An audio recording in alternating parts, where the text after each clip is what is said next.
Okay, perhatian sang putri merak yang tertiup angin ke Pavolia Reine dari hololive ID. Attention please. I'm Reine from hololive ID Generation 2. Minasama o gikenyo. Watashi horaraibu Indonesian Nixie Pavolia Reine to moshimasu no igo o mishiri okiyo. Hi. Welcome. Sorry for the little delay. I had to take care of something else. Have we loaded yeah, we have loaded the right thing. Welcome to Ace Attorney Investigations Collection, or I mean we're playing AAI2. AAI2, and then last time we started a new case. The new case was about Kay getting amnesia or something. Yes. And then we can continue. Oh, we're at the middle. Before I start the stream, let us know that Reine keyboard is on sale right now. There is a discount code called Launch Weekend. So if you want to buy the set, now is the time. And Kay killed somebody. At least that's what the prosecution thinks. Yes. It's rainy board time, but also let us continue the game.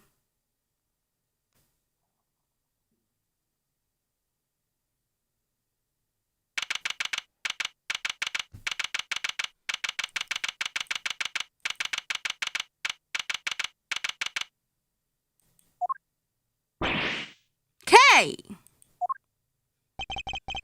Yeah, yeah. I guess she's a true A assistant because she finally gets accused of murder. That's like a rite of passage. Just like when Maya gets kidnapped, you're just like, oh, not again. She's not here either. Where are you? Knockity knock knock. Special visitor. Fender. Ah, our friend Eddie Fender. Whoa, talk about an unhappy face. Everything okay, big guy? You won't earn yourself 2-minute Mars looking like that. Oh yeah, she was already accused, but like not in this game, right? She finally a real assistant. What are you doing here? Has something happened? Has something happened, he asks? I'll say. It's been all over the news. A murder in the committee chamber? I'd call that a happening, alright? And what with your hearing being today, I thought. Well, I couldn't help wondering if you were involved. They're reporting it on the news already. Heck yeah, a dead lawyer, a young woman on the run, they're lapping it up. It's crazy stuff, but compelling too, I gotta admit. So are you gonna give me the lowdown or what? Well, actually... Whoa, maybe warn a guy before blowing his mind next time. Things are even crazier than I thought. This isn't a joke, Fender. Kay's out there somewhere all alone and without her memory. Not to mention being the suspect in the murder. That definitely doesn't make things any easier. Where the heck could she have gone to? You're sure she doesn't remember Zip? I thought she might have come here, but... No luck, huh? Can't say I'm surprised. Sounds like she thinks she's done you wrong. She wouldn't want to cause even more trouble by rocking up on your doorstep. You think I don't know that? But I'm out of places to look. Hey, take a chill pill, compadre. This isn't like you. You're one up tighter than a clockwork monkey, which isn't a bad thing necessarily. After all, it's got even you running from pillar to post looking for save an innocent from jail. Acting like the attorney I know you were born to be.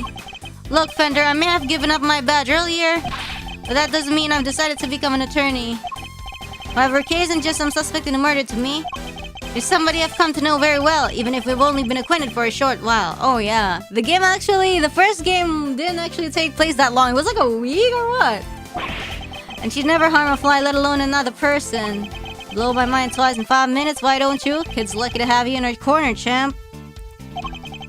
Oh, you don't mind me saying this, but that's quite the bond that's sprung between the two of you. Enough to give me and your old man's a run for its money, even. Like a week or two, yeah. It's nothing like that, really.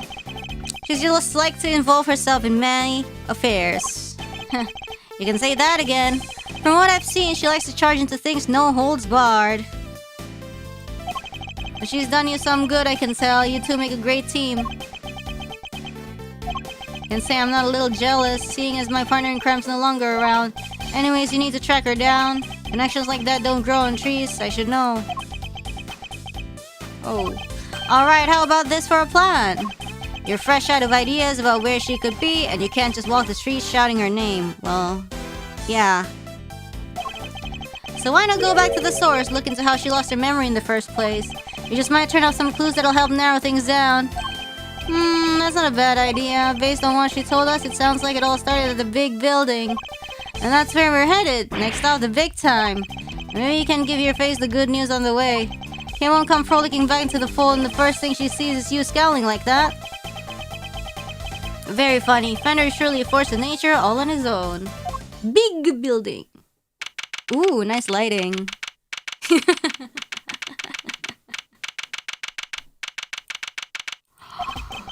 Wasn't she accused in the last case of Investigation 1? Yeah, but we need one accusation each game at least. The sun sure set quickly. Not even a murder on the premises could make this place close its doors. Gotta chase that last dollar, huh? I respect it, I respect it. There's hardly anybody around though. Guess we've got the whole place to ourselves. The first step towards proving Kay's innocence is to figure out how she lost her memory. Earth to Mouse, we've got sleuthing to do. This rooftop paradise is all ours, so let's focus up and do what we're good at for Kay, alright?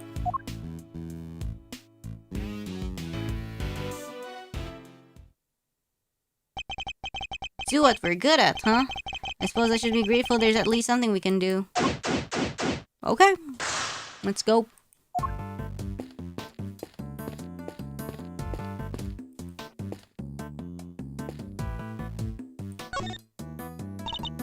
Mr. Edgeworth, we meet again. What are you two doing up here? Well, seeing as we came all this way, we thought we might as well enjoy some cotton candy. What the heck are you doing here? Looking to get yourself in even more hot water? You needn't worry about me, Dr. Hertz. Same. I'll be just fine. Safety first. Whatever you say, Mr. Soon-to-be ex-prosecutor turned ex-prosecutor. Whoa, I saw that coming a mile off. Damn. Wait, what? You got fired? Well, gonna be. As I said, you didn't concern yourself with my affairs. If you say so. So, how's Kay doing? Uh-oh,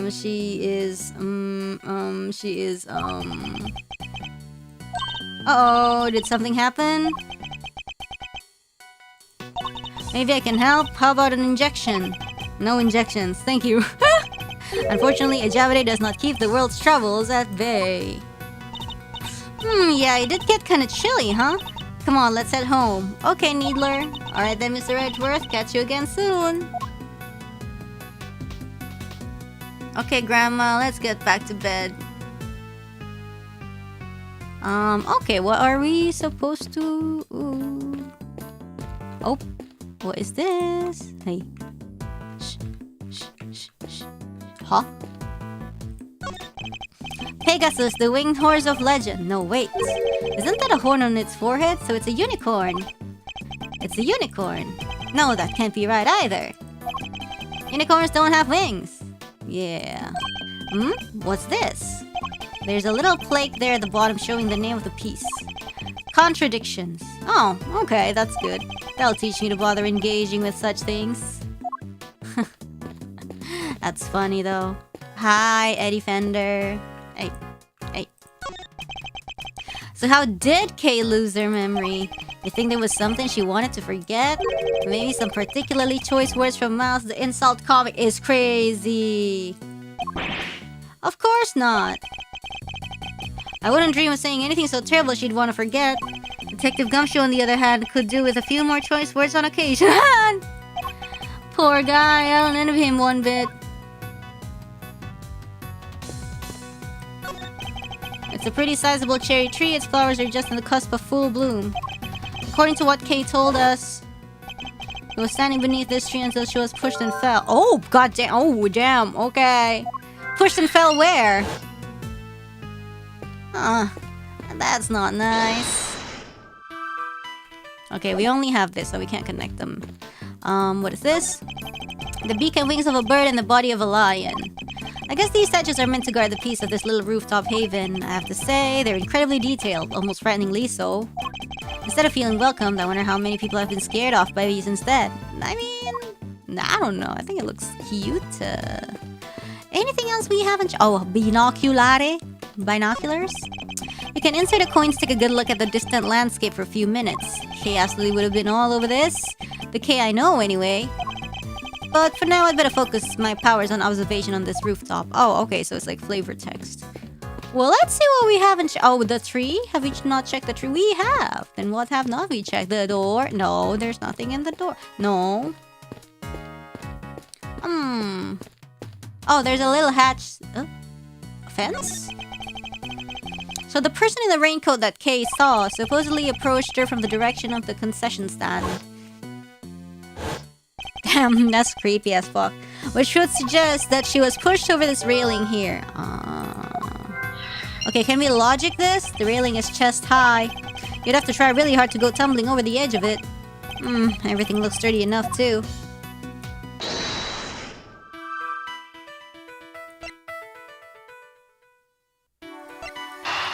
I don't know, let's try it. Oh no, wait, there's more? There's more we can check out? Ah, damn. What? There's a hatch, and then what? We have talked enough with Eddie. Damn, what should we do? Wait, what? She fell! Hi. Oh, she's just like getting closer to her habitat. Wait, she was on the tree. She was in the tree? Is that right?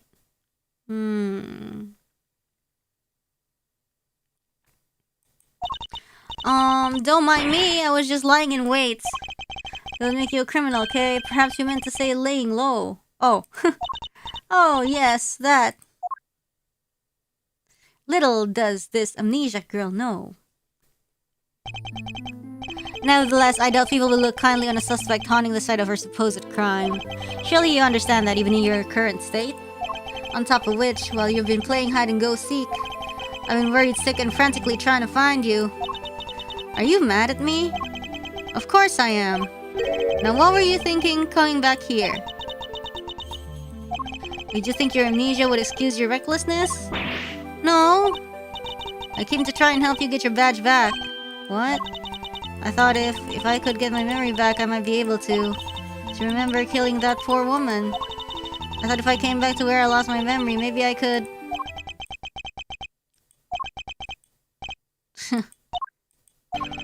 There's one thing you haven't lost, you know? Your ability to surpass my expectations at every turn. I couldn't be more certain now that you're the K I know so very well. However, I don't appreciate you being so reckless. Do you hear me? I'm sorry. Seriously, Miles, you're killing me here. You were banking good guy points, then you went and blew it by blowing your top. Good to see you, kiddo. Glad to see you're safe. Come on, bring it in. Okay. That's the spirit. Not now, Fender. Yeesh, I was just trying to lighten the mood. What? Live news now from the Bake Building, where a shocking murder took place earlier today. Police continue their hunt for a young woman known to have been present at the scene. It's considered the prime suspect, and police say no effort is being spared in trying to track her down. Ooh, mama. You're not messing around, huh?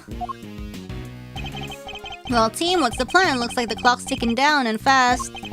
Indeed, it's only a matter of time before they find us. Alright, first things first. Okay, you're sticking with us from now on, capiche? But I've caused you so much trouble already. You can hardly make things any worse for me at this point. Mr. Edgeworth! Damn, okay. Then it's settled, we're in this together like the Three Musketeers. Yay! Miles here will be in charge of proving Kay innocent. And I will, believe me. So I'm gonna need you to do everything you can to help him with this investigating, okay, Kay? Yes, of course. Great, now we're gonna move quick. Can't be getting back by the boys in blue before we even started. You two may not have any more to lose, but your Uncle Eddie sure does. Gregory would never forgive me if I got the family office shut down. Thank you, Fender. I'm sure I owe you more than I'll ever really know.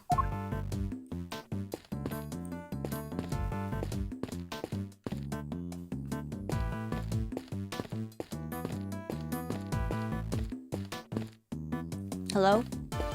Let's talk to her. I hope I've been of help to you so far. Have you? I don't think so. Okay, now what do you remember? I came back here because I thought it might jog my memory. How about we go over what you remember one more time?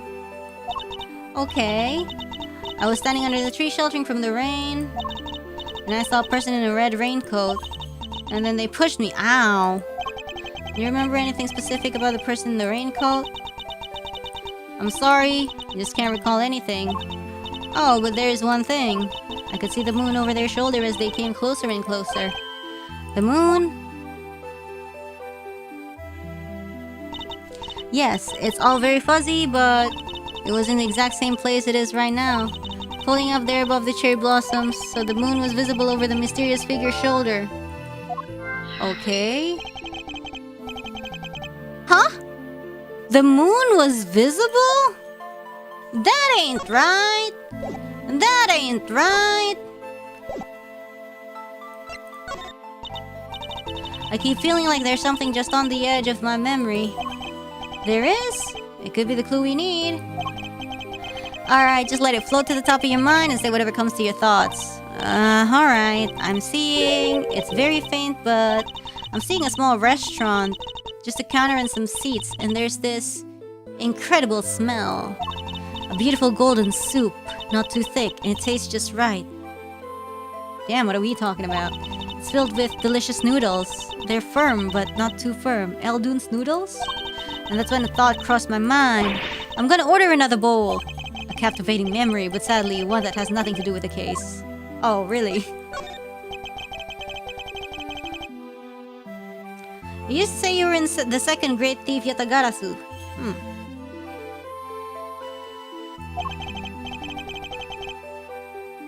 A noble outlaw dedicated to stealing the truth. Do you really not remember any of that? Oh! I think you're right. I was a noble. Not a noble king, a noble outlaw! Still, I suppose you got halfway there. Okay, well, so this ain't right. So she's beneath the cherry tree and the moon shining over the person, and it's the same part of the sky tonight. Is it this one? Atay? Okay, so the other one, fine. Salah, indeed, oh my god, whatever. I don't really care. Okay, sorry. This and this. And this. There we go. Sorry, I'm just impatient. Thinking back over what Kay has said, the person in the ring could have approached her from the direction of the concession stand, which implies that she was pushed over the railing on the side opposite the stand. Oh, she also said that she could see the moon over this person's shoulder, so could it be that it's not a moon? But when we checked just now, the moon was in a different location than expected. It was there. Yet Kate claims it's currently in the same spot in the sky as on the night of the incident. So what did she look at, actually? This throws the positions of the moon and the person in the raincoat out of alignment with her story.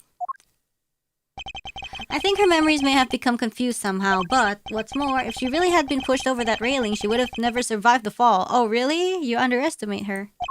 Therefore, I must conclude that she may not have fallen where she thought she did. The freaky. I think... I don't know. Let's try this. Where Kay was standing... What this...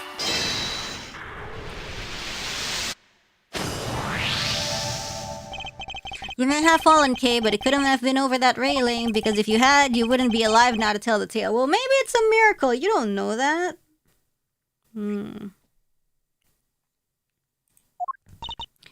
But I definitely remember standing under that tree. If I was pushed, the only way I could have fallen is over that railing, isn't it? Not unless the ground opened up and swallowed you whole. The ground can just open up like that? How? My bad, not a joking matter. Sorry, kiddo. But it may also be closer to the truth than you think, Fender. What floor is this? I don't know, I assume it's a very, very tall building. Let's take another look at the ground in that area. There's a chance we might have missed something. Oh, what? Which area? This area? Kay couldn't have fallen over the railing. Oh, she fell into the hatch, maybe? I must scour the scene and inspect anything that catches my attention. What's this? Looks like a service hatch. Kay, do you think you might have fallen down here instead? Nah, you'd never be as clumsy as that. Nah, I'm sorry, I just can't say one way or the other. My bad, kiddo. Just another one of my silly musings. You don't have to take me so seriously, you know? I don't? Never? Well, maybe not never. If I told you to leap lyrically into my arms... Fender!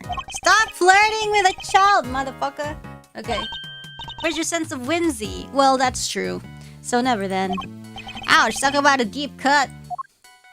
I mean, Kay's not really a child. She looks 14, but she's like 17 or something. Yeah. Anyways... There's still more, of course. Oh, there's nothing more to be found, so let's... Do we have something? No, down the hatch. Alright. Hey, Fender. Can't believe this thing's made the news already. How did they do it, huh? Think they're filming us from the chopper up there right now? Go check the TV for me, Malzarino. Need to make sure they're catching my good side. That's crazy. How do you know if it's even live? How do you know if this stream is even live? God damn, hold on. Okay, I want to check the TV. Ah, see, yeah, that's how tall the building is. 17-year-old sought in connection with lawyer slaying. As you can see, they're still hard at work up on the 50th floor. That's where the Committee for Prosecutorial Excellence holds their disciplinary hearings, correct? That's right, there have been people walking by the windows all evening. This is one serious investigation. Well, this doesn't make our chances of getting out of here with Kay any rosier. We'll have to find a way to slip past the press. I'm a cool and mysterious customer, Malzarino, but I'm no spy. Maybe we can use him as decoy if things get desperate. Okay, whatever you're thinking, quit it. I can tell it doesn't end well for me. It's, like around 6 minutes to 8. I'ma scour the scene and, what the freak? What are we looking at here?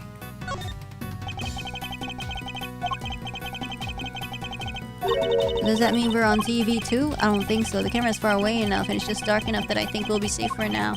At least it better be. If Kay's spotted, things will go bad from worse before we know it. Oh, what the freak? What's our evidence?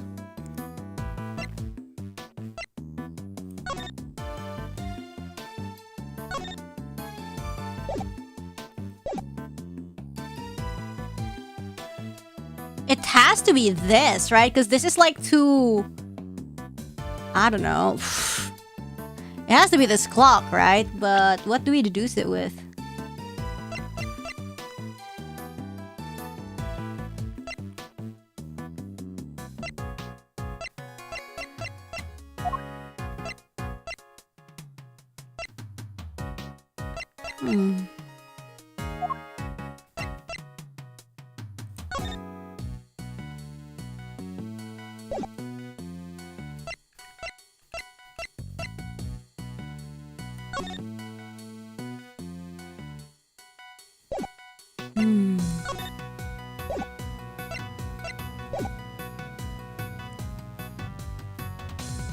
Oh! Why this on? Why this on? So, committee chamber. Hello, what this?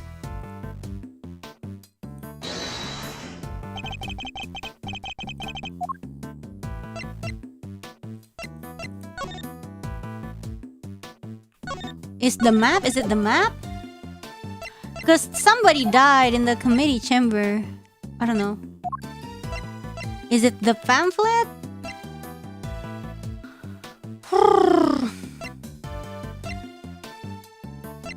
Because I don't see what else it could be.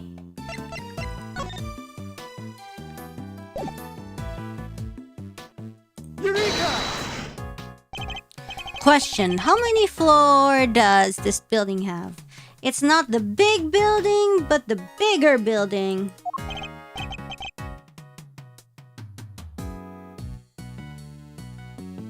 Easy, 50, right? Kinda ironic that just a few feet above where the committee works its ugly little schemes is a place where starry-eyed young romantics come to wish for everlasting smoochy times. What? But then, what's that dark space above the 50th floor? Oh, you're looking at the space below. Damn, sure, okay. The gloomy underbelly of love? Wait a minute. Exactly. The committee chamber is supposed to be on the top floor, directly beneath the viewing platform. Yeah, but this actually appears to be located one floor below that, so this is where the secret hatch leads to, I guess. Clearly contradicting the supposed facts. Maybe whoever wrote the pamphlet made a mistake? Well, or maybe it's just like an unused floor, like a floor not available for the public. Somehow, I don't think so. Call me crazy, but... yeah! There appears to be a hidden 51st floor. Wow, and that's where they keep the gloomy underbelly of love? Ah, my heart, you didn't need to take it quite so literally, Kay? Good, then perhaps we can take this more seriously instead. Come on, have you met me, Miles? That might be easier said than done. It'll be easier than trying to enjoy your so-called jokes. Okay, well, let's try then. Did Kay fall down? I don't know, maybe this. Me just brute forcing all the logics. Build 50 floors and get one for free. How does the whole floor between the 50th and the viewing platform remain undetected all this time? Damn. You got me there. Kinda hard to hide a set of stairs going up to it if you ask me. That's precisely it. The things like stairs that are normally out in the open going unnoticed by people seems a bit implausible. Well, I don't think they're gonna count 1, 2, 3 all the way up to 50, so maybe they could get away with it. Which can only mean the 51st floor is no ordinary floor and can't be reached by ordinary means. Only by the hatch, huh? And we'll just have to reach it through extraordinary means, right? I don't know about extraordinary means. Maybe let's go for unconventional? Indeed, consider if you will the hatch we found by the cherry tree. What would you expect to find on the other side of such a hatch? A room of some kind, perhaps? A secret room. Ho-ho! A secret room, now that you're talking my language. Now you're talking my language. I hope this is a mezzanine, because I like that word. Isn't, like, mezzanine usually, like, between the ground and, like, upper ground or first floor? What's mezzanine mean, anyways?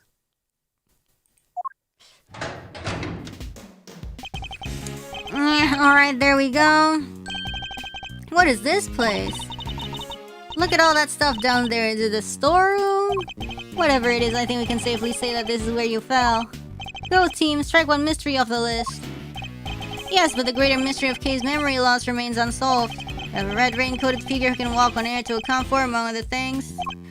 Hey, can't the guy bask in his success for a sec? So you found a hidden storeroom. I vote we scooch on down and check it out. We have pretty much exhausted everything up here. It can't hurt to take a look.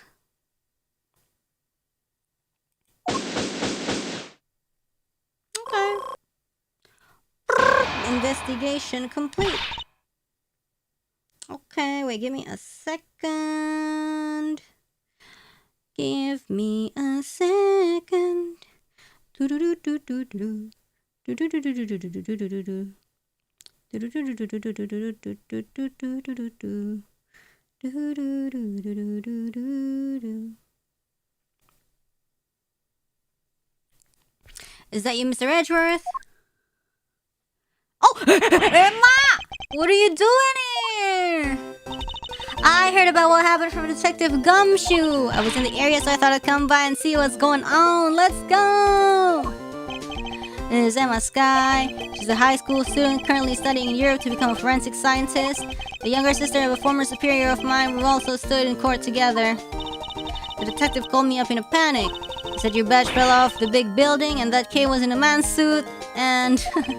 Holy right there. Didn't you just leave to go back to Europe a few days ago?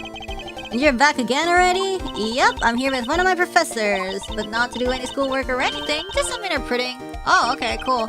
And shouldn't you be off doing that instead of gallivanting around a crime scene? Oh, it's fine. There's this wonderful thing called body language after...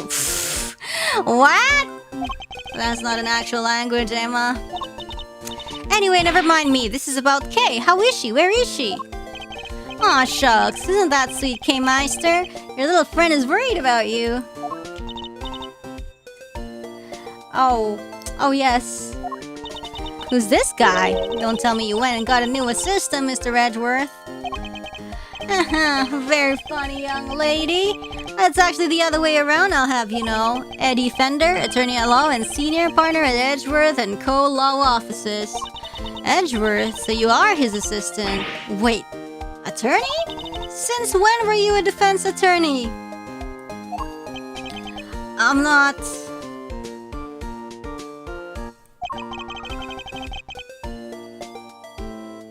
To say it's complicated is an understatement. Let's not talk the details for now, yeah?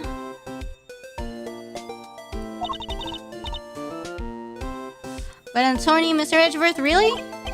Oof, it's like I'm not even here. What is this, some kind of weird experiment? Perhaps we should head down below. I'll explain there. I agree, the police could be here any minute. And who's this? I'll explain later, Ema. Come on, time to go. Alright, but you'd better explain yourself, Mr. Hotshot Pro. Attorney? Trust me, I'll explain that too. Wow. Okery-dokery-doo, down the hatch we go. Okay, let's go. I'm in, what's it? Wait, to be continued? What? What do you mean to be continued? Huh? Wait, that's so quick. What? Okay, sure. Sure.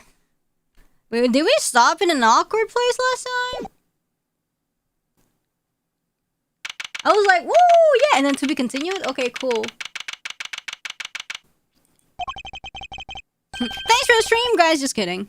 It's dark as a grave down here. I can't see the nose in front of my roguishly handsome face. Damn, okay, gang. Be your own hype man. Watch your step, Ema. Ouch! I hit my head on something. Make your way down slowly, Kay. I don't want you to slip. Oh, yes, Mr. Edgeworth.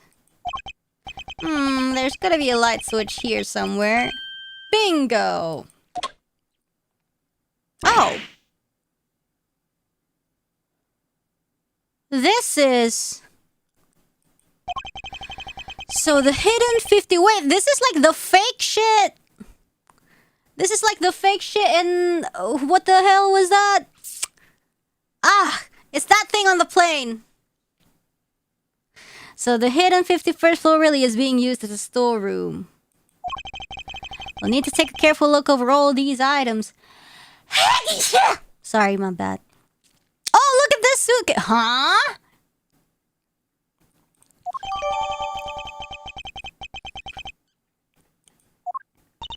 This is babe infant. What's it called? Iron infant.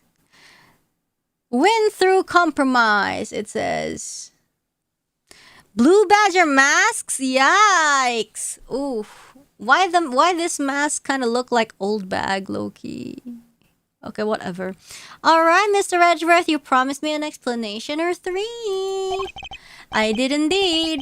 Where to even start? What's been happening, huh? What a case! It's not supposed to fill you with excitement, Ema. Seems you've gotten yourself into a real pickle, Mr. Prosecutor Attorney.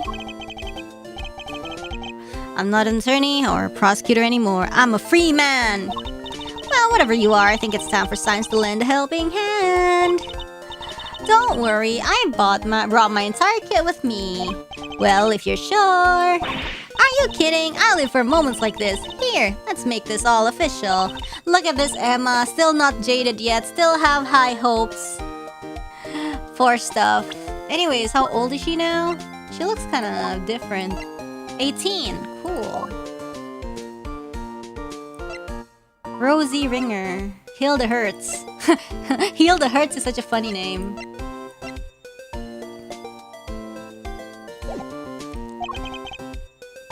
And you, Miss Skye. And then there were 4. Alright, everyone, let's get to work. I want to know where that elevator goes. Oh, it's the... Oh my god! There's a It's the head in the very first AA game, the one that got blown by the wind/rain in the studio. Oh, looks like it goes down. It's something we'll certainly want to investigate further. We should look up around here first. Hey, Captain. Let me know if you find anything juicy. I'll keep trying to see what I can remember. I'll let you know if anything comes to mind. Thank you, Kay. Emma? Ready, willing, and able to investigate, Mr. Edgeworth. Very well, then let's begin. Okay, so... Okay, what are we doing? Look at this. Look at that. What is that giant head thing? It's the head of the great Mrs. Monkey. I remember the case well. But how did they even get it up here? Huh? Mrs. Monkey? That doesn't sound right. Are you sure you didn't get the name wrong, Mr. Edgeworth? Or misremembered it somehow? Ugh, don't be ridiculous. As if I'd ever make such a mistake. Yeah, he's like a diehard fan. Look at the sprite. Emma just like turns like that. Where's Mr. Monkey in the studio? Oh my god, holy cash! Piles of banknotes just left out for all to see. A little tasteless, wouldn't you say? No way, these are all $100 bills. There's a fortune right there. Yikes. How many years would it take for you to make that much money, Mr. Edgeworth? Please, Emma, I don't even want to think about it. Damn, I want to make that much money.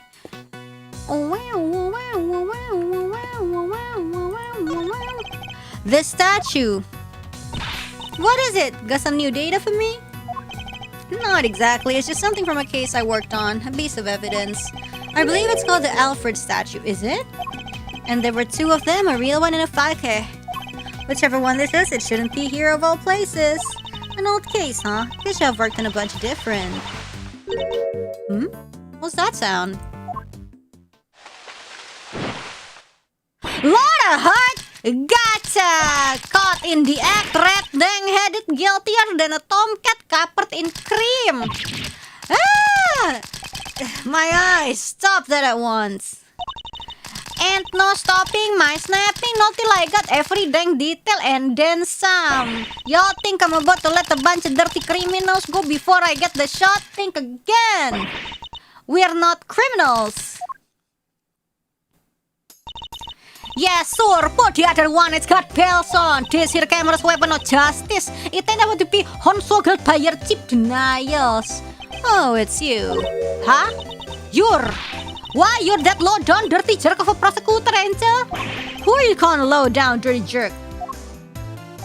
This is Lotta Hart. A photojournalist by trade. We've crossed paths on a few occasions, especially on that one particular case. Just hard to forget, and even harder to get a word in edgewise with. Quit making that face, will ya? That's the face of a no-good schemer if I ever saw one. Seems I didn't leave the best of impressions on her either. Well, it's Pepe time, Mr. Schemer. You ought to be thankful. All I want from you is a couple of pictures. We're just here to investigate.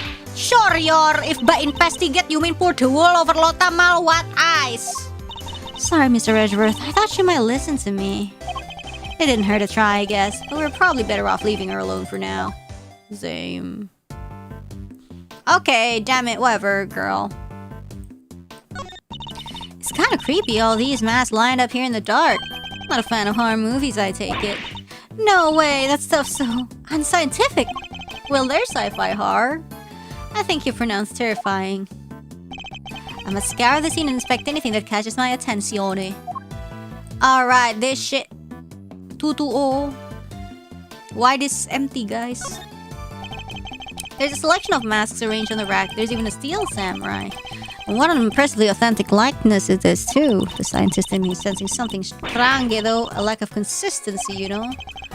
Yeah, where's the mask? There's even an empty space here. Just an empty hook right in the middle. Is somebody using that one, perhaps? If we deduce it, then... If we deduce... Oh, look, it's updated now. Nice. Oh, Jamming Ninja Mask. Okay, there we go. So I deduce this and go Jamming Ninja Mask.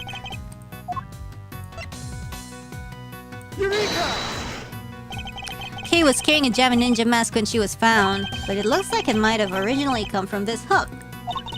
Scientifically speaking, that doesn't seem like a crazy hypothesis, which would mean that Kay was really here? As you put it, not a crazy hypothesis. But why? Did she come to steal something maybe? There's all kinds of stuff here. Because she's a great thief who steals the truth, I suppose. No, I think it's too early to jump to any conclusions. Oh. Oh, what's this? Oh, nothing? Damn, I thought there could have been something. Okay, lots of money.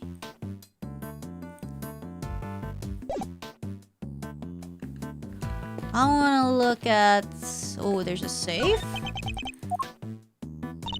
What's the... Ooh, this! That Bubbly's ink, the perfume? What reference? Damn, this shit's scary. What's the matter, Mr. Redworth? If I'm not mistaken, several of the items on display here are pieces of evidence from old cases of mine. What are they doing here? Maybe this is where the committee stores stuff it's looking into? It can't be. Evidence like this is stored at the police department. They don't keep stuff at the prosecutor's office too? When a case is ongoing, yes, but once the last trial has finished up, it's supposed to go right back to the precinct. There's a very good reason for it to go elsewhere. And yet, here it all is. There's no point in trying to figure out the whys right now. I should take a closer look at it all. They'll have labels with numbers printed on them. Exhibit numbers, maybe? You said that they were all pieces of evidence, right? But judging by how the numbers are written and by the items themselves, I'd guess these are prices! High price tags.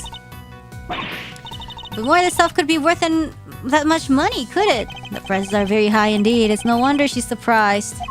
I must examine all of these in detail. All? Are you sure? All? Aw, isn't he a cutie? Look at this fluffy little guy. That's the stuffed animal we found at Gourd Lake. Oh, hello. You should be in the position of the prosecutor in charge of that case. So how did he wind up here? Aw, but look, he's missing his left horn. He is, but he never had it in the first place. At least not as far as we ever saw. Defective merchandise, huh? Then we need to contact the manufacturer. I demand a recall. Why would anyone give the president a broken toy to begin with? Yeah. So this storeroom is actually more of a stock room? It would seem so, much as it pains me to consider such a thing. What kind of person sells off evidence from serious criminal cases? And who to? Who would even want to pay for all this stuff? Somebody, clearly. The price tags are a proof of that. Wow, people really will collect anything, huh? Fascinating.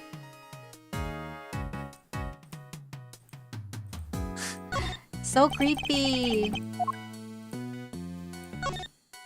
A bottle of ink and a lantern, both pieces of evidence from a previous case. But why? What's all this stuff that's related to you doing here? It's not as if any of it was in my possession for any length of time, the duration of the case, and no longer. Perhaps this is all nothing but a coincidence.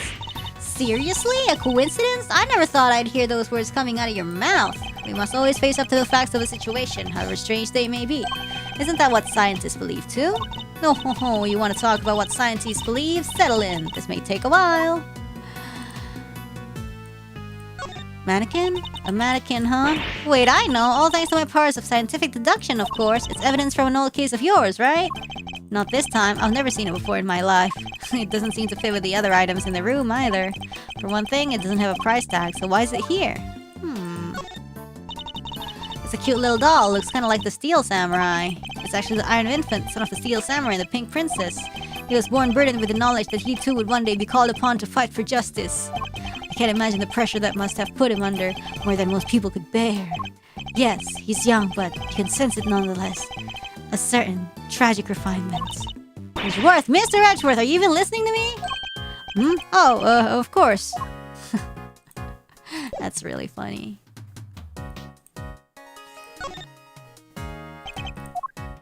Okay, what is this? That's odd. This is the only spot with nothing on it. But it still has one of those signs in front of it. Indeed. And look, there's an outline in the dust on top of the cloth. I'd say something was probably sitting there until quite recently, wouldn't you?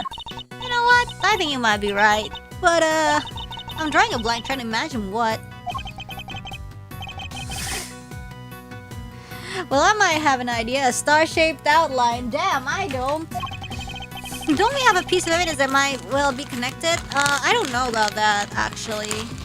Wait, I'm gonna eat this mixed fruit chips.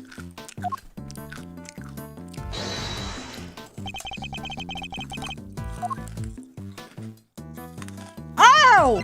Damn! The outline does matches the bottom of the candelabrum exactly. I'd say there's a very strong chance that this is where our murderer took it from. That ain't good for a K. Which would mean the candelabrum was evidence from another case? It certainly seems likely, but that's not our concern right now. The key thing to know is that the murder weapon was taken from the store. It's sweet. This is like mixed fruit chips, and what I'm eating is dried jackfruit. The key thing to know is that the murder weapon was taken from the storeroom. Okay.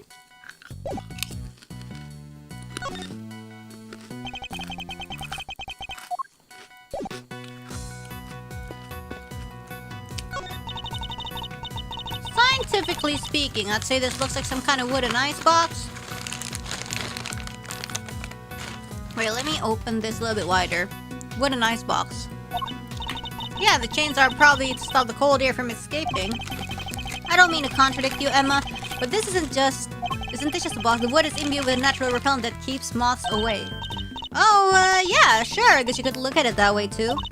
And keeping your clothes chilled would be nice for the summer, right? Still not prepared to let go of that particular part of your hypothesis, I see. This one is kiwi, I think? Is this kiwi?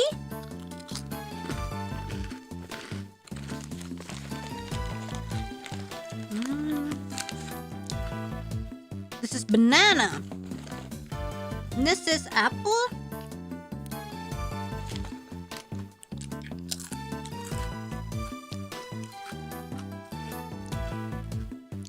Okay.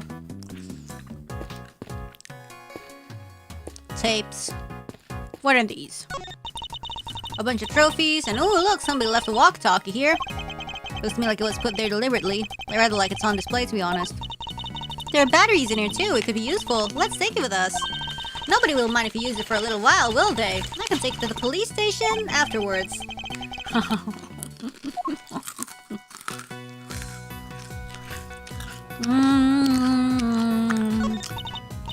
That's one heck of a desk. I wonder who it belonged to. There are 4 male figures acting as legs holding up the tabletop in the center. It's hideously cringy. It doesn't have the good decency to be camp enough to look back around. Is this from one of your old cases too, Mr. Edgeworth? Nope. Can't think of anyone related to any of my investigations with such ostentatiously awful taste. At least I don't think there was.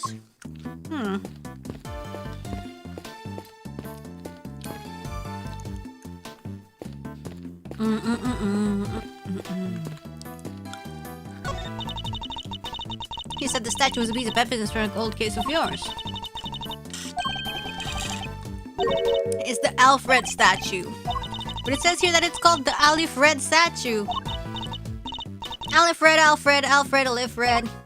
What are you muttering about? Nothing. Let's carry on looking around, shall we?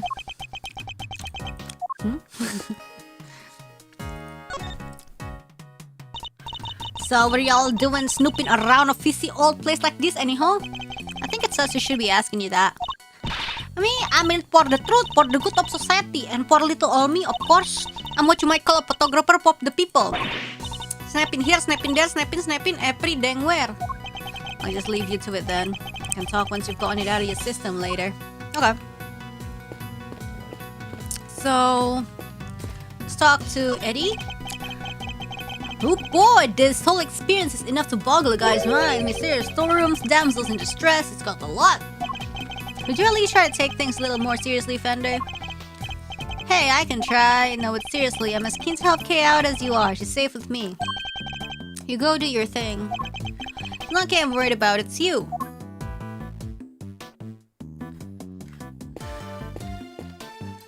Okay, we already talked to Kay. What else haven't we taught?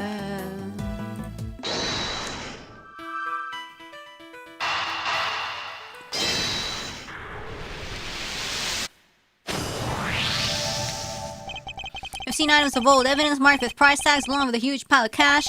I think it's pretty clear that somebody has been running an illicit trade in judicial goods. Shady deals on a hidden 51st floor? This is big. It has to be, right? I think it might be, but we'll need to investigate a little further yet. We need to find out more about what's going on here. If only there was an eyewitness we could interview. An eyewitness, huh? Lotta! What exactly are you here, Miss Hart? Me, I told you I'm in it for the truth. Iki udah ya. I'm photographer for the people. If you won't tell me the real reason you're here, perhaps I can hazard a guess. Somebody was carrying out an illicit police evidence trafficking scheme here in the storeroom. So she's after a juicy story. Makes sense. How did y'all figure that out? I guess that means I don't have to tiptoe around it anymore now. One of my sources told me on the down low about the underground auction. What? So all the items here were sold to the highest bidder. Fox was slinging money around like he was going out of fashion. Had to come see for myself, of course. Get eyes on my subject, you know. Should have heard the tales my contact was telling her taller than 2 trees, or so I thought at first. Anyhow, wasn't about to write it up based on hearsay alone. So yesterday I snuck in slung behind this here statue and settled into it. Beating started late at night and carried right on through the break of dawn. So the auction and the murder happened on the same night. Coincidence? Ngomong apa? Dirty deals in a secret storeroom? Talk about a story. Was there anything else on sale apart from the items of evidence in this room? Sure, there was a regular old stuff too. Steady artworks from who knows where, that kind of thing. What were shady hours? Regular, exactly. But the evidence was the big draw, of course. Reckon they were selling them faster than the crooks could smuggle them out of the cop and prosecutor shops. And I'll bet you got pictures of the whole thing, right, Miss Hart? Well, you see, the main event was down below. I had to try and see what I could from up here. Having been up here since yesterday, I assume you witnessed the entire auction from start to finish then. It was an underground affair, like I said, so folks wasn't exactly keeping much away. All them customers came down one at a time from up on the roof there. Through en masse just as soon they got down the ladder and that and all. They had voice changer Judas on them, see, teeny ones dinkier in the box behind. It's so you couldn't see their real faces and you couldn't hear their real voices. Surreptitious as all heck. You mean surreptitious, right? I surely do, sweet surreptitude. What's another word? Anywho, once they had their gear on, they went right on downstairs. Terus? And then, in came the next one. When it came time to leave, they all done the same but in reverse. Up they came again one by one. Mas back on the hook, up the ladder and away. Whoa, that's a serious operation.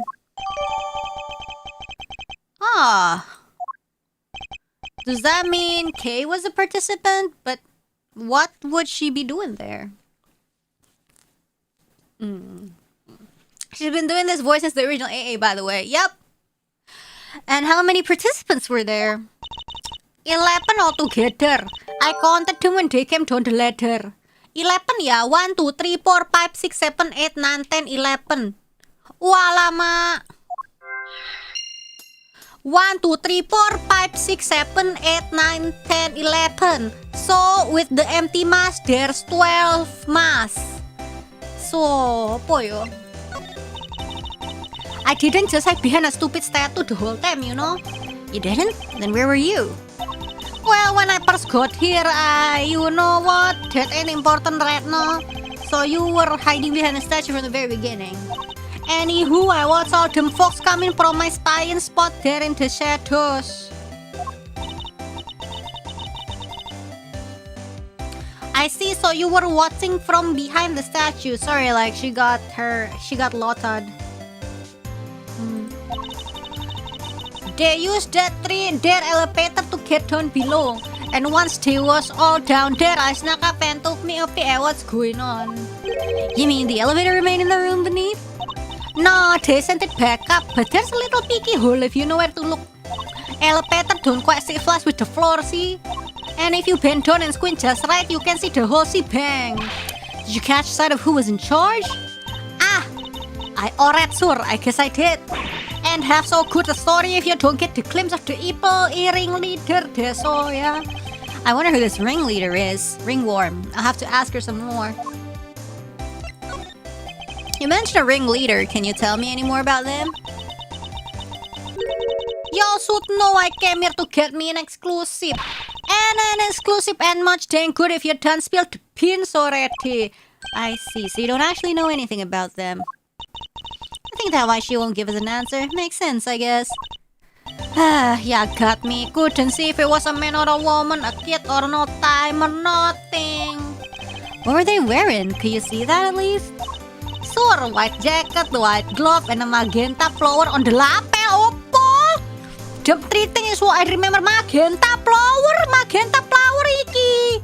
Oh my god, the victim is the ringleader. Oh my lord. But what good's a description of the outfit if I don't got a clue who was wearing it? I think we know, yeah, guys. So this ringleader disguised their identity too, just like everybody else? Her name is Rosie Ringer. Yes, sirree, mas voice changer, the whole nine yarte. They were wearing one of the masks? Which one?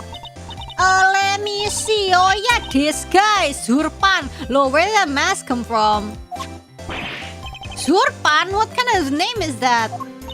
Seriously, Mr. Edgeworth, you never heard of Zurfan? Five Nights as Zurfans? His global hero Onyankopon's arch nemesis. Who hasn't heard of Zurfan the Time Lord? I think you might be better off asking who has. So you didn't get a glimpse of their face at all? No, I dang well didn't, which kinda scorches my scoop. This whole mess had been nothing but a snipe hunt. I should never come. Terserah. We know somebody was dressed like that. Maybe I should try showing that evidence to Miss Hart.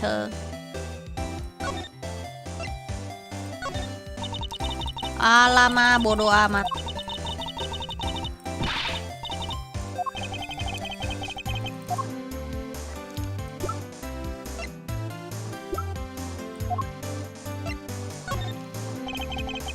You said that the ringleader was wearing a white jacket, white gloves, and a magenta flower, correct? Sorted! Don't ask me why they was dressed up like a peacock. Ha! Mang peacock! On Perhatian, but they was. Is this the outfit you saw? Well, holy smokes! It's sure as heck is.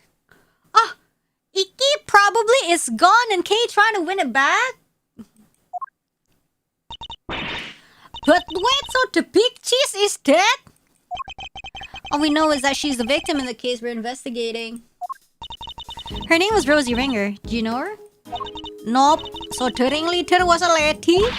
Well, and that's just slipper in a dang eel, throwing me up with a man's jacket like that. Hardly think she did to fool you specifically. But setting that aside for now, what's important is that we've discovered something vital to the case. Namely that the underground auction was chaired by none other than our victim. So, somebody done pumped off the person, then what was happening? When was what happening? Oh, nothing. Nothing at all. Y'all just go on about your business now. Excuse me? That's what was happening. When what was happening? No offense, Miss Hart, but that made you sound about 5 times more suspicious. Suspicious, my foot. I told y'all it's nothing. Curigasan kakimu. Curigasan sikilmu. And you won't get nothing more out of me than that. Wait, so there is more? How many dang times do I gotta tell you it ain't nothing, okay? And I ain't saying nothing either way. Aw, you can tell us just a little more, pretty please. I'll tell you this, okay? I'm a journalist, a news hound, a scoop hunter, you hear? Exclusive articles go out, money comes in. That's how the game is played. Tell you more? Heck, I done told you too much already. Wait, what if I examine some fingerprints for you, pro bono? What kind of cockamamie thank you is that? I'd sooner get the tooth pulled. You want intel, you go dig it up yourself just like I had to. Okay, I guess she isn't gonna talk to either of us. Oh, she will. I'll handle things from here, Emma. There's a certain technique I find useful when dealing with difficult customers, such as her logic chess. She may not give up the information voluntarily, but that doesn't mean she can't be persuaded to. Is it logic chess time? Yes. Let's start by observing our opponent. I ain't telling y'all nothing, you hear? Now quit wasting my time before I really blow up fuse. As we've seen, she's very quick-tempered. She'll try to cut the conversation dead whenever possible. I don't have much time to think, so okay, we need to be swift and decisive. So my first one is to discover that says something else. Mind chess.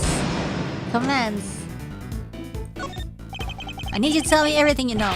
And don't you dare leave anything out. Go jump in a creek, you big bully. Why should I tell you anything? You don't got nothing to do with me. Not me with you either. I don't have a clue as to... Oh, okay. Let's go back. I can see you're a little agitated, Miss Hart. Let's just calm down and try to talk reason. I am calm, dang you, let's always I'll lose just as soon as we all quit yanking my dang chain.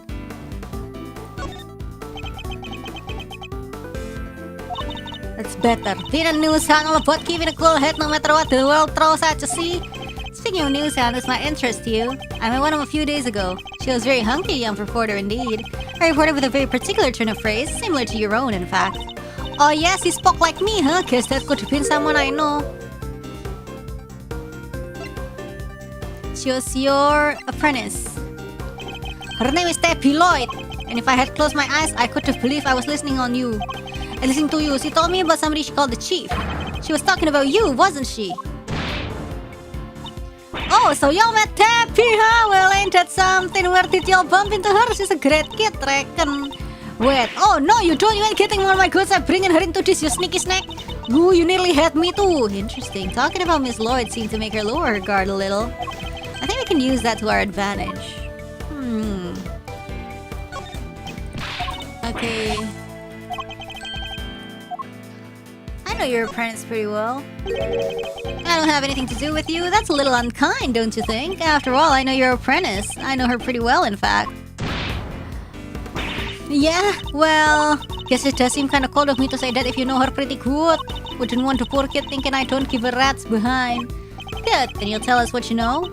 Fine. See, it's like this. Call me a scoop. Wait, what am I thinking? Dang it, Lotta, you can't let him bamboozle you that easy. Was that about a scoop?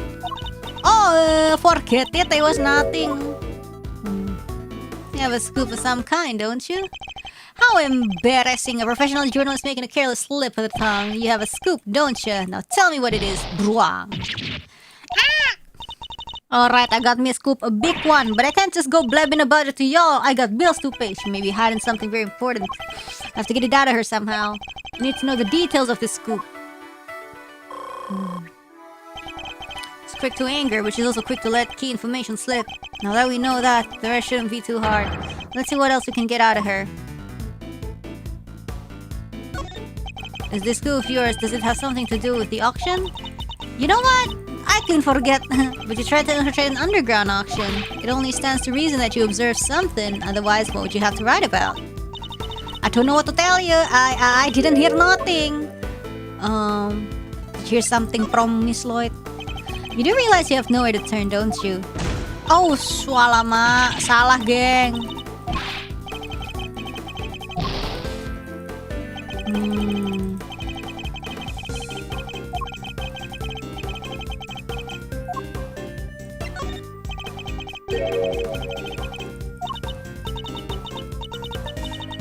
Hmm.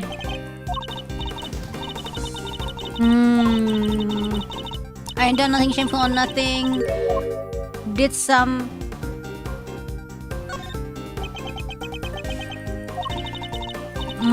salah anjing. Oh no, I lost. I don't got time for this hog's wheel. That's it. I'm out of here. Okay. The damage is so many, like half the health bar.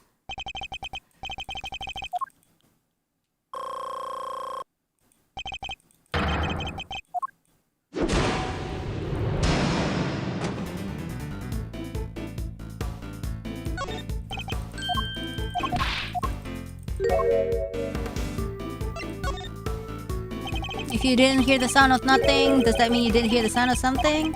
Something during your time in this room? Well, see, it wasn't nothing really. Just little noises all. Wouldn't even make page 16. Forget I mentioned it. So something happened during the auction. Something made a noise of some kind. This could be a valuable clue. Okay, big scoop. This is important.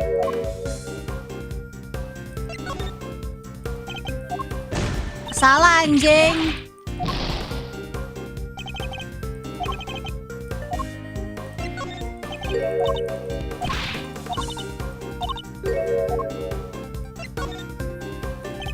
I'll be decided whether the actions were shameful or not. An unlawful entry into private property is very shameful indeed.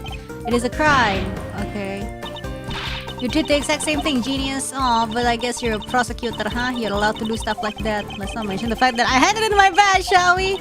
Doesn't amount to a whole hill of beans, right? If also there, that's one way worse. Murder for one. Next to murder, trespassing. Oh, so somebody killed. So your scoop is about a murder? For your murder is about murder just now. I guess that your scoop has something to do with a homicide? No, I was just talking all my hypothetical like, you know, about murder being the big one. No, and I ain't wanting no, you know. I done told you, okay? I snuck into the auction, I'll cop to that. Her murder, but murder? I don't know nothing about no murder. I ain't seen nothing, ain't heard nothing. Scout's honor. Scout's honor is crazy. Scout's honor is crazy. You told me you heard something during the auction. You claimed it wasn't important, but it must have been. Otherwise, why remember it?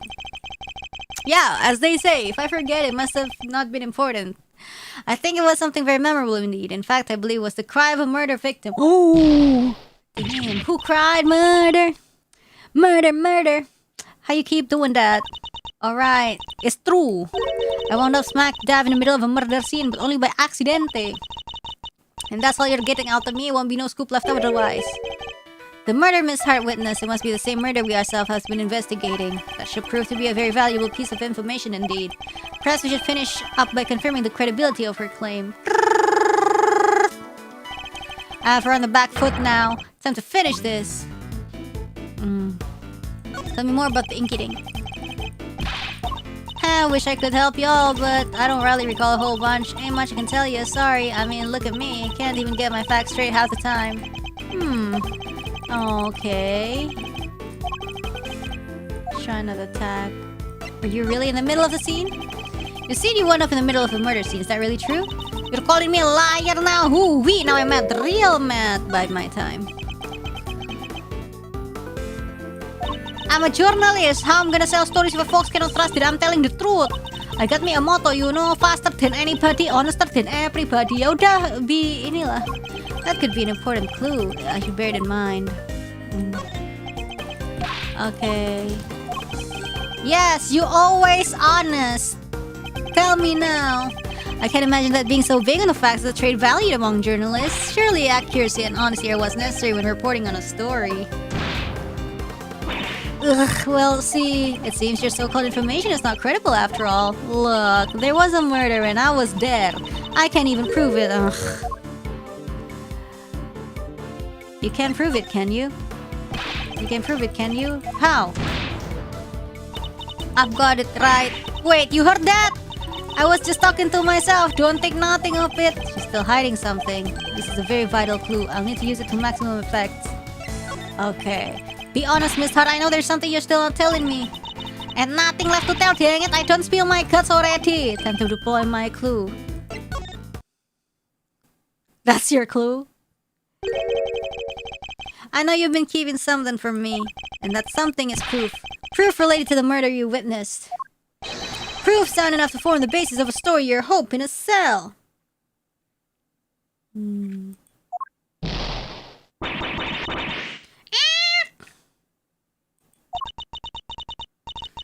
Dang it all to heck, give me a break, will you? I'll come clean, okay? That's what you want right here. I done snap me a photo. Photo. Happy no, you better be. And that's checkmate. Right. Yay! Can't believe I let that happen. Betrayed by my own big mouth. Well, it happened, so it's time to tell us everything. I saw the whole thing, watched that auction from start to finish. You didn't just watch it, right? You took pictures too. Yeah, but that. So like I said, I was spying on the whole thing right from the get-go. They was all shouting out bits and this some, but we win something and bam, down comes the hammer. Head on upstairs and pay, shouts the old ringleader, and then the whole thing starts over again. Anyhow, as soon as that happened, I had to think quick. That's when I ran behind the deer statue and hid. And who was it that eventually appeared? I didn't see nothing, but I heard something that made me pretty sure it was whoever placed the winning bid. The sweet, sweet sound of cold, hard cash. Not sure I have any idea what that sounds like. The sound of someone counting bills, perhaps? Anyhow, the deal was you settled your bills up here. I heard two people yabbering for a little while. Two people? Two people came up on the elevator. You betcha, my guess is the other one was our friend, the ringleader. Anyway, yabber on it goes for a little while and a scream. Well, that shocked me up pretty good, so I hunkered down in my hiding place and tried to stay out of sight. So you didn't see the moment upon the murder? No, but I heard it real good. You didn't try and help whoever was being attacked? Quit trying to be funny, girlie. It don't suit you none. I'm just a dainty little journalist all on her lonesome. You think I was fixing to jump in and save the day? Dainty. Anyhow, then there was a bunch of rustling sounds. Right about when that was happening, I got to feeling pretty bad about what I'd done. That makes sense, I guess. After all, you didn't... I didn't remember to get out my camera and snap even a single picture! Scoop like that drops right in my lap and I miss it. Somebody ought to stand my height.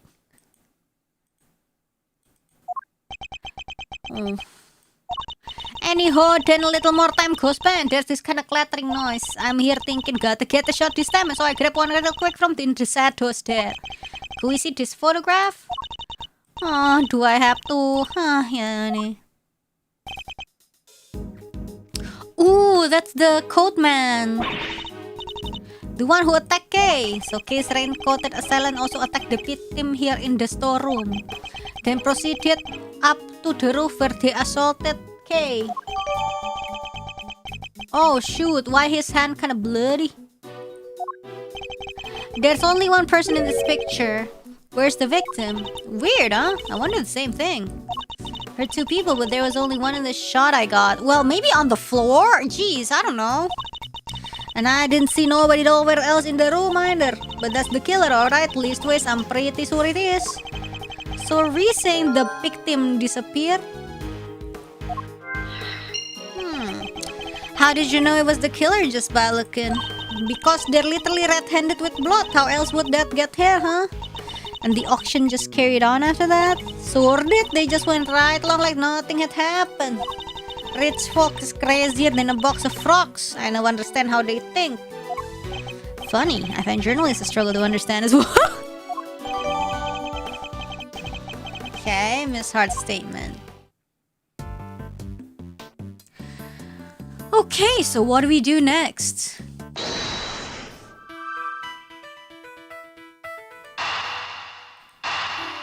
Just brute force. If the storeroom was the actual scene of the crime, then you'd expect the body to have been up here at some point as well. Huh? Well, yeah.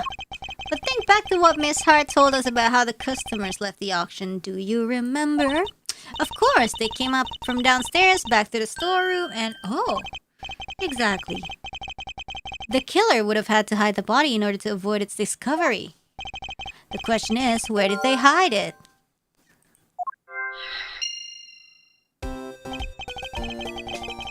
Ema, If you would mind putting your skills to work for me now. I'd love to. Just say what you need and I'll get right on it. Very well. Then I'd like you to check for blood residue. A luminal test, in other words. Sure thing. Prepare to witness the power of science. I've never seen somebody's eyes actually sparkle with anticipation before. Alright, how about we test the ladder over there first? Based on Miss Hart's picture, I'd say the person in the red raincoat was about to climb it and make their escape, which means there's a high chance of a positive result. To test an area, just press space, then I'll spray a little luminol on it. And if it happens to land on some blood, you'll see it react like this. It still feels super raw to see it just appear like that. Anyway, that's a positive, but it's still faint. Spraying it a couple more times should be enough to really make it stand out. I want to spray here. Cover the booba. And that brought it out nicely. It made it feel that much more real. Anyway, I think you've got the gist of how to look for blood traces now, right? I'm sure there's still some more to be found, so why don't you give it a try? It's like perfume. Spray all the mass. Disinfectant. It's like a disinfectant.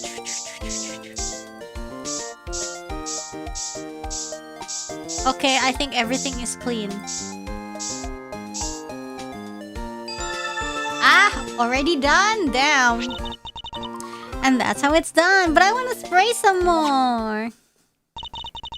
Take a good look around and see if you can find some other places to test with the luminol. Okay, this.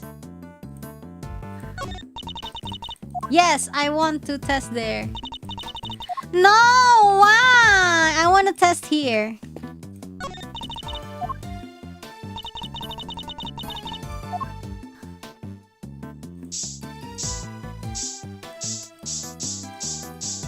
Or maybe hidden here. Oh!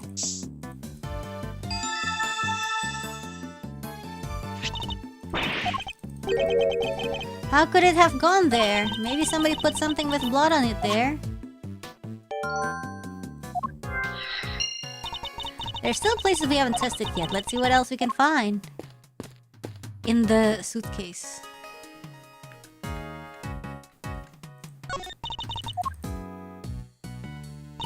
Ah, damn. In the cash place. Damn. Okay, what do you want? Okay, and the ugly desk. Damn, not in the ugly desk. Okay, this then. Trophy place. Damn. Okay, then where? Okay, then where? Oh, here? Mask area?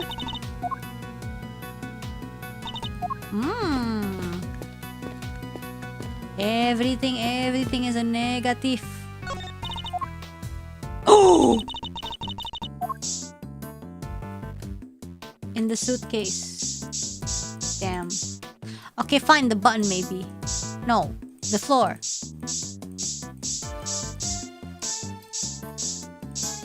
Oh! Whoa!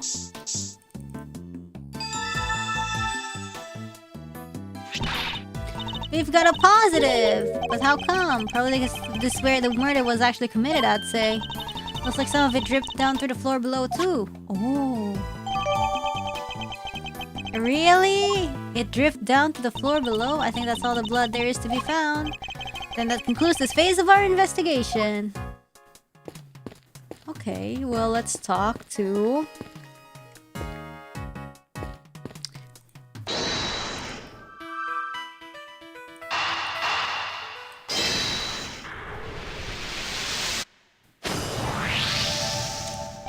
Blood in the clothes box can only mean one thing. That is where the body was hidden. I'm certain of it. I wonder who won the box in the auction. I don't the foggiest. Still, it's a very helpful discovery. Now you just hold your horses there. There's no way the body could have been in there. What do you mean? I took a look at that there box when I first got in here. Looked to be just about the perfect size of a little hide-and-go-seek if the need arose. And maybe it would have been if I could have opened it. Suddenly she speaks perfect English. Because she's been around people who have rain accent. But it was wrapped in chains locked up tight. And I ain't no escamapologist, the freaky. The murder happened just a little after I scoped it out, so I can't know what happened, put no body in there. Wrapped in chains and locked up tight, you say that's odd. Because it doesn't look to be wrapped in chains any longer. Huh? Well, slap my head and call me silly. Could've sworn it was too. She pretended to be Madoc.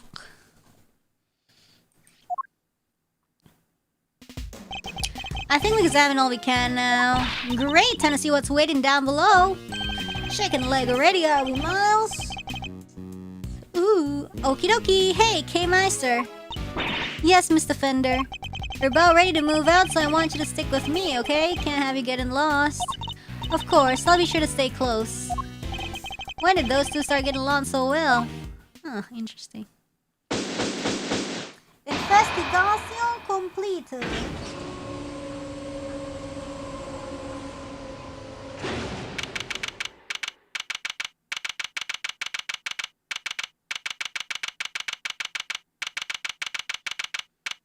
Okay.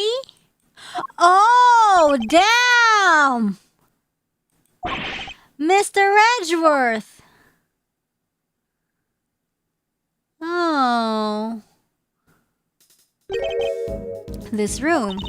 This is the auction room? No, this is the committee chamber. Well, they could be the same thing. Yeah, way to drop right into my lap, K. Faraday. You've got real guts, I'll give you that. Arrest her, men! Arrest her right now! Wait, but she's... As for the rest of the riffraff, throw them out to the streets where they belong, hello?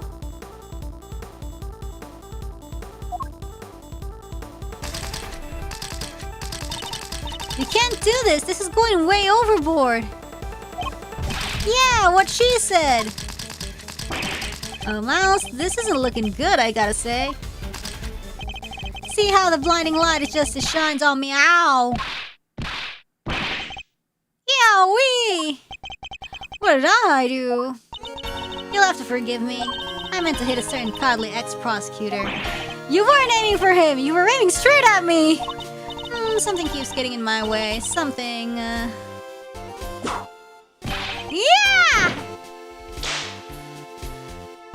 Right there. Franziska. So, what are you doing here, Mr. Ex-Prosecutor? I still believe Kay to be innocent. We're supposed to care what you believe? You no longer have the right to an opinion. Damn. I am Franziska von Karma, and I have no intention of stopping here or now. But you chose to stop by giving up your badge, and so our game has already come to an end. My badge was an obstacle to proceeding along the road I've chosen. I haven't stopped, I simply cleared the way ahead. And now I'm free to follow that road, all the way to the truth. So don't you think for a second that my conviction has changed. I'm every bit as dedicated as I ever was. You seem to think you know what lies is the end of this road to the truth. In that case, I demand that you show me. I'll explain my current theory first, and if your road fails to lead to anywhere, my whip will happily guide it.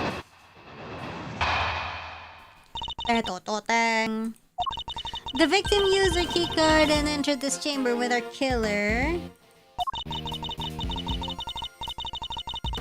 She was then stabbed with the candelabrum by the culprit and subsequently died as a result. We know the identity of the murderer thanks to the letter she exchanged with the victim. And we know the location of the murderer is here in the committee's trial chamber. The blood on the floor in this room proves my theory. Game set and match Miles Edgeworth QED. Seems pretty confident, huh? She doesn't like the courage of her convictions, that's for certain. And I gotta say, I can dig that vibe. I can even give her a no hand for you. Ah! Pathetic. Well, Miles Edgeworth, do you think you can bring my case crashing down around my ears? If you really have found the road to the truth, perhaps you'd be so kind as to point me towards it. I'll be very happy to. Settle in, Franziska. I'm about to pave that road with incontrovertible evidence.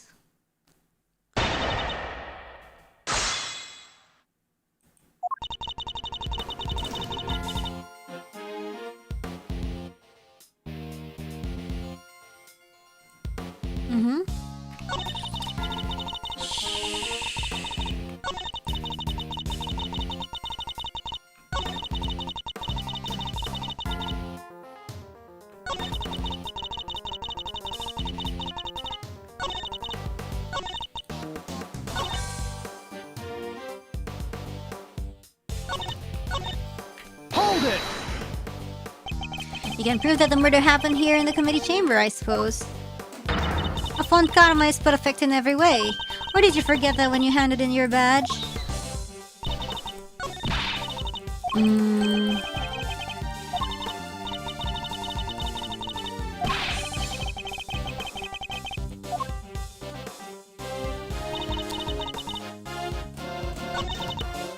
Hold it! Stab wounds she sustained are a perfect match with the candelabrum in question. 3 wounds inflicted by metallic spikes of some kind in 3 places simultaneously. Even you have to agree that there aren't many objects that could do that. Furthermore, Grandma Hertz confirmed the murder weapon in her report. Then, there's absolutely no doubt in your mind that it was the candelabrum? None whatsoever. And as for the culprit... Hold it! Have you managed to prove conclusively that the letter found on the victim was sent by Kay? I wasn't aware that there was any doubt on that front. Are you suggesting it was a forgery? Well, if there was any doubt, there wasn't any longer. Document analysis turned up nothing. Nothing to suggest the involvement of anyone other than the sender and the recipient or any further. Are you saying that they found Kay's prints? No, only the victims. Well then, how can you say for sure that Kay did the deed? Haven't you been listening? Document analysis found nothing to suggest that the letter was a forgery. Face it, the letter was sent by Kay Faraday, a fact that more than adequately proves his identity of the murderer.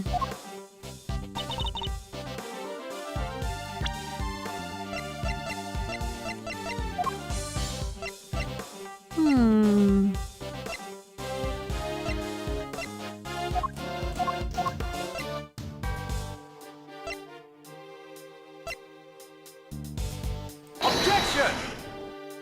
Oh, that's not it?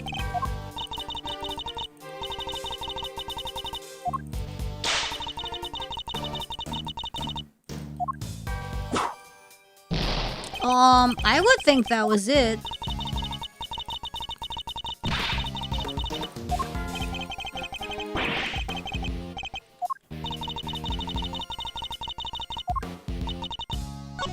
But we chose blood in the elevator, right? Hold it!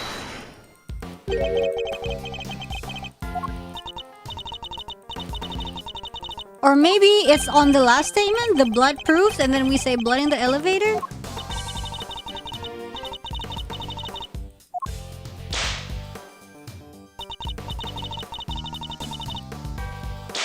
Ah!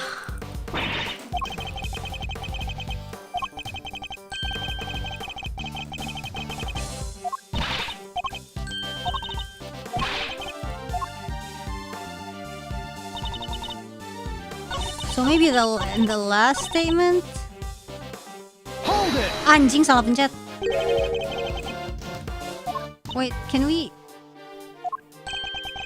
Please, can we speed this up?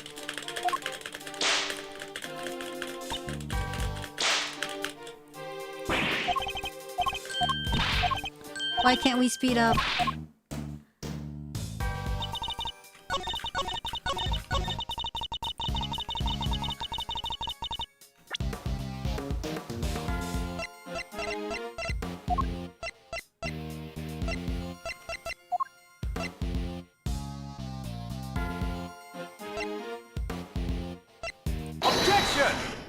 There we go. So it's the last statement.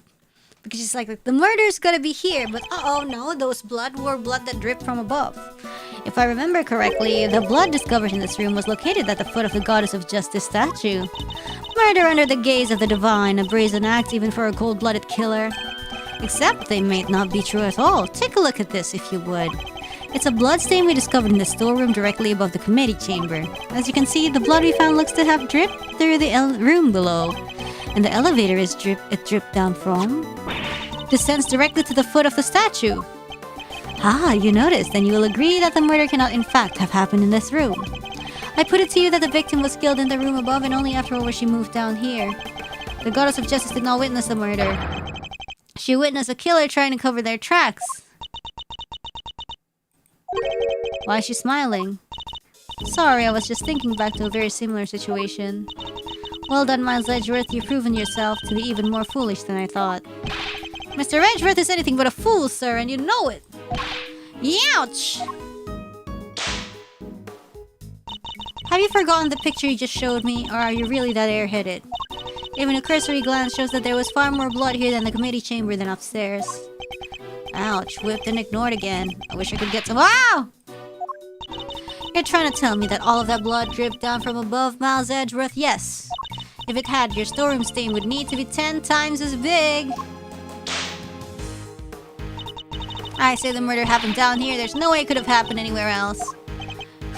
And insightful as ever, Francisca. But you've played right into my hands. How so?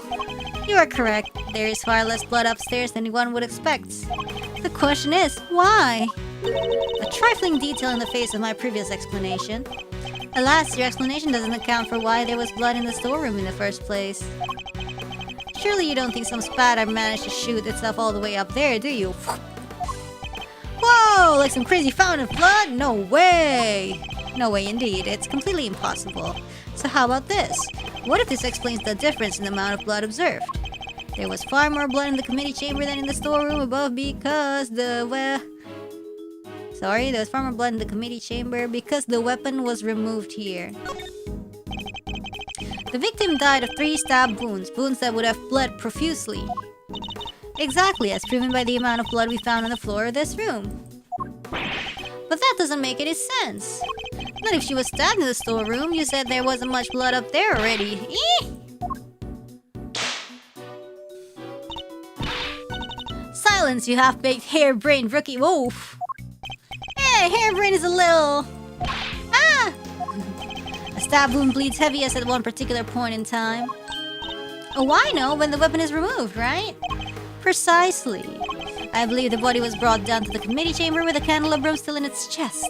And then, when it was finally removed, it created the difference in the amount of blood we see between the 2 locations. But why? What was the killer trying to do? I imagine they were trying to give the impression that the murder happened down here. As we know, Miss Ringer's keycard was used late last night. Judging by the time listed in the record, I'd hazard a guess that it was used by the killer when they entered the room to create their elaborate setup. But why would they have needed to do all this in the first place? Perhaps because a person with a face to hide would fear the storeroom being found in the investigation? If they were involved with the underground auction, they couldn't afford to have their dirty secret exposed.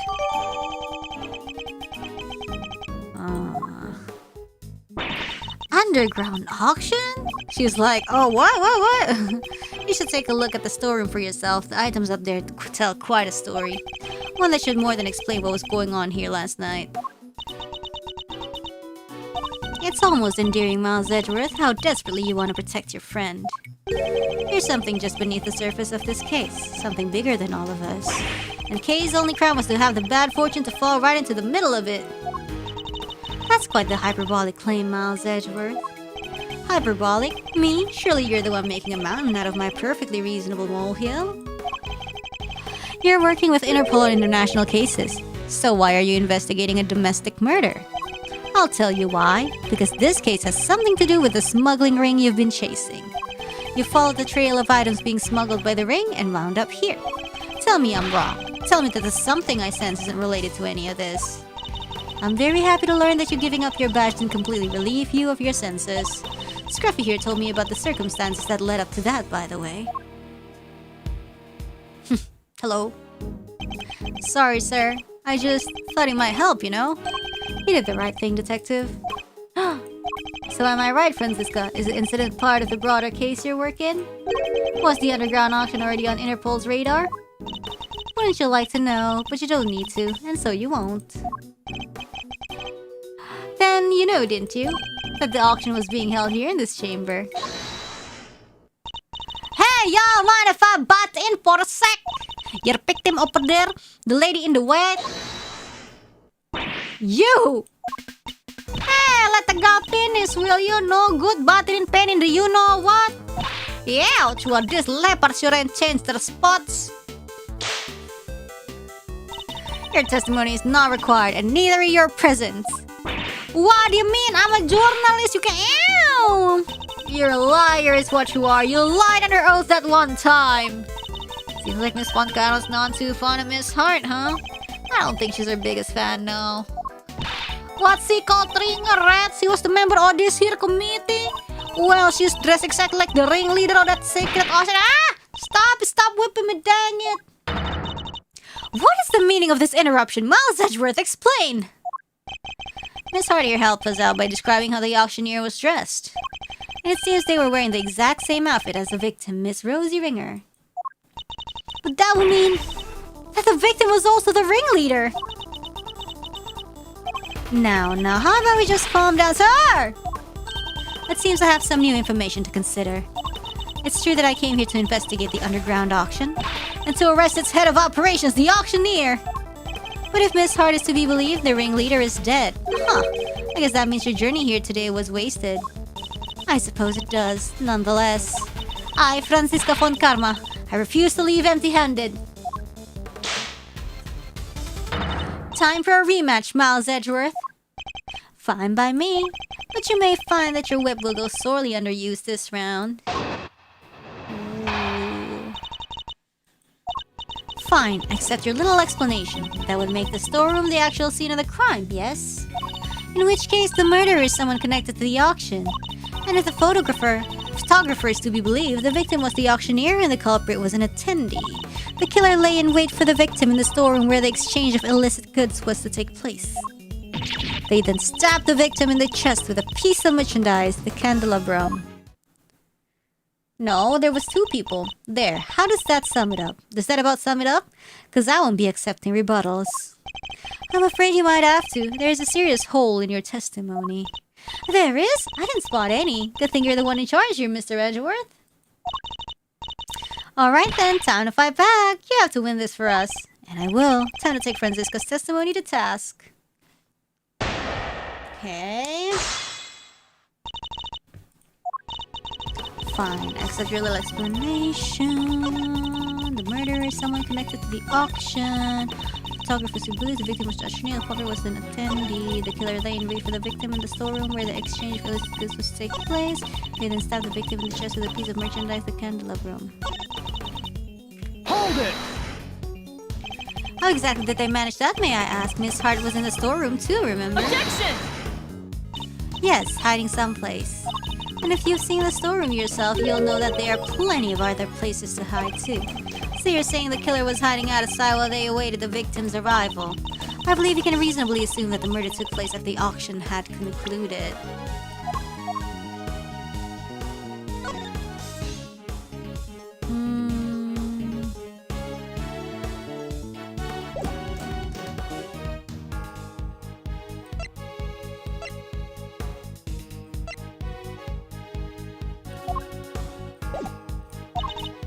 After all, the victim was the auctioneer herself. Auctioneer. She would surely have needed to be present throughout the proceedings. She thinks it happened afterwards? Would you mind adding that statement to your testimony, Franziska? I believe you can reasonably assume that the murder took place after the auction has concluded. That not true. Objection! It seems you're one step behind yet again, Franziska. How so? The auctioneer was not in fact the victim, and I can prove it. This is the statement Miss Hart gave us. Well, if she made it, it's not worth the air she used to say it. I done told ya. I'm a journalist, dagnabbit. My word is Did I ask you to open your mouth? Double youch! Objection!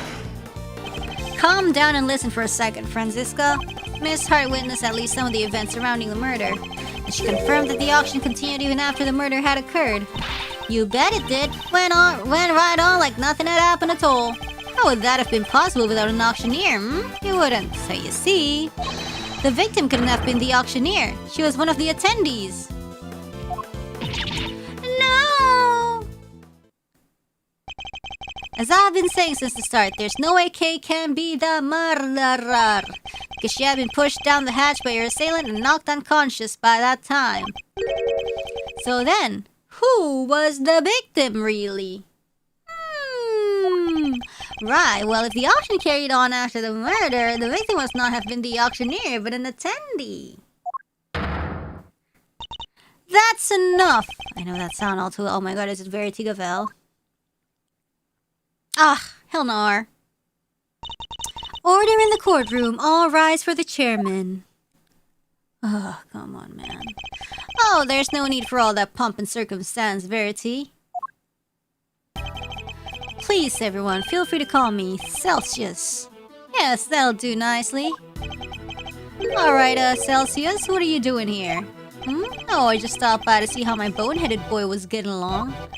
They say there are all sorts of families, but I'm not sure these two are what they meant. I thought I might need to light a fire under this investigation, but it seems not. The suspect everyone's searching high and low for is right back here where we started. He kinda got tripped, though. Men, detain the suspect immediately! Wait, Miss Faraday is innocent. Oh, shut your meddling mouth. Why is there water in his goggles? Yikes. You're becoming something of a problem, Miles, my boy. I thought I told you. The committee wants this matter cleared up as soon as possible.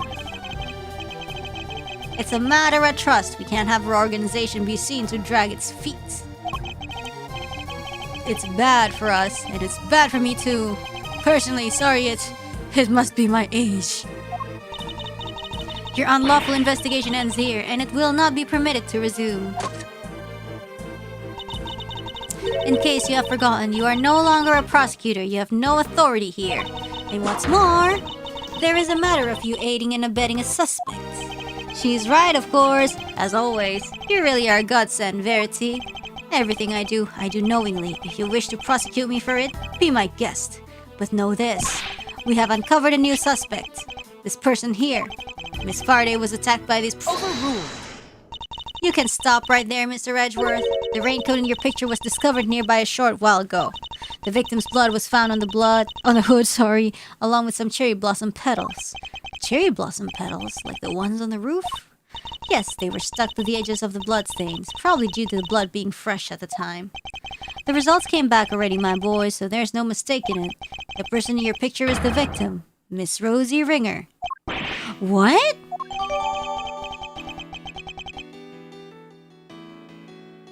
Wow, this complicated, huh? This completely undermines our entire case. All our assumptions were based on the person in the red raincoat being the killer. But if they were the victim instead, then Kay remains at the top of the suspect list. Miss Faraday, you testified to having encountered a person in a red raincoat up on the roof, correct? Yes, I did. We now know that that person was the murder victim, and you are the only person we know of who came into contact with her. Since one of you wound up dead, I think we all know how that encounter went. Objection! No! Kay was attacked by that person. She is the victim here, not the aggressor. Overruled. As far as I recall, we have yet to see any evidence that proves she was attacked as you claim. Well, her brain damage, obviously! And even if such proof existed, Miss Ringer could simply have been acting in self-defense. Well, you can't just jump to conclusions like that. Kay is innocent. But I'm not. Kay? I'm not innocent. I don't want to believe it, but I remembered something. Hearing about the raincoat brought it back. I don't know, man. You've been telling us, like, inaccurate memory stuff. It's just a flash, but I remember what I saw now. Right when it happened. What happened? The murder, it was me. What? I remember looking down and the person in the red raincoat was on the ground. It was me, Mr. Edgeworth. It was me. Yeah, so what did you murder her with? Fuck you. Maybe it's a mannequin. I'm the murderer. You are... Man. You're making shit worse. You don't even know that. No, you're not. You can't be. Then what am I? Why do I have a memory like that? They were on the floor in front of me. There was a pool of blood. Oh, is it pool of blood? Are you sure it's not juice? Why was I just standing there? Why didn't I do something? I don't know, because you're a child? I know why. It's because I was the killer. No, if you're the killer, you'd be jumping for joy.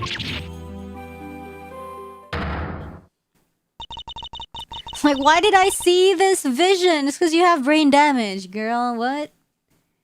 This court recognized the legitimacy of the accused's memories. No. She is brain damaged, Your Honor. What? But you said you didn't believe her like 5 minutes ago. Overruled. I commend you on your bravery, Miss Faraday. It will not go unrewarded. Rewarding what? Jail time? Praise be to the goddess of justice for her many blessings. Objection! As an official representative of Interpol, I hereby request that the suspect be... Overruled. We don't have time for this. We must arrest Kay Faraday this instant. How dare you take that tone with me? This is a gross overreach of authority. I demand that you give us more time to investigate. You say my investigation is unlawful? What could be more unlawful than this? Unfortunately, you no longer speak for the law. Indeed, you don't. But I do. And while I can't help but be moved by your dedication to your friend, I have to agree with Verity. Y'all corrupt motherfuckers, all of you! Speaking of the law, it seems there is one other we must arrest. Me? Ah, yes, I almost forgot. Miles.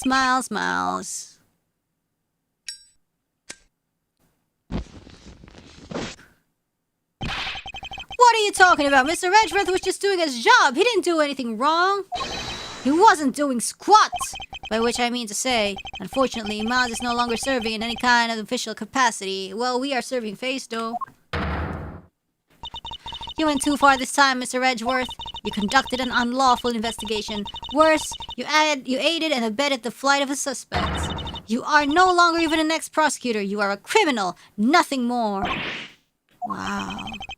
Oh, that reminds me. There was supposed to be a hearing today, wasn't there? Concerning your conduct. I'll make sure it's officially rescheduled for tomorrow. Although, I fear I already know the outcome. This is so fucking annoying because, like, you know, Phoenix is a pretty, you know, during his young days, he was pretty much of a pushover. These people be saying, like, oh, you're doing illegal stuff. And Phoenix like, oh, shoot, dang it, we did something illegal. Time to go on a strategy meeting. But, like, he fights so hard. Edgeworth's like, please, your honor, we're doing this and that. And, like, they still act as they please and disregarding Edgeworth. It's so... ugh. Look at this as an opportunity to reflect on your actions, Miles. A chance to really think long and hard. This court is adjourned. Yeah, man. Yeah. To be continued. Ew. Yikes. Wait, I want to go idle meeting and then we can come back. Be right back.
Yeah, oh my god, are we in prison?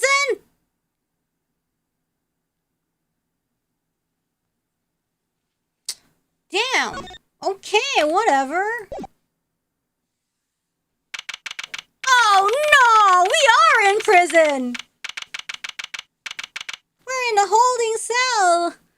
Oh. Never thought I'd spend another night in here again. Damn, okay.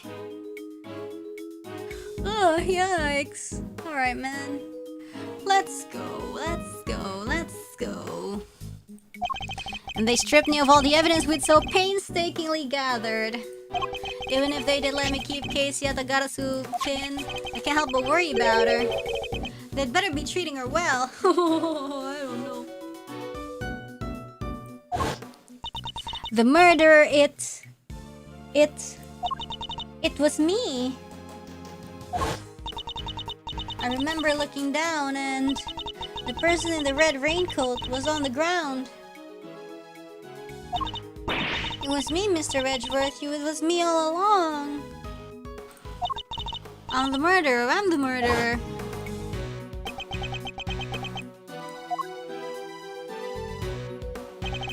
Come on, let's go. You've got a visitor. A visitor? Who? Someone by the name of Dick Gumshoe. You want me to send him away? I'm not sure what to even say to him.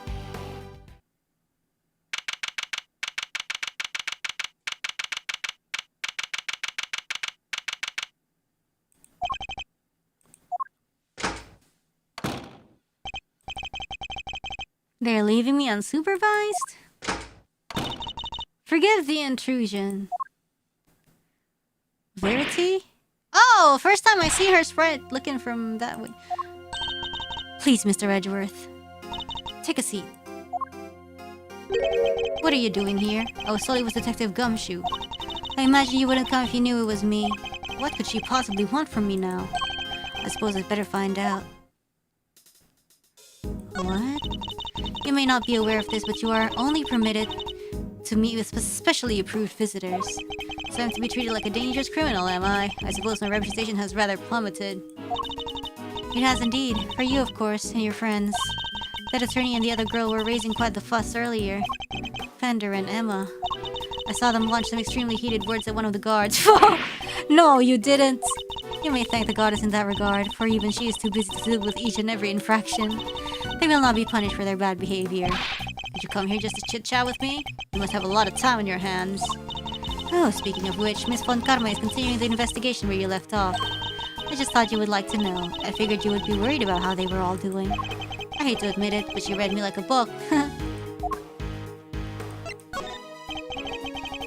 I feel like there are multiple occasions where Verity seems like a good person, but like somehow has to act a certain way in public, but we'll see. Like, even during the jail case. So it's kind of like a more evil Edgeworth when we're playing Phoenix. A more evil Edgeworth is crazy.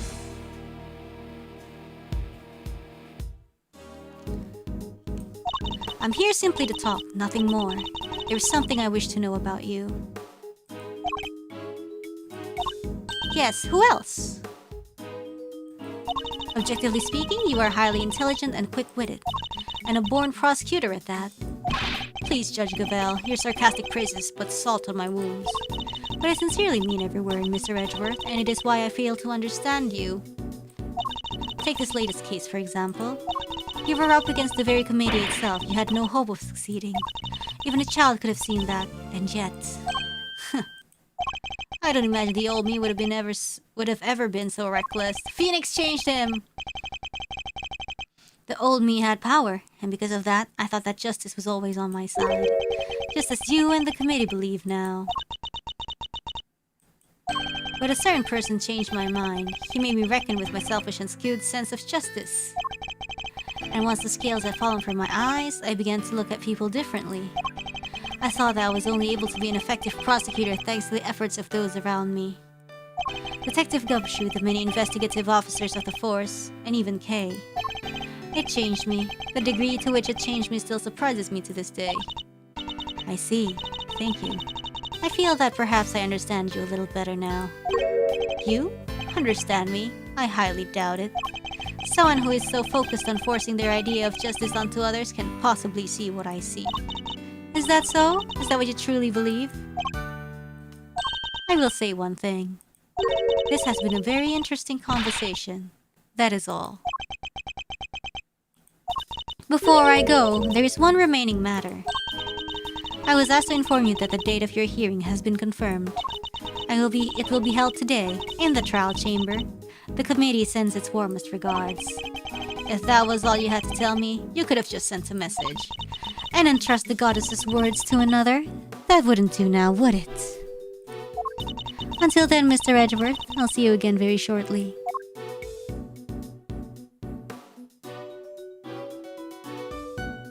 Nice. Welcome back to jail. Oof. It's 2 days to April 6th. 2 days to the day when Edgeworth gets in jail.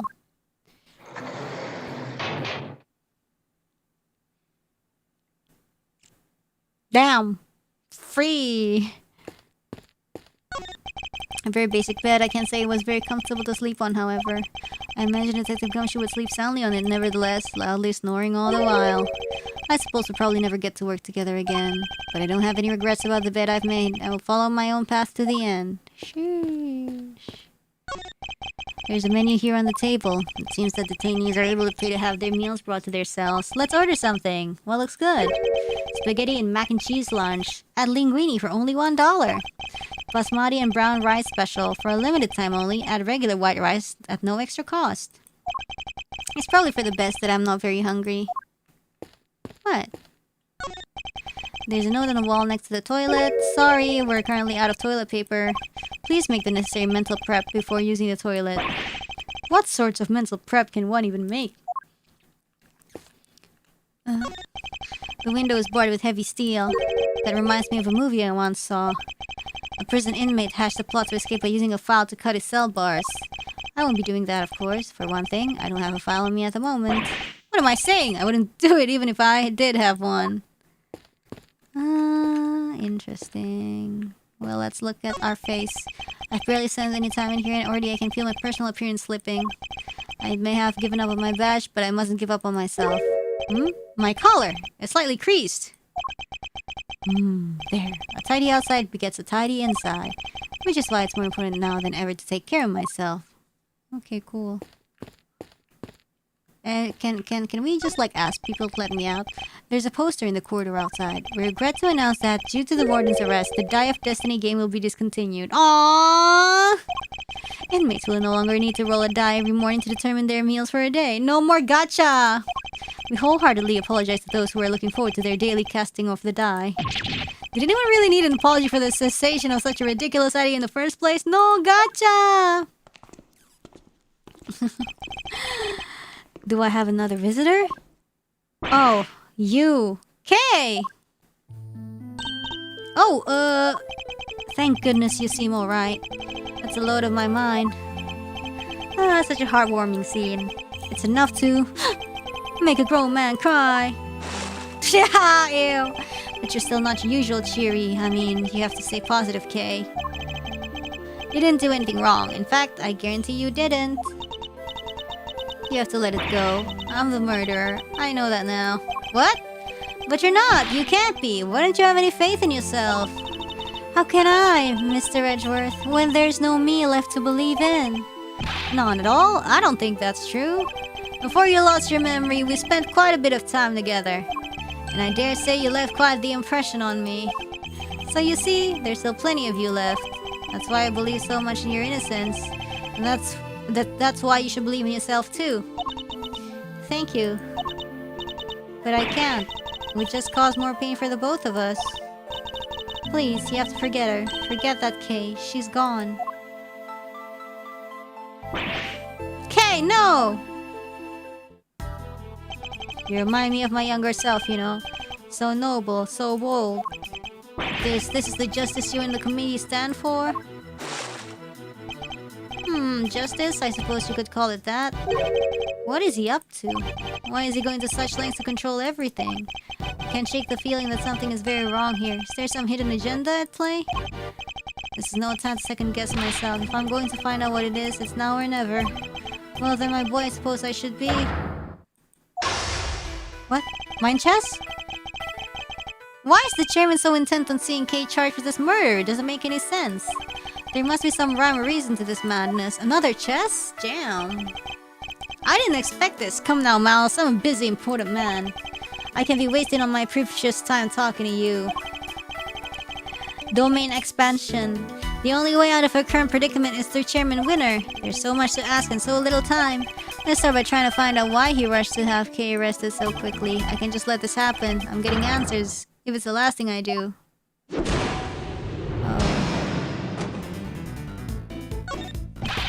Why were you so keen to push through Kay's arrest? An explanation? I'm not entirely sure what you mean. Don't give me that. You know exactly what I mean. I advise you to moderate your tone, dear boy. Did I remind you of your position? Oh. And suppose we did let your friend go free. What then, What do you mean, what then? Think of how that would look, my boy, and who would have to take the blame? Me, that's who. Oh.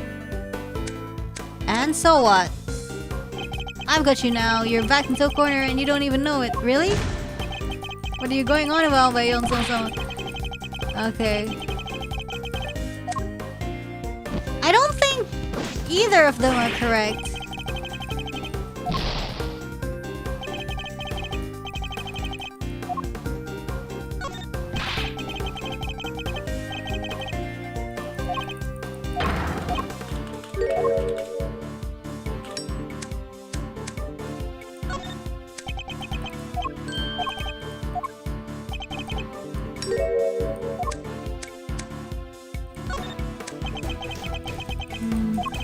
You're right to keep your mouth shut, that way you won't say anything foolish. Sorry, but I can't stay silent forever. No, Kay's innocence is still in doubt. You're breaking my heart. Just look at this flood of tears. Spilling out. Please, just leave it alone, will you? Things were coming along nicely until you interfered. Oh, what? Coming along nicely? That's a pretty strange way of putting it. It's almost as if you wanted Kay's arrest to happen. It certainly doesn't sound like the statement of an impartial representative of the law. You think so? Well, that wasn't my intention. Has it occurred to you that you might just be overthinking things a little? Chairman Winner certainly knows how to dodge a question, but it doesn't change the fact that serious doubts remain concerning Kay's arrest. Next, we'll need to press him on whether he really believes the investigation was sufficient. Nice. Can't allow any of his statements to go unexamined, no matter how trivial they may seem. One of them may just give us the breakthrough we need.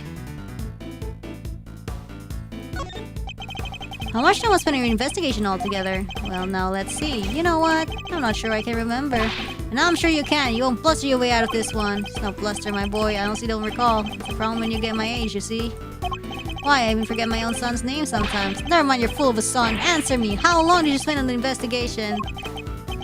You're right, of course. The boy's a fool. I never meant for him to grow up like that, but no, woe is me. He's only too happy to derail the conversation no matter where I take it. I have to force him to take this seriously. Let's try another tack for now. You can hardly say your investigation was sufficient, and you're the one who called all the shots, weren't you? Including the decision to have Kay arrested. I'm afraid I'm nowhere near as influential as you think, dear boy. You're the chairman of the committee. It doesn't get much more influential than that. Ooh. Not that I care about such things. You wound me, it's enough. To drive an old man to tears.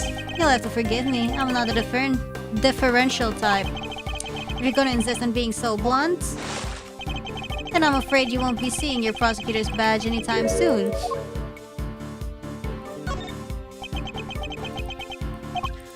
Nothing more to say? Wonderful, then I'll be on my way. Oh, okay.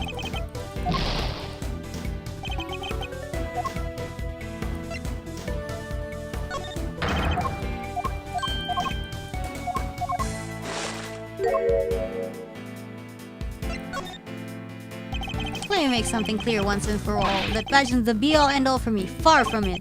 I'm not concerned with titles or roles. Even you must understand that much.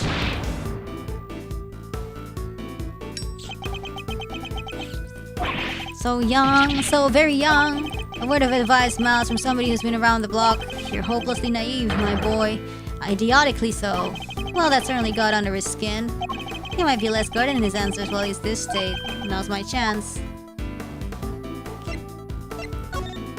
How much time? My, you really don't give up, do you? But even my patience has its limits, you know. What a coincidence, so does mine. Now answer the question. Do you believe that your investigation was sufficient or not? The youth these days are wont to be reckless. Makes me want to put you in your place. You're going to regret that, my boy.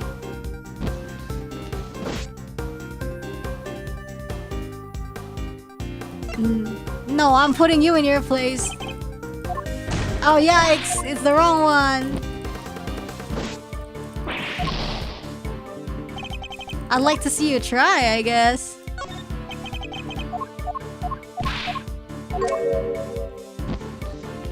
Me just brute forcing everything. I've got... Oh, what? I need to bide my time?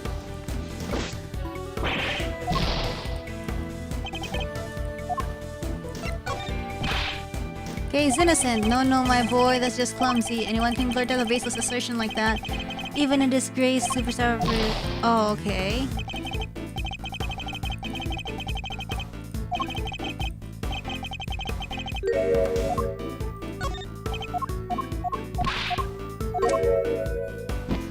They're giving us a lot of chances. Because this is a hard one. And it's just brute force time. Well, maybe you do know your place after all. What's the matter? Scared? Oh ho ho. Hardly. I was just thinking about how best to proceed. Getting answers from the elderly requires sensitivity. They can get quite emotional after all. You have no common sense whatsoever, do you? Don't you understand your fate rests in my hands?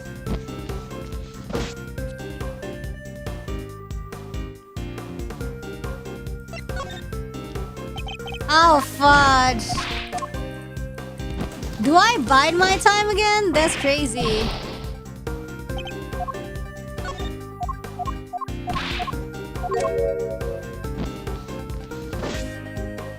Like, this is really hard. And he's like really vague with his reactions too.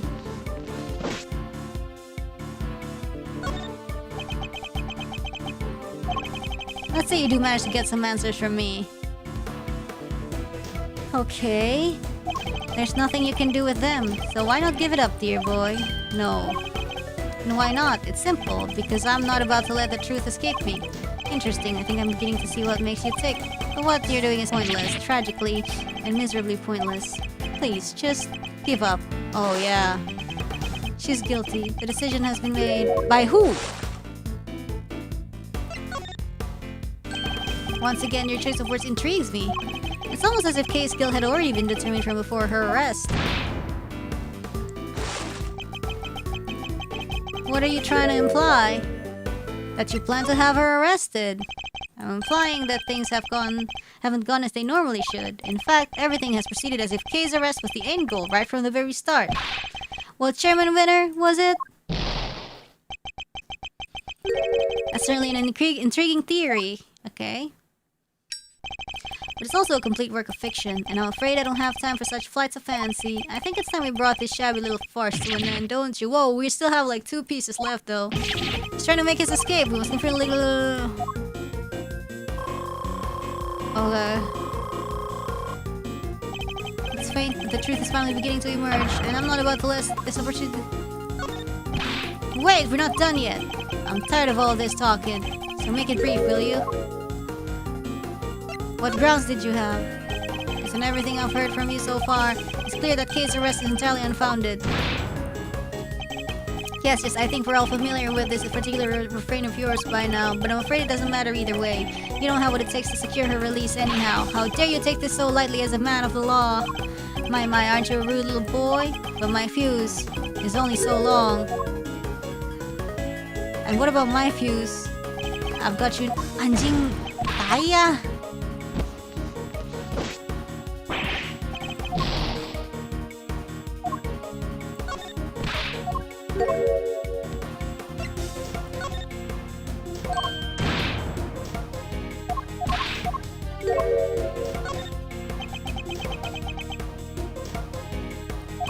Honestly speaking, I don't have the time to waste on every last question you can dream of. I have certain responsibilities to attend to, you know? I really am quite the busy man. Or are you just pretending to be busy, That's an awful thing to say to a fragile old man. I work harder than I should at my age.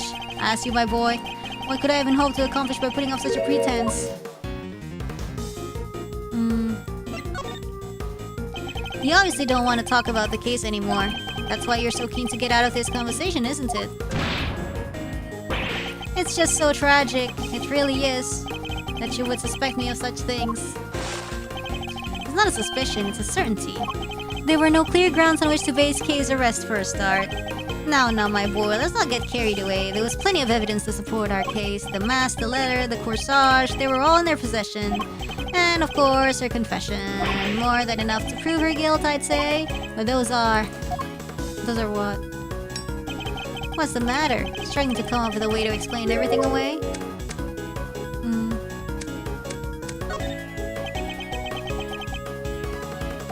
Well, there we have it. Your silence speaks. Oh no, it's sure I can't counter your argument right now. But you did let something valuable slip. A suspiciously detailed knowledge of the evidence against Kay. Ooh, he rattled off that list like he knew it inside out. I think that might prove to be a valuable clue. Kay's innocent. Oh shoot, fuck, no way.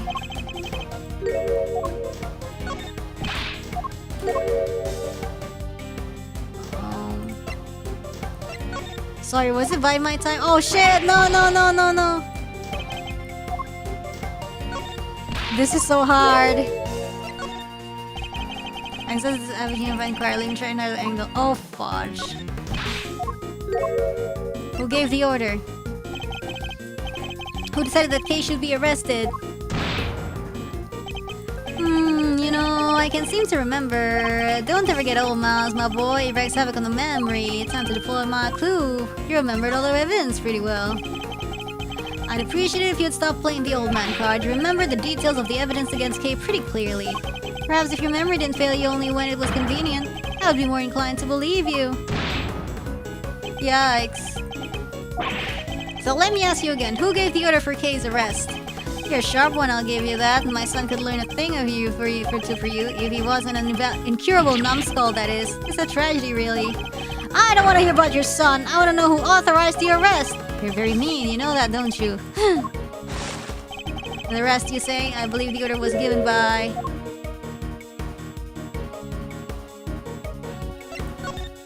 You, of course. Come on now, Chairman Winner. We both know it was you.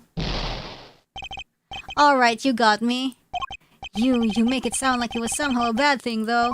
But I have a reputation to uphold, so I guess I'd better clear up this little misunderstanding. I'll entertain your questions for a few more minutes. Let's see if I can put your mind at ease. The key thing to do now is to establish how intimately he knows the details of this case. You just have to ask the right questions. Oof, nice heel. The endgame is at hand. We're but a few moves away from the truth.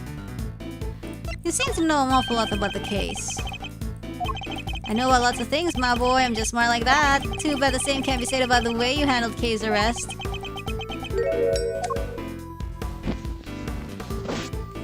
One piece in a dream. Why so quiet all of a sudden? Anjing.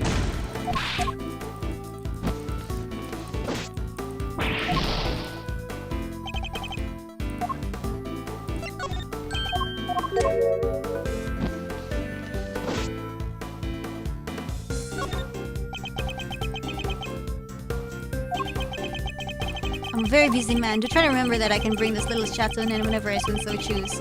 It's only taking so long because you won't give me a straight answer to any of my questions. If only you'd stop giving me the runaround, we'd be done already. So let's try this again. You seem to know the details about the case quite intimately. Why is that? Because I read the case file. Not exactly the most thrilling use of my time, of course, but it's part of the job. I have to be a good role model. I can be seen to be slacking. It can be so hard. But I had some time on my hands, so I read the whole thing from cover to cover. Did you really read it all? Ah, fuck. Ataw aaning! Oh my god!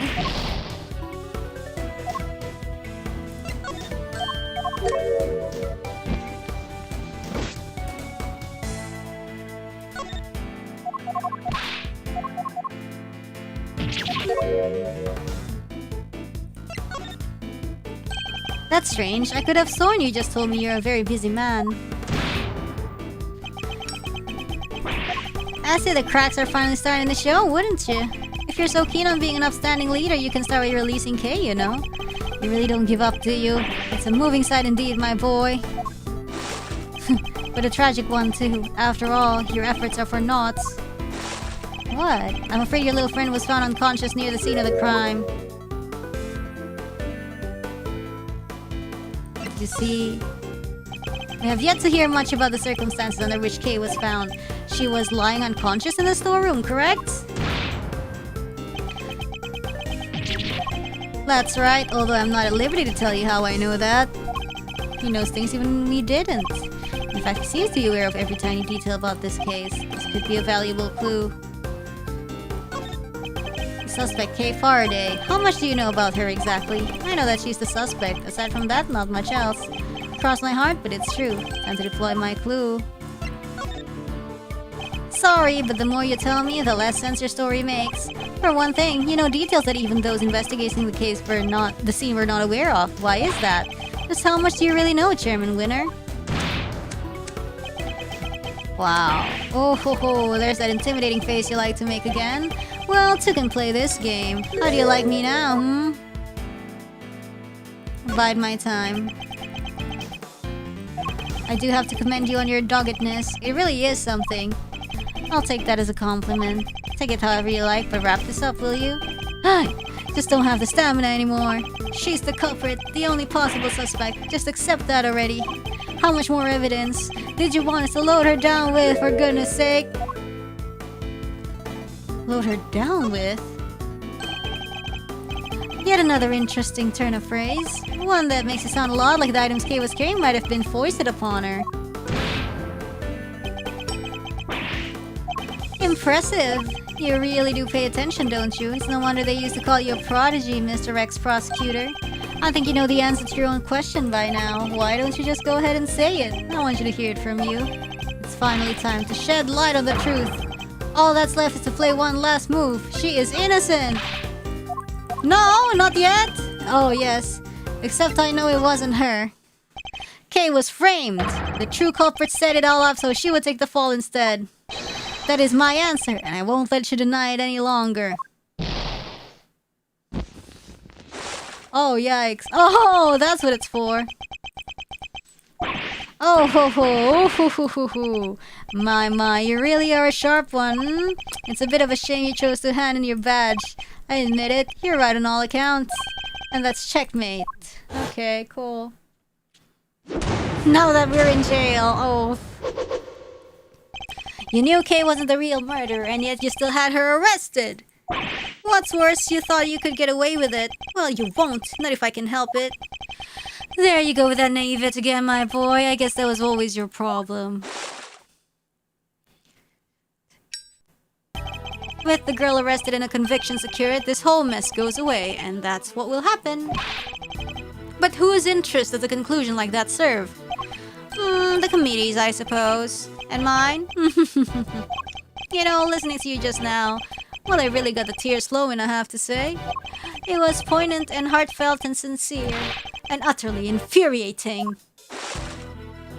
Look, I'm not perfect, I know that, but your lack of sophistication in these matters is beyond the pale. You insist that the truth is more important than anything else, but would you say the same if you knew what the real value of the truth is? What are you trying to say? When you get to my level, you don't uncover the truth, you make it little by little. Oh, fudge off! Kay Faraday, murder. That's the truth. The truth I created. Yes, my boy, that's what I like to see. It's so annoying. You're so sincere sometimes, it's painful. It just makes me want to put you in your place. Knowing the real truth will get you nowhere, because that's how much it's worth. Nothing. Shocking, I know. But why not go after the real killer? How much do you even know about what really happened? You're still not getting it, that's your truth. And it's worthless. When is all that matters? You understand what I'm saying, don't you, Mr. Ex-Prosecutor? I have all the power here. Curse you. Well, aren't you menacing? You and your little friend are just as bad as each other. Violent criminals who deserve to be locked up. You'll pay for this. And with that, yet another person disappears from my life. Just makes me want to cry and cry and cry.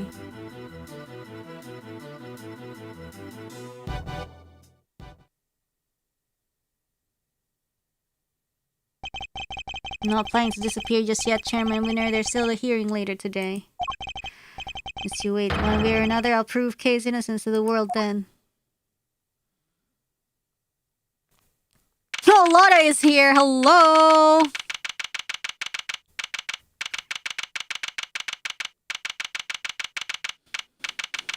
She's just like, hey, I'm here for the hearing. 10 members, over a majority, are present. I hereby call this hearing to order. We are gathered here today to assess the professional competency of Prosecutor Miles Edgeworth.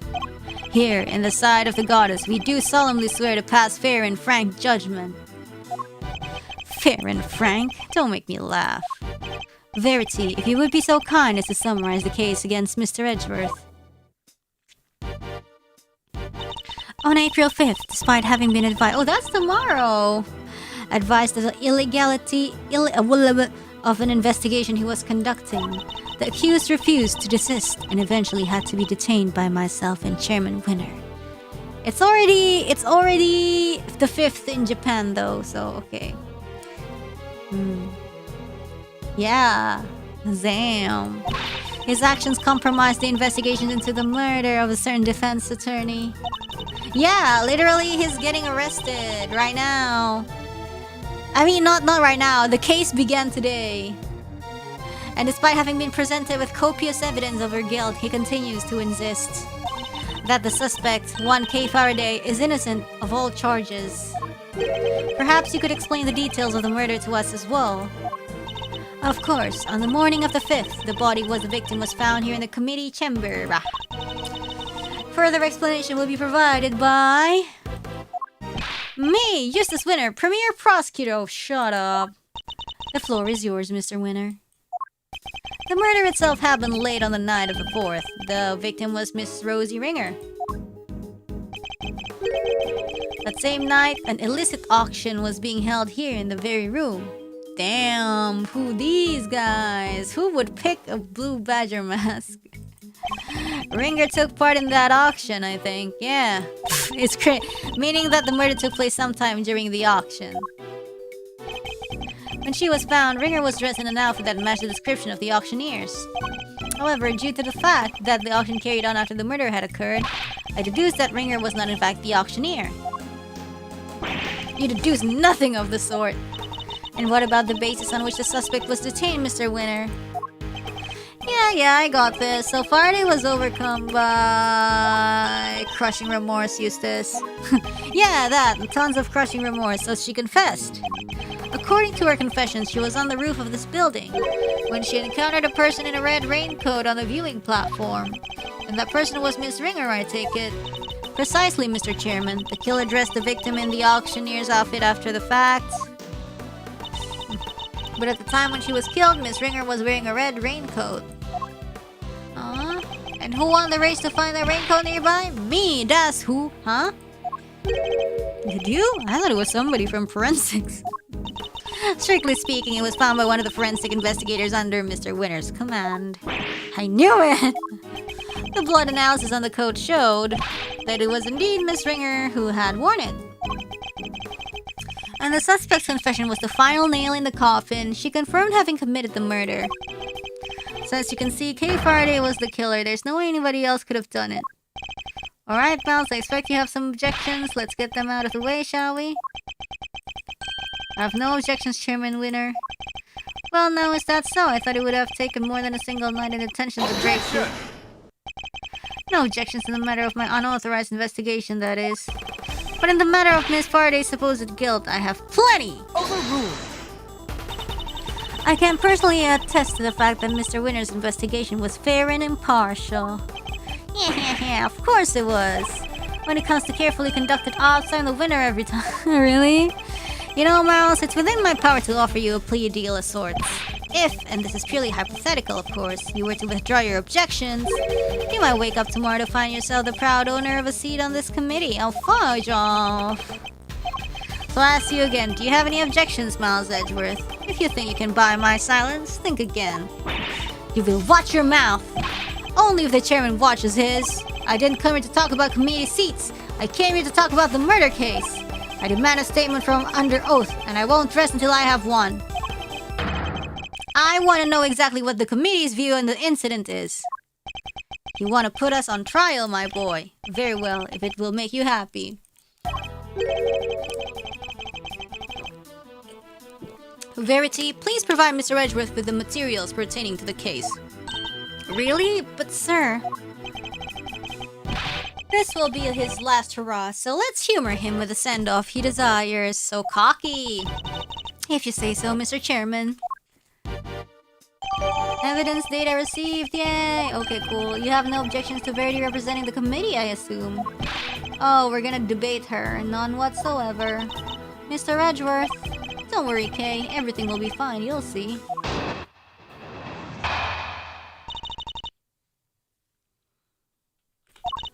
Miss Ringer attended the auction as a potential buyer. The red raincoat was one of the items put up for sale. Oh! So our assumption is that after winning and paying for it, she left the auction with her purchase. The only exit from the storeroom was, of course, the hatch leading up to the roof. Well, maybe the mannequin was, you know...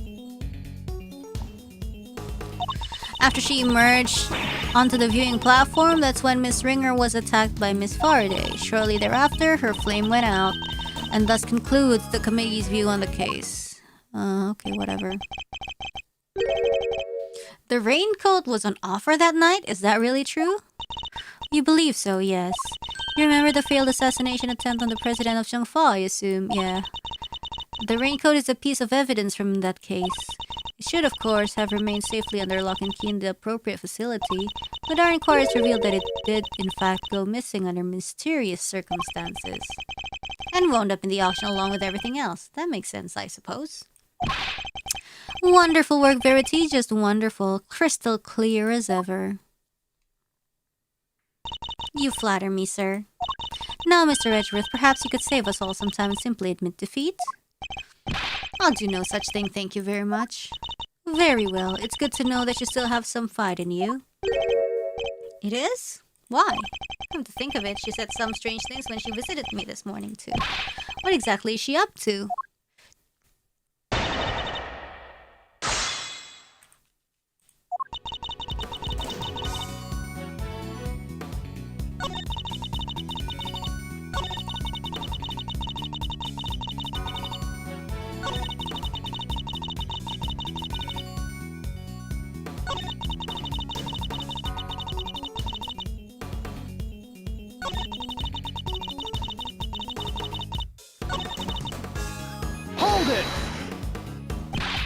But why? What possible motive could Kay have had? That is exactly what we are hoping to establish in our upcoming interviews with Miss Faraday. Coercive interrogation after the fact, something you seem to specialize in. If the murderer knew that the attendees would all be leaving via the hatch, then the roof would have been the perfect place to lie in wait. So as I was saying, after she'd emerged onto the viewing platform, that's when Miss Ringer was attacked.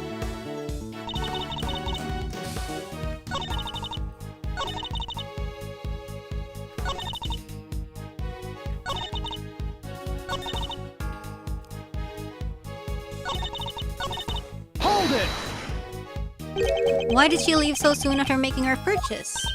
Because of the auction house rules. Winning bidders are expected to pay for their items immediately.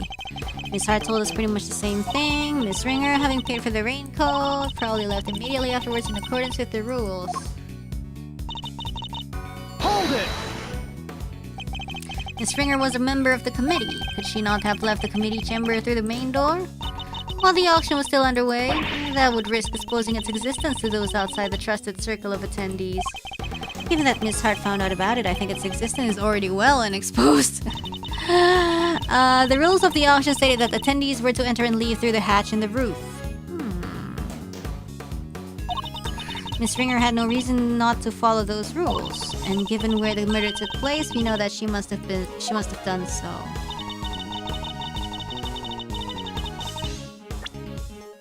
Sorry, what were the evidence that we got?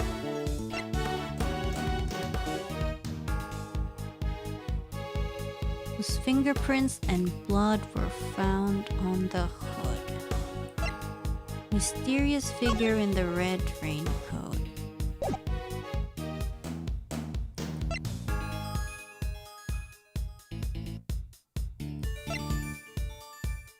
Blood in which the killer hid the body.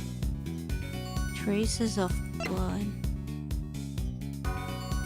Miss Ringer was attacked by Miss Faraday in the red raincoat.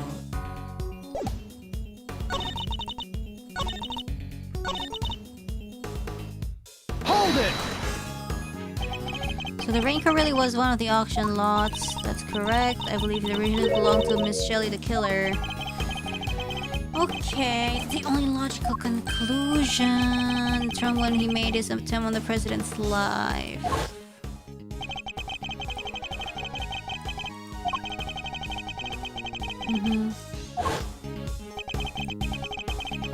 Do we know how the items were being smuggled in? That is still under investigation. It's certainly unrelated to the matter at hand, especially considering that you will soon officially be a prosecutor, no longer Mr. Edgeworth. My personal circumstances aren't important right now. Please continue, Your Honor. As I was saying, the raincoat was one of the items up for sale. Yeah, that's what I thought.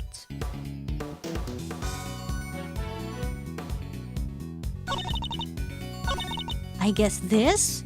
After winning and paying for it, she left the auction with her purchase. No, but she had blood on her hands. I don't know. Objection! Oh, yikes.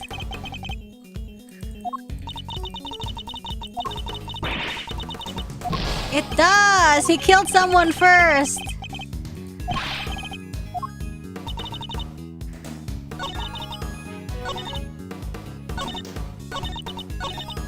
Hold it! Her flame went out? The flame of her life, Mr. Edgeworth, though perhaps her flame was stolen from her is more apt. Objection! But the candelabrum that extinguished her life was one of the auction lots, meaning Kay had no way of getting a hold of it to begin with. Overruled! Miss Faraday could not have lain in wait for the victim without knowing of the storeroom's existence. She could easily have snuck down the ladder and stolen it while the auction was underway.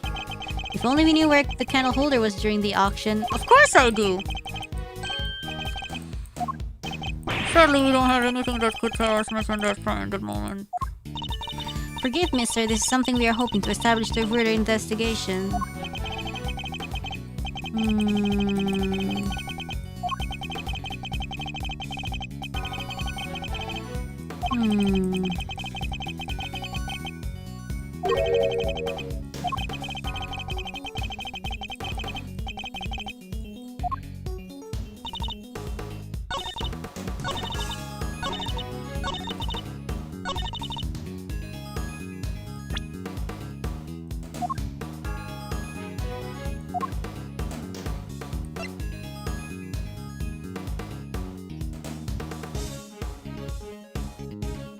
This, right? Her flame went out. Or secret elevator blood.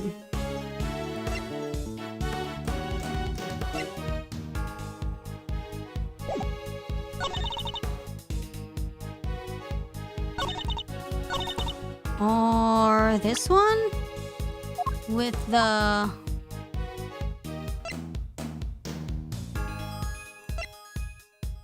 Objection! Fuck, no!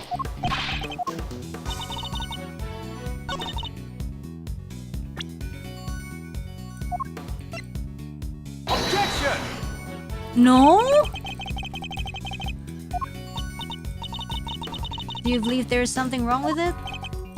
Well, no, nothing seems so... kind of difficult. What is the solution?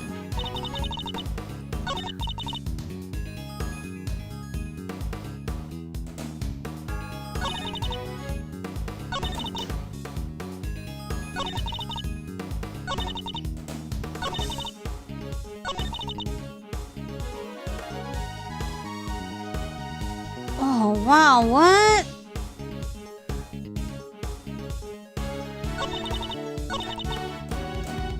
I don't know.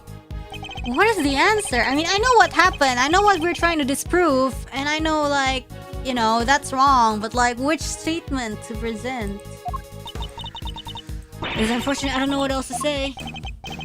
We'll be looking to any such activities just as soon as this hearing is over and done with. I commend your decision to pursue the matter further, Mr. Chairman. Don't be silly, Verity. It's the least we can do, really.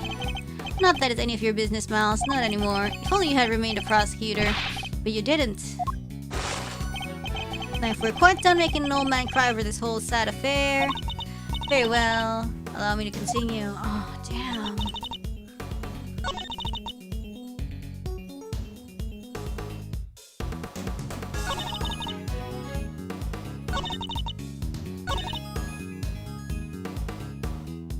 The only exit from the storeroom was, of course, the hatch leading up onto the roof.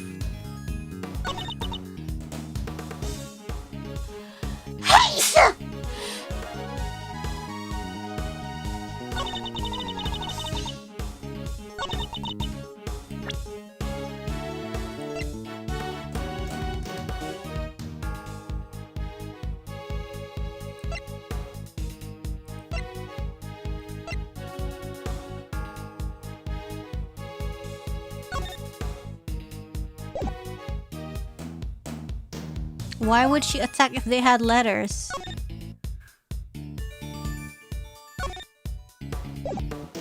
Revenge on what happened 12 years ago.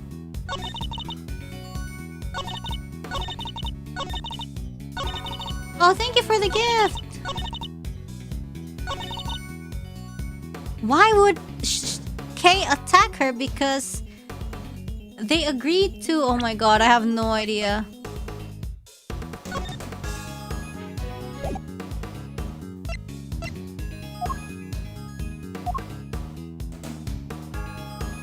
Hmm. 12 years ago.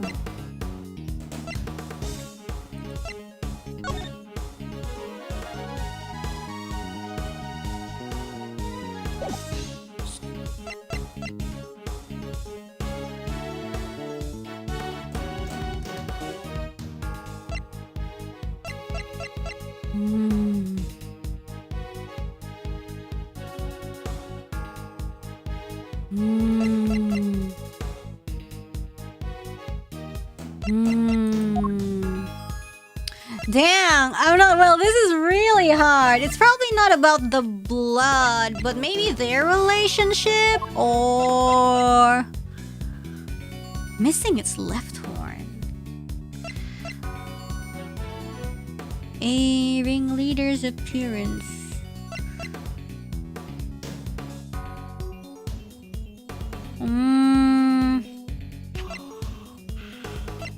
Oh my god, I don't know. What is it?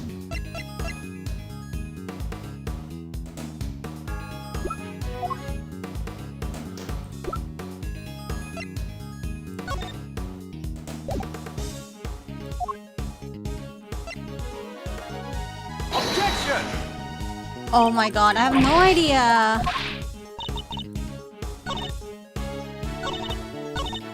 Her flames. Shortly thereafter, the flames went out.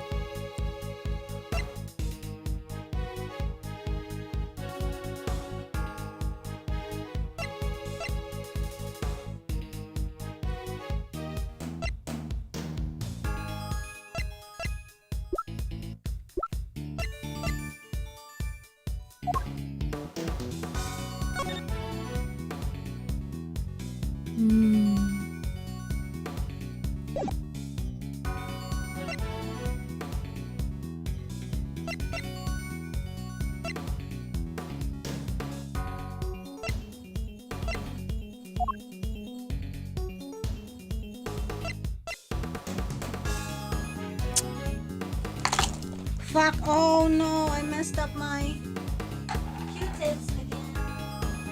I spilled everything.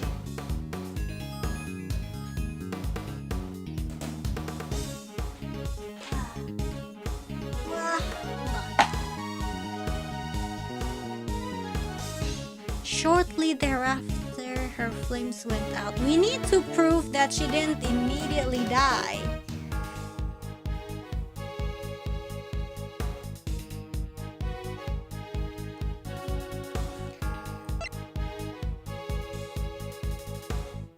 a freaky... Oh, I don't know. I actually don't know. What is it? I can't keep brute forcing. We're gonna run out of HP.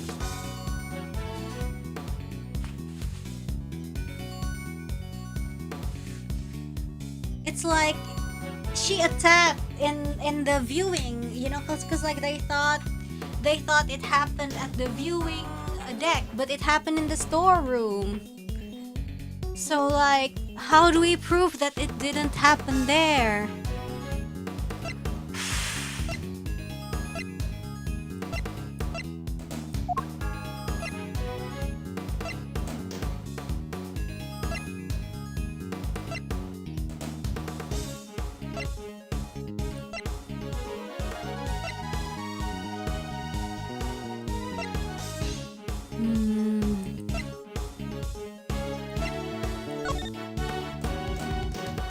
Like, oh wait, there's a second page.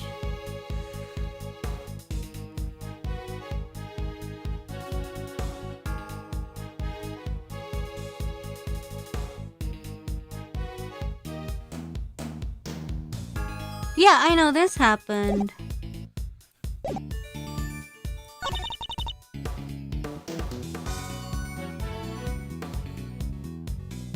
We did present... Did we present this? I think we did. And that's wrong. Not yet? Objection! Oh my god. Maybe you can clear something up for me, Judge Gavel. But what is Miss Hart doing here at this hearing? She's an eyewitness. I thought it would be obvious. Well, no, ain't really an eyewitness. More of an ear witness, I guess. She's not exactly the most confidence-inspiring choice to help you make your case, is she? I like to think I choose my allies a little more carefully than you, Mr. Edgeworth. Maybe you should question them more thoroughly, because there's something she hasn't told you. Take a look at this. It's a photo taken by Miss Hart. In the storeroom, correct? What of it? According to your theory, the murder occurred up on the roof. But according to Miss Hart's testimony, she happened to witness the entire incident unfold in the storeroom, just before she took this picture. Wait! You're saying Gavel got it wrong? That's exactly what I'm saying. What? Miss Hart, if I may confirm your account of the events you witnessed that night. You saw the person in the picture, correct? I sure did, clear as day, and with my own 2 eyes to boot. And what were your impressions at that point? My impressions, this right here is the coup of the century, something like that. Yeah, that makes sense. I was hoping more for your impressions of the person in question. Oh, that there's a walking meal ticket? Seriously? Haha, just my little joke. No need to look at me like I done sat on your lunch. Ore, Renko, right? Why, I took one look and I thought that's our perp right there. And therein lies the rub. For Miss Hart to have thought such a thing means that the mama... Oh, Mr. Edgeworth, when will you learn to use your words? If it's an explanation of the facts that you require, you need only ask, you know? What do you mean? I assume we're about to raise the issue of the voices Miss Hart heard. Voices that may be unrelated. Unrelated? You can do better than that. Was one of the voices Miss Hart heard really even Miss Ringer's? You're kidding me, right? Them folks was talking crime-related turkey or my name ain't Lotta Hart. Ah, but did you hear them clearly? Well, can't rightly say for sure, but I can rightly say nothing, and you know it, they must using voice changers. I done told you all that. Precisely, Miss Hart heard voices, but those voices were disguised. Which means we cannot even be certain that whatever she did over here had anything to do with the murder. Objection!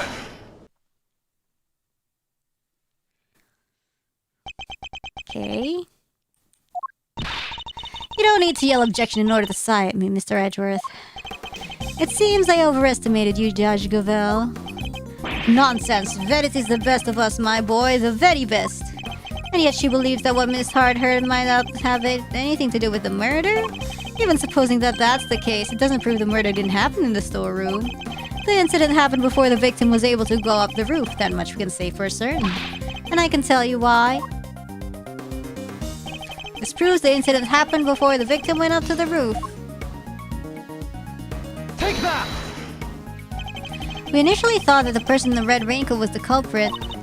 Yes, because Miss Hart said as much.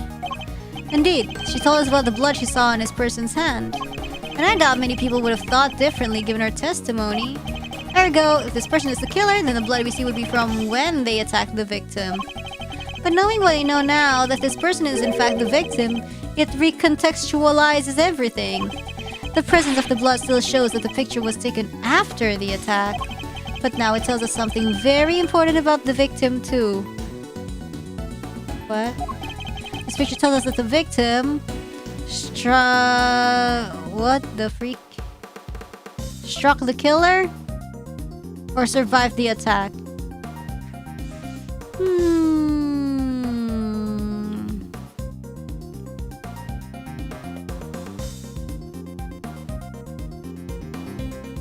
Survived? I wanted it to be striking the killer.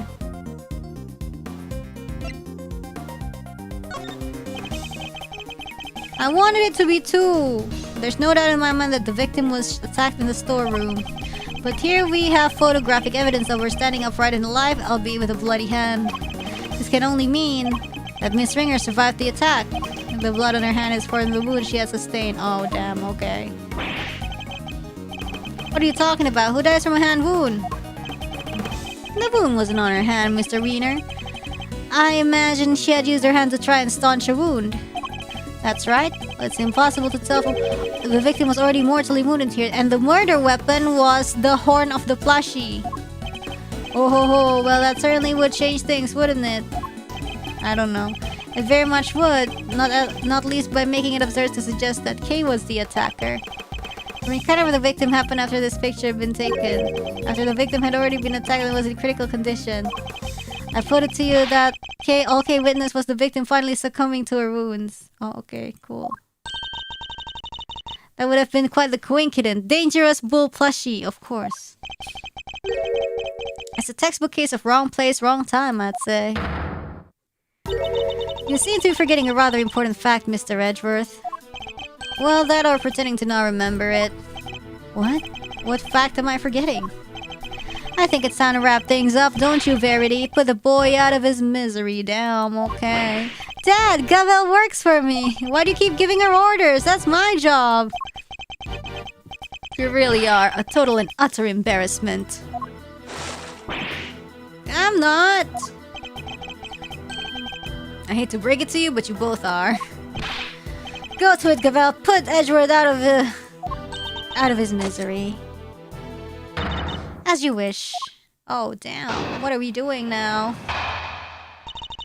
What you're forgetting. Miss Ringer's body was found with 3 wounds in her chest. And we all know what those wounds are from, don't we? That's right. They're from when she was stabbed in the chest by a 3-armed candelabrum. I doubt anybody could survive such grave wounds. If you care to read the coroner's report, I'm sure you would change your tune. Motherfucker. Nicely done, Gavel. Now Edgeworth will have to make several objections. Yes, I'm afraid I will. What? Why? Weren't you listening? Oh, I was listening very carefully, in fact. Hence my objections. Come on! Why do you always have to undermine me? That's never my intention, I assure you. It isn't? Because you do it so well to yourself every single time already. Of course it isn't. Yeah, I knew that. Because I'm... Please, Eustace, just stop for goodness sake. You've already embarrassed me enough. Huh? What do you mean, Dad? Aw, I kind of feel bad for the boy. Anyways.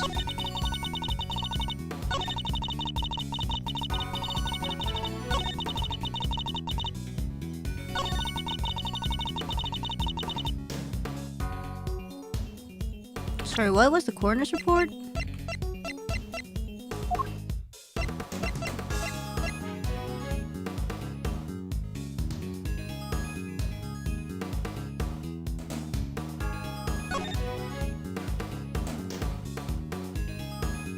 Three puncture wounds on the left side of the chest inflicted by a candle holder. Victim suffered a head injury post-mortem. Prominent burn mark on back of victim's right hand.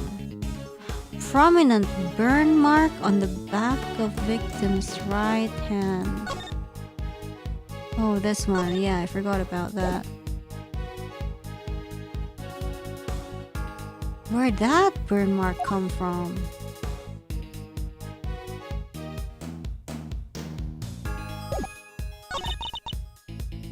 Hold it! But the victim may not necessarily have died instantly. I think we can say that much at least. Perhaps, but she would surely not have lived for longer than a few moments either. So there are people who could survive even if you stab them in the chest? Sure, there might be, and there might not be too. So which is it? Trust me, there are not. And in case you're still tempted to believe there might be... Hold it! Cause of death is the set of 3 puncture wounds on the left side of the chest inflicted by a candle holder. Well done for reading, Mr. Edgeworth. That report forms the basis of my own conclusions. In other words, if I disprove what it says, I disprove your conclusions too. You have the strangest sense of humor, but I wouldn't mind seeing you try. However, before you do, I would advise you to read that report very carefully. After all, I'm not interested in your opinions, only in solidly grounded deductions. Okay, cool. Mr. Edgeworth, don't worry, Kay, everything will be alright.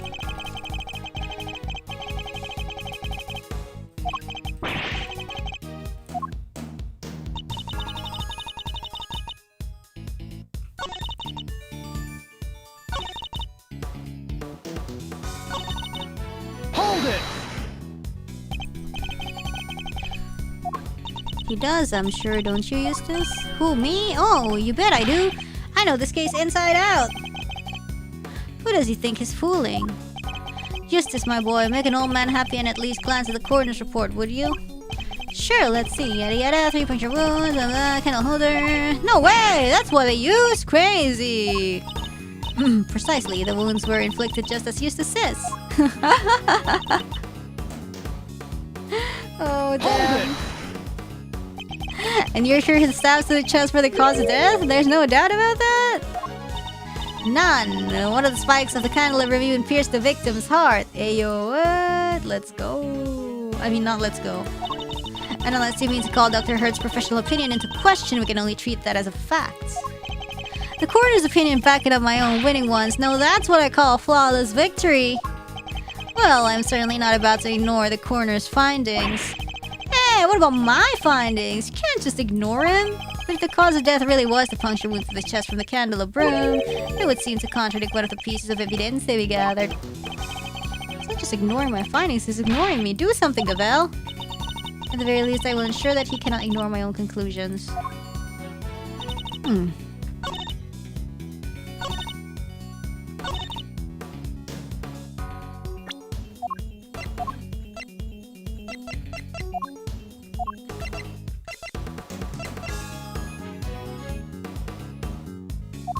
That may have been the warder weapon.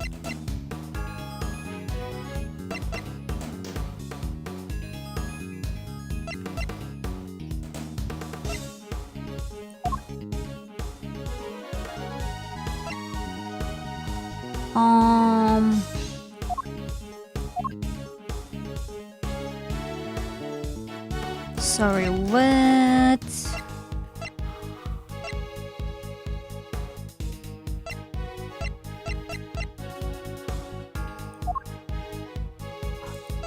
Sorry, what? Where's the... Oh, ini anjing. Cause of death is the set of 3 puncture wounds on the left side. Oh.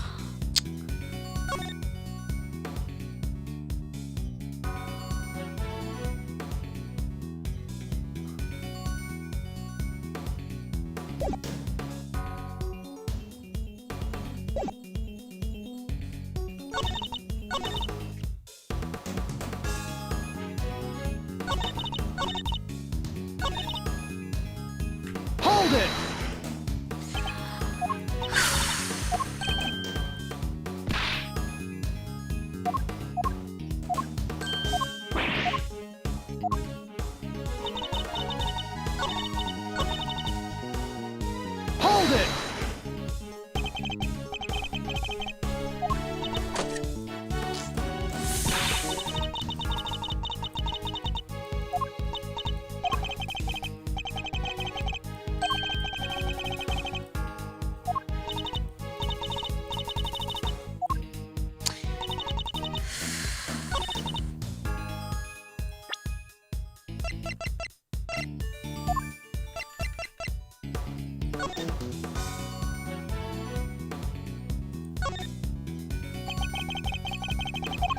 And the spacing matches the wounds in the foot. Is this really the murder weapon?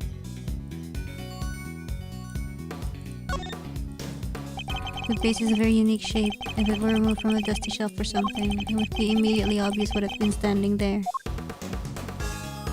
It was standing in the auction thingies. I think this is the real murder weapon. But...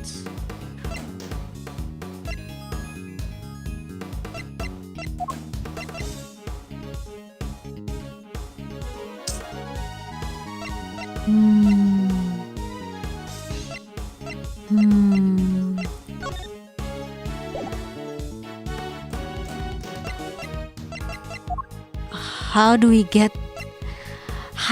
get here? Stab wounds to chest, head injury sustained post-mortem. There's a burn mark, but I don't know if this will be important.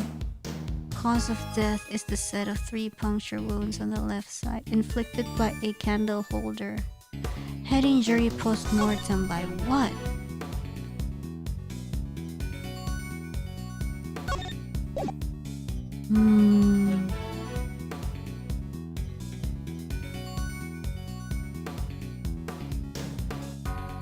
The shit. Ooh. Okay, nothing.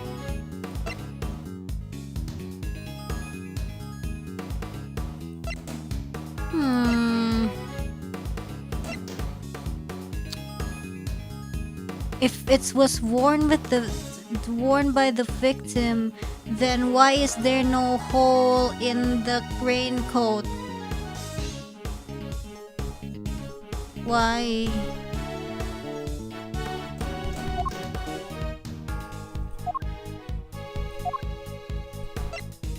If this was her surviving the attack and it really was done by the candelabrum, why are there no holes?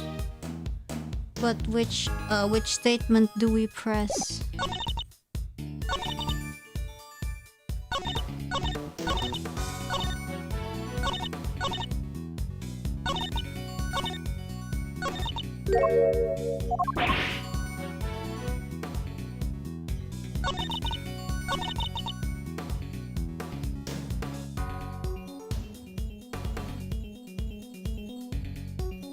Maybe this?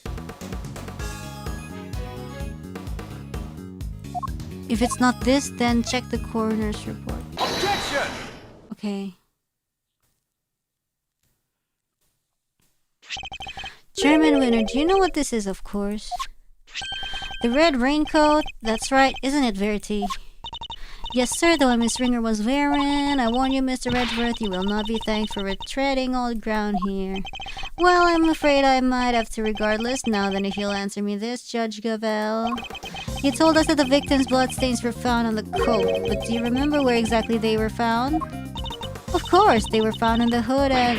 No. What's the matter, Verity?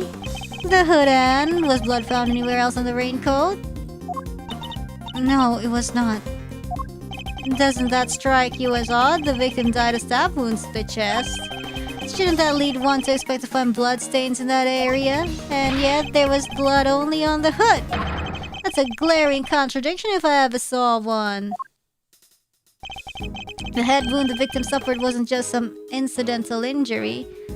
Oh, that's from the head injury post-mortem. It was inflicted before the stab wounds to her chest and gutting.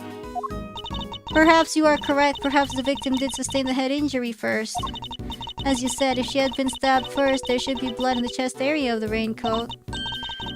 Yeah. They said post-mortem, but then what is this? Therefore, Miss Ringer cannot have been stabbed before the head injury had been inflicted on her. Ah, you think so what? The coroner's report is bullshit? But even if we concede this point that the head injury came before the chest wound, what difference would it make? How does it change our understanding of the case? I'd say it changes things a great deal. In fact, it raises an even more fundamental contradiction. That is quite the bold claim, Mr. Edgeworth. I have to admit you have me intrigued. Perhaps you could show us this fundamental contradiction with some evidence. Which piece of evidence best demonstrate the contradiction? Yeah, this bullshit report. Coroner's findings. This is Dr. Hart's preliminary findings, according to which the victim suffered a head injury post-mortem. But the order suggested by the bloodstains on the raincoat is exactly the opposite, yes. Bailiff! This court hereby subpoenas Dr. Hilda Hertz to the committee chamber with all due haste. Until she testifies, this case cannot be brought to a close. Oh, dang. Yes, Your Honor, I'll go fetch her at once. Unfortunately, Dr. Hertz is a very busy woman. I doubt she'll be able to come immediately. In the meantime, there is another important angle I would like to explore. Frankly, something has been bothering me about the person at the heart of this case. The so-called ringleader. Who exactly are they? Yeah, good point. We never looked into that, huh? Despite having been mentioned repeatedly in this hearing, we still don't know even the most basic facts that might help us uncover their identity. Well, Mr. Edgeworth, do you have any thoughts on the matter? You've seen nothing that might serve as clear evidence of the auctioneer's identity as of yet, but there is someone involved with the case that I can name. I suspect that at the very least, they might be able to point us in the right direction. And that's your papa! Yeah. I demand that you testify as to what you know. What? Are you crazy? Why would you accuse my dad? You would cast doubt on the integrity of the chairman of the committee? Do you understand the implications of such an act? I don't care who or what she is. We're talking about the truth here, and about a man who seems dead set on framing Kay at all costs. The mask, corsage, ticket stub, and everything else. The items Kay was carrying when she was found, they were deliberately placed in her possession somehow. Like Chairman Winner himself. A shocking accusation, and one I find hard to believe. But for the sake of completeness, I must ask, why would he do such a thing? To cast suspicion on Kay, of course. Why else? I even managed to get him to say something to that effect. Chairman Winner, your rebuttal, please. I think the good chairman might be in shock. So what if I did? Did you hear me, dear boy? I said, so what if I did? You say you got me to admit as much? Well, where is your proof, With no witnesses to speak of, your word alone is hardly enough to make an accusation like that stick. Wow. Or do you mean to tell us that you have something more to base your outbursts on? Still has the arrogance you showed back at the detention center, and yet... Mr. Edgeworth, I'm going to have to ask you to explain yourself, if that's alright, Mr. Chairman. Not at all. I'll be very interested to hear this for myself. I'm intrigued to learn where Miles might have gotten the idea that I'm some sort of criminal, because you'll never find a more fine and upstanding citizen than myself. Ew. He has a lot of nerve acting all innocent like that. Very well. Let's start at the very beginning. The fact that the auction took place right here in this hallowed trial chamber is a point of suspicion. A location that should, by rights, only be accessible to members of the committee. Yeah, they all have keycards to the room after all. Furthermore, these auctions seem to be held on a somewhat regular basis. And for that to be possible, there can only be one winning explanation. That's right, Mr. Winner, that the auctioneer is a member of the committee. Oh, no! What on earth is wrong now? What do I do, Dad? I played right into his hands! You did indeed, you utter nitwit. But Miles, my boy, you do realize that you've cast quite a wide net with your explanation? That's true. There are 11 members of the committee. Only 11? Investigate all of them, duh! 10, given Miss Ringer's unfortunate passing. 10 potential suspects in total. Yeah, and? Well, it certainly isn't me. And it can't be the chairman, can it? Whoever it is, speak up right now. Come, calm down, all of you, please. Well, Miles, is that all the proof you've got against me? You're very quiet all of a sudden. But it's too late to back out now. You accuse the former chief prosecutor and current committee chairman of a crime. I would tell you to prepare for the worst. But there's no preparing for what you're about to face. Oh wow, now we're against him.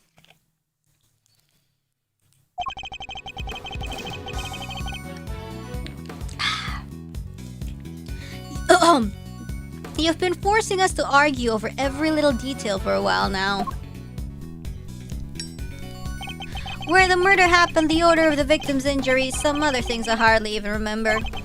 But you needn't have bothered my boy, because it's all irrelevant in the end. Think about it, the suspect herself has already said she did it. That's all that matters at the end of the day, and her sentence will be lighter for it. So rejoice! And there you have it. Feel free to pick holes in it as you see fit. How can I when that was barely a testimony to begin with? That man, he's a very powerful person, isn't he? It's okay, Mr. Edgeworth. Please, just let it go. I did it. I'm the murderer. I even remember doing it. No, you don't. I saw a flash of something half remembered, Kay. Nothing more. But you must believe in something. Believe me when I say you should believe in your own innocence instead.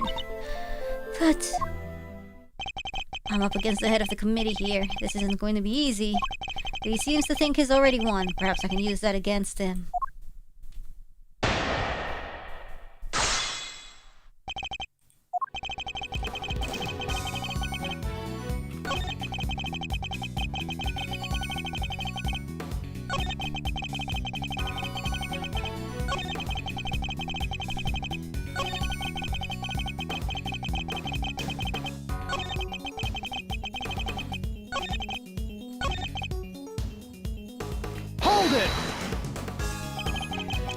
I seem to recall the ringleader's identity and faulty coroner's report being critical points of contention. Yes, I was listening, my boy, but critical is a matter of opinion. How can you possibly suggest that such fundamental issues are not important? Perhaps it is your ability to make sound judgments that should be on trial here today? Oh ho, bravo my young hothead, wonderfully cutting stuff. You do like to try though, don't you?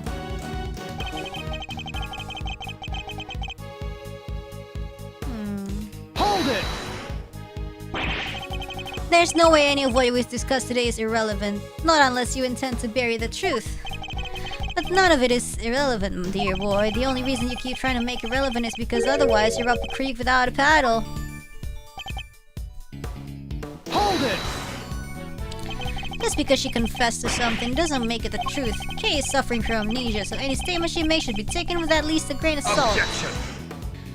Even so, it doesn't exactly solve anything for us, does it, dear boy? And it would be nonsensical to dismiss her confession outright. I tell you what, why don't we ask her one last time? Though I'm sure she'll just say she did it again.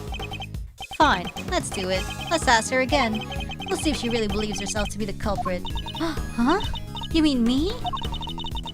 Is this really what you want, Mr. Edgeworth? If it goes badly, it could significantly weaken your position.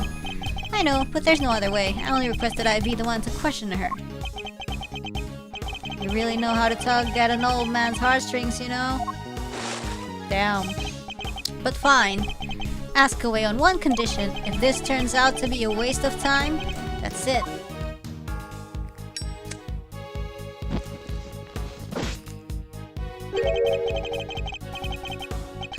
We'll call the proceedings to an end and then and there. Agreed? Huh. You mean the hearing? Yes, dear boy, that's right. Perhaps you aren't a complete muddlehead after all. Now, just so we're clear, if we ask in and all that happens is the girl confirms her guilt, she's officially declared guilty on the spot. Yes, that sounds like a great plan if I do say so myself. Damn, what the hell? That's it? You just declare guilty just like that? That's the gist of it. It's a big risk, but he's gonna find a way to condemn her either way if you don't do something. Kay! Yes? I know it's a lot to ask, but I need you to think. Do you remember anything else about what happened on the day of the murder? Anything that might help us prove your innocence? Why? Why are you still fighting it, Mr. Edgeworth? It's no use. I can't be of help to you. I'm sorry. I'm too scared to try to remember anymore. What if I remember something even worse? And if I did, I'd just be making more trouble for you. Please, just accept it. The Kay you thought you knew is a dangerous criminal. A criminal who let you down and betrayed your trust. Damn, she's so... she's insisting so hard. You have nothing to be afraid of. I may not have known you for very long, but I know you well enough. And right now I'd say I know you better than you know yourself. You would never commit a murder. You could never, because this is who you really are. The Yatagarasu.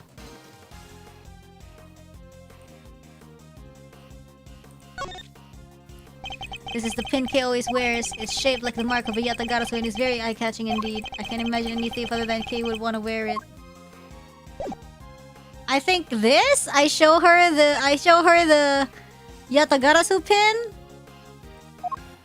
Surely I show her this. Take that! You're the great thief Yatagarasu, a noble outlaw who would never stoop so low as to kill.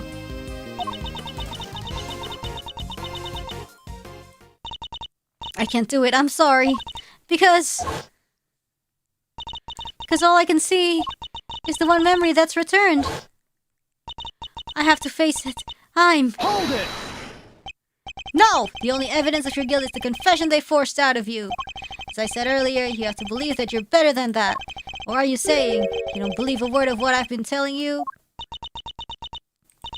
No, it's not that. You're trying so hard to help me. And you're risking so much for me. It's too much. You have to stop. I'm begging you. Ha! So that's what's going on. I thought it was strange, but now I see. The reason you're allowing yourself to be railroaded into accepting your fate is because of me, isn't it? Which is exactly what the Kay I know would have done. You're a good person, Mr. Edgeworth. Sorry to burst your bubble, but I'm not. And I don't plan on becoming one anytime soon. Because despite all your wishes to the contrary, I'm still trying to help you. So you see, I've merely been servicing my own ego, regardless of what I put you through. Now, let's try this again. See the good in yourself, Kay. Remember the noble thief you truly are. That memory of you committing the murder, you need to question it with all you have. That's all I ask. So please, do it for me.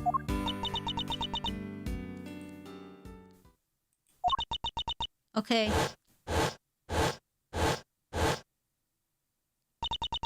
Ah! What? What's wrong? Did you remember something? It'd be like some cliche movie plot if she did. A cow? The cow is the murder weapon!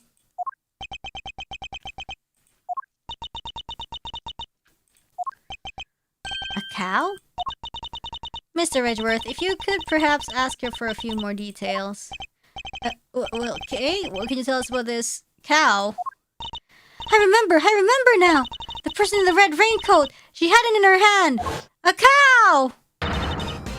A stuffed cow! I can see it so clearly now! Are you sure, Miss Faraday? Are you absolutely certain? Yes, I'm sure. Death by cow! Oh my god! Cow Stampede ASMR? We saw it from miles away. Then this court acknowledges the defendant laid statements as new testimony. Objection! Have you lost your mind, Verity? You can't accept testimony like this. With all due respect, Mr. Chairman, information pertaining to the victim in her possession is new and highly relevant evidence. Objection! Need I remind you of the adult state of her memory? No, this simply won't do. Adult? But if we claim her memory is unreliable now, then our argument is weakened, sir. You said yourself only a few minutes ago that thanks to the suspect's confession, we need not worry ourselves over the finer details, did you not? Were we to call the validity of her memories into question, then we must also call into question the confession on which our entire argument is based. Yes. Is that really the most advisable course of action? What cow stampede ASMR? I need more details. Oh, during Fest, me and Shiori, we did MC together and we made the crowd do cow stampede ASMR. Yes, you're right. Proceed as you see fit then. Thank you, Mr. Chairman. We're still in the game, but only by the skin of our teeth. It's okay. Clutch. And only thanks to Judge Gavel's intervention. It's almost as if she was on our side for a second. Yeah, I feel like she is on our side, but it's kind of like she's under, you know, the committee. Like, she can't just be like, fuck you all! Well, Mr. Edgeworth, a stuffed animal? I believe the cow in question is this thing here, Your Honor. They found it in the storeroom, and I believe it is yet another auction lot. Hi. Wait, that's... Do you know something, Gavel? No, it's just not what I imagined. I suppose it's a rather odd thing for the victim to have been carrying. I should look it over carefully. The freak, there's a hole. Left horn is missing. This hole. It looks like that's where the horn would have gone. But that doesn't look like stuffing in there. So what is it? Let's take a look at the rest of this toy and see what else we can find. Okay, what's this shit made of? The right horn seems intact, but I can't say it's doing much for the overall symmetry of this stuffed toy. Look, Mr. Edgeworth, it moves. It does? Huh? Sounds like sand being crushed? Huh? It would seem there is a recording device hidden in... Oh! What the helly? Shh, shh, and shh, shh. Oh! I knew it was you the moment I laid eyes on you. You can't hide that burn from me. Oh! Oh!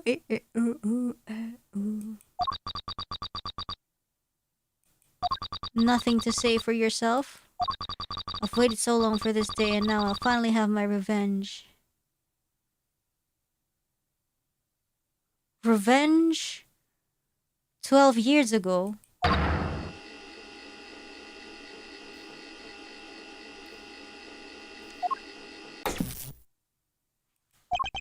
Could this be the moment of the murder? And someone made a recording of it. Oh, goddamn. Hey, that's them right there. Them's the voices I heard sure as eggs is eggs. Overruled. Unfortunately, we have no way of verifying when these voices were recorded. It's possible they have nothing to do with the murder, if only there were some accompanying video footage. Damn, what are you talking about? You saying there's a video footage? You got bugs in your ears or something, lady. I done told you them's the voices I heard. And we already know the victim was holding that thing, right? So it's got to be from when she got out. Yes, it's a possibility, but a weak one without more than your word to back it up. We need something more, something credible. We need? Yet again, she seems to be stepping in help. Judge Gavel, I think we all know the voices are from the moment of the murder. Consider for a moment the words we heard on one of the speakers say. I knew it was you the moment I laid eyes on you. You can't have that burn from me. I believe we have something that could explain what these words are referring to and how it's all related. Which piece of evidence proves that the voices are from when the murder occurred, Fog?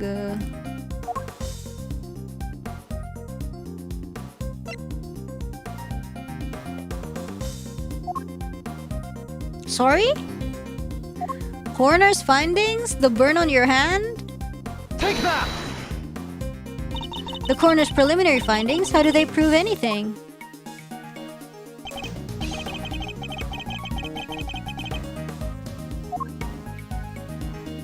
Burn. Take that!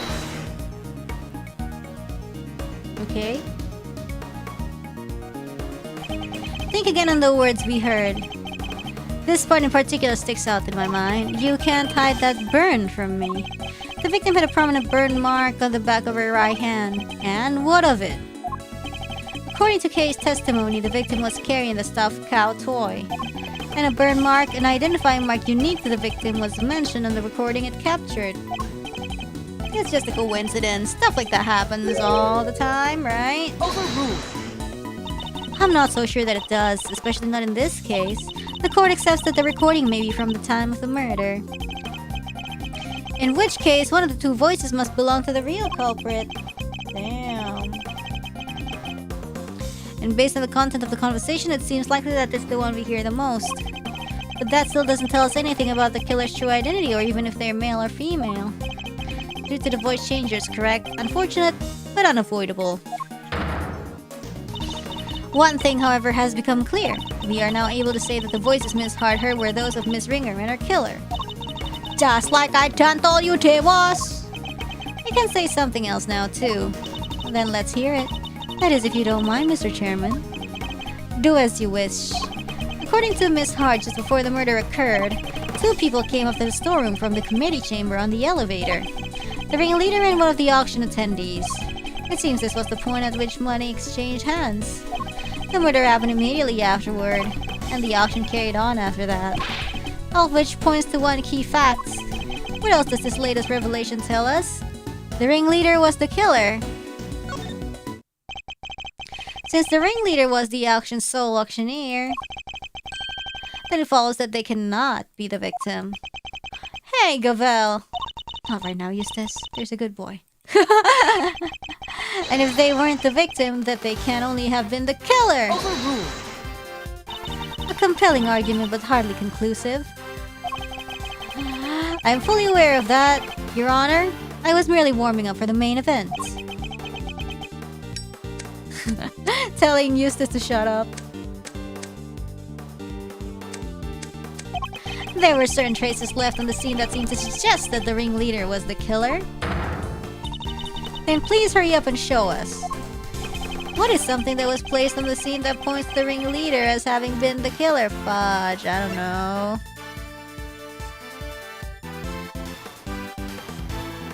This? Magenta flower ripped open? Ripped? I think so. Take that! Oh, freaky, no. Wait, sorry, what is it then? Sorry, what was the question?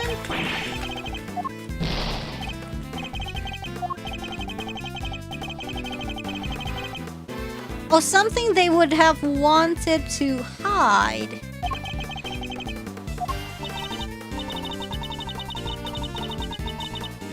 Their face, of course.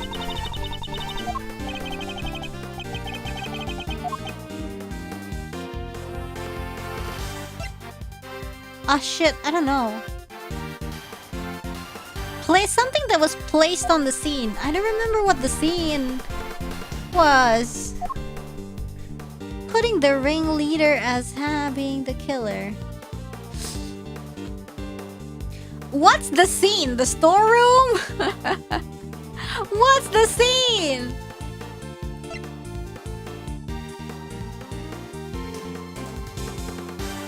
This clothes box? Placed on the scene.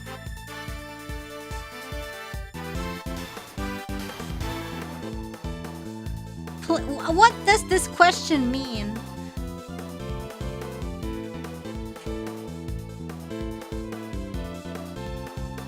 Sorry, what? That the ringleader was a... Okay, if the ringleader was the killer, there's something they would have wanted to hide. I need to present a piece of evidence that suggests just that. Hide the room?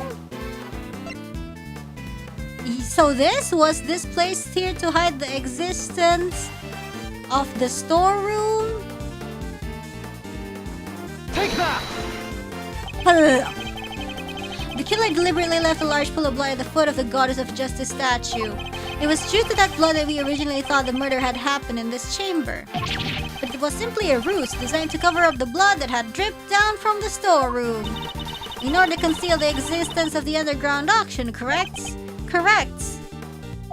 If the culprit had nothing to do with the auction, they would have had no reason to cover up that blood. This further supports the theory that the ringleader and the killer were one and the same. And as to the identity of the ringleader, do you have anyone you'd like to name? The auction is always held in this committee chamber with its storeroom located just overhead.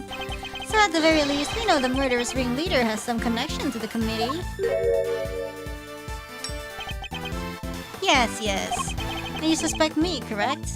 As the committee's most powerful member, that should hardly be a surprise, right? Objection! Oh. You're a fine prosecutor, that much I'll give you. What's not now? But as I think I may have mentioned already, you're all so hopelessly naive. Same. Okay, you've got nothing, dear boy, have you? No evidence whatsoever. Unless you've got something to share after all. Do I have any evidence to show that Chairman Winner is the murderer? Fuck, I don't. It was Chairman Winner himself who brought up the fact that I suspected him, and he seemed confident right from the get-go that he's untouchable, which means he knows. He knows I have nothing. Well, Miles, my boy, time to pay the piper. I've always wanted to say that. Verity, he's all yours. Oh. Wait! Dang it, I just remembered something. Did you have amnesia too? Nah, just done came to me. Flash of inspiration, you know how it is. Very well, say your piece. Objection! What are you doing, Verity? Mr. Edgeworth has made it clear that he won't give up until every last lick of hope has been extinguished. So extinguish we must, lest he try to drag us through this excruciating process again in the future. Yeah, what she said, I don't quite get it, but it sounded pretty cool. Don't worry, Dad, I'll help Gavel bring this to a winning finish. We'll show them how wrong they are. Fine, let's hear what the witness has to say. Lotta always ruins everyone's day. Sometimes our day, sometimes the enemy's day. You heard the chairman, Miss Hart, if you would be so kind. Well, alright then, here goes nothing. The facts, Miss Hart, and nothing but the facts, please. Don't you worry your pretty little head on that front. I'm a journalist, true's my middle name. Color me officially worried. So the ringleader, the killer, right? Which makes the victim one of them auction goers. Thing is, that don't add up. I counted 11 people coming down the hatch, see? Then the murder happened and then the auction started back up again. Now I have me look back downstairs right after that. No. And wouldn't you know it, there were 11 little duckies all lined up in a row again. Huh?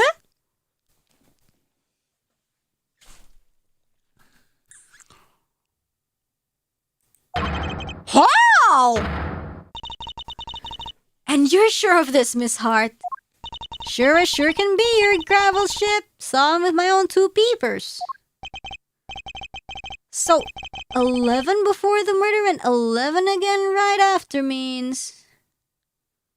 That's a thingy! A contradiction, Eustace. Do try to keep up. Huh! Miss Hart, did nothing really change at all? I done told you already, they carried right on again like nothing ever happened. No, except for... It wasn't nothing much, but... What is it? That little old mallet do that. Can't have yourself an auction with that one. Kinda like the one Missy over there, Scott, but different. The auctioneer's hammer? That's the bunny?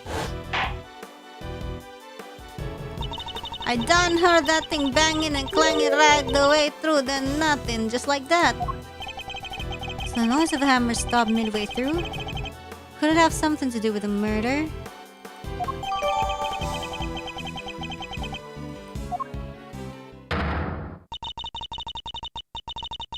If that what Miss Hart is telling us is true, we have something of a problem.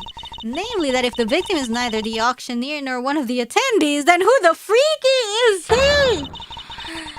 What? Your entire theory cannot stand, Mr. Edge. Ah! Chalk one up for justice. Eat that, Edgeworth. See, Mr. Edgeworth, there really was nothing we could do. No, there must be something we're overlooking. Something we still don't have an explanation for. Well, maybe there's a secret person in the storeroom. I just need to think if I can't cave. Alright, kids, do you finally have our answers now? If so, then I expect you to make good. So maybe if Ringer Rosie isn't the buyer, then Ringer Rosie is somehow in the storeroom.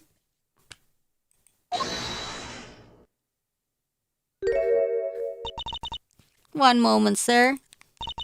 I worry that it might still be a little early to pass judgment. After all, we have one more matter yet to resolve. And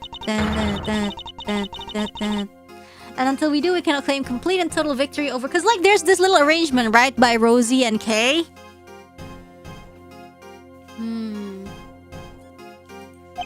So maybe she's not even a buyer.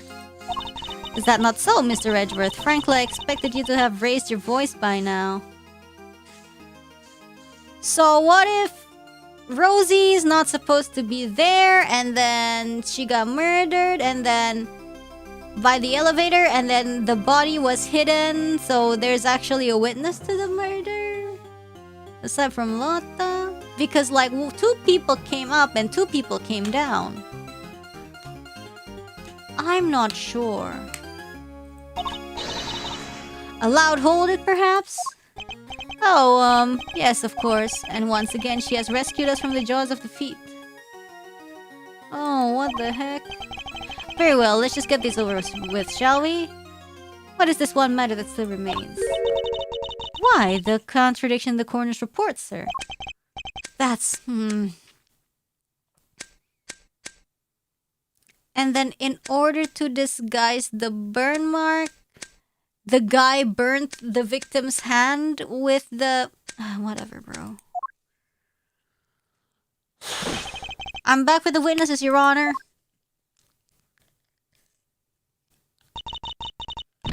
What's this all about? What'd you call us back down here?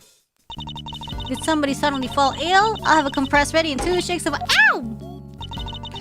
This better be good. Yeah. Did somebody else drop dead? Well, they might soon wish they had.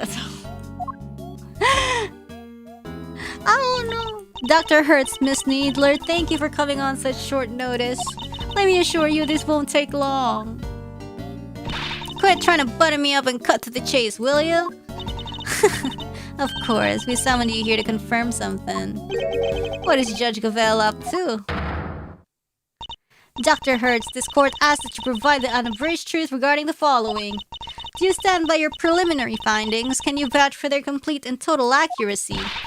Grandma doesn't make mistakes, ever! That's strange. Huh? What do you mean? In the course of this trial, an error was indeed found in her report.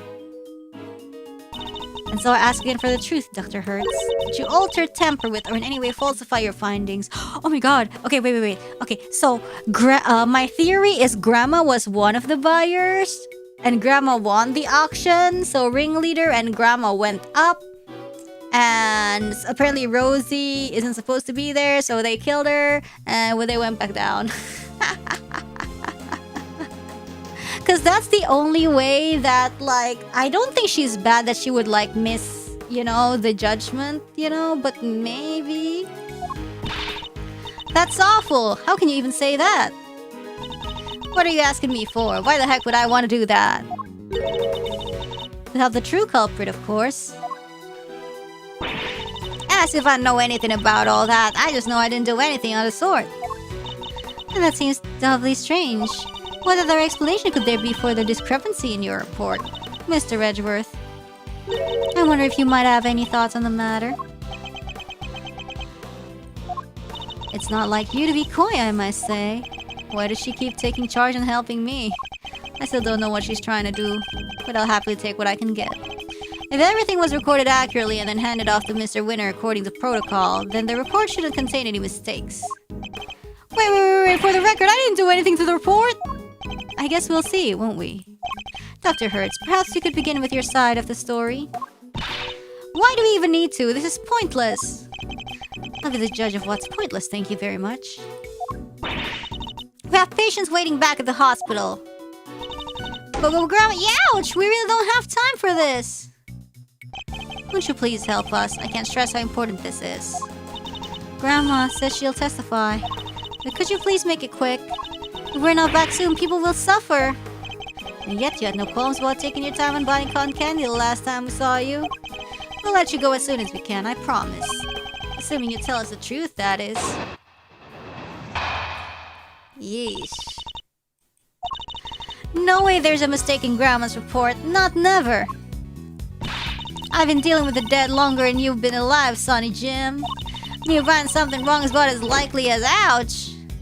And what the heck do you think got stand again by doctoring a file and it don't make a lick of sense? That's all she has to say. Nothing funky here. See? It's just as I thought. There's no chance the good doctor doctored her findings. And you swear by the holy goddess that this testimony is true? Of course, Grammy's never told a lie in her. Objection! Oof. Your opinions are not necessary, Nurse Needler. Your grandmother is the subject of this inquiry, not you. Not necessary? That's not fair. I'm the only ally poor grandma has. Go ahead and shout objection left and right, but you best be prepared then, Mr. Ex-Prosecutor.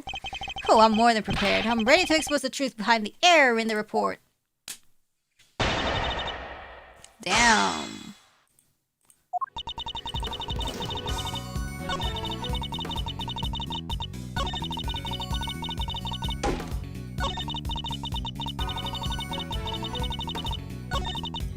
Hold it! The victim appears to have put this raincoat on after sustaining a head injury, and yet there was not a single drop of her blood in the chest area of the raincoat. Therefore, she must have been hit in the head before she was stabbed in the chest, making it pre-mortem. Oh, that's... ouch. I don't need you to teach me how to suck eggs, young man. My Dan report already says what you just said, don't it? Objection! Your report states that the head injury appears to have been sustained post-mortem, which is the exact opposite of what I just said. Oh. Sure. I diligently dictated that report to Florence here, and she wrote it all down just like I said it. If something happened to it after that, we're nothing to do with me. You dictated it? If you could please tell me more.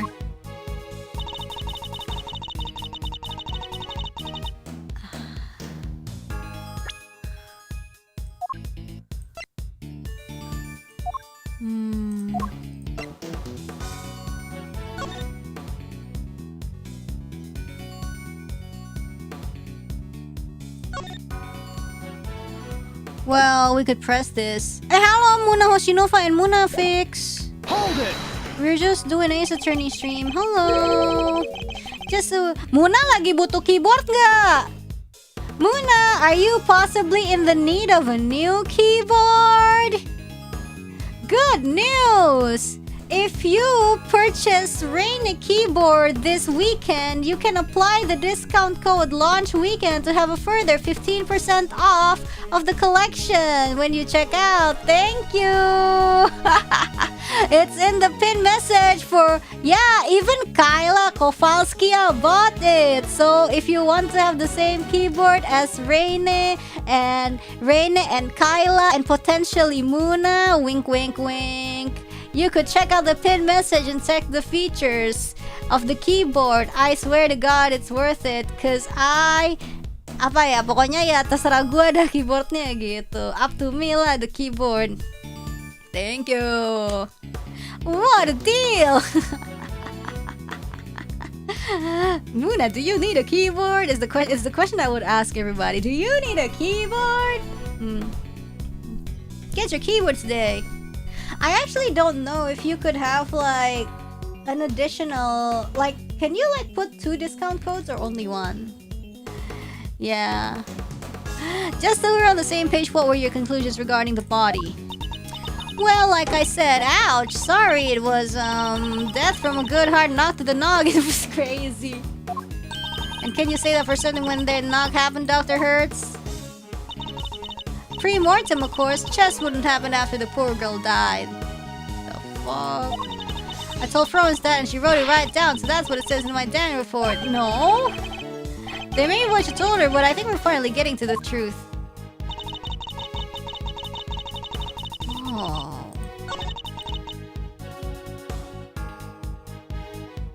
Florence is the buyer?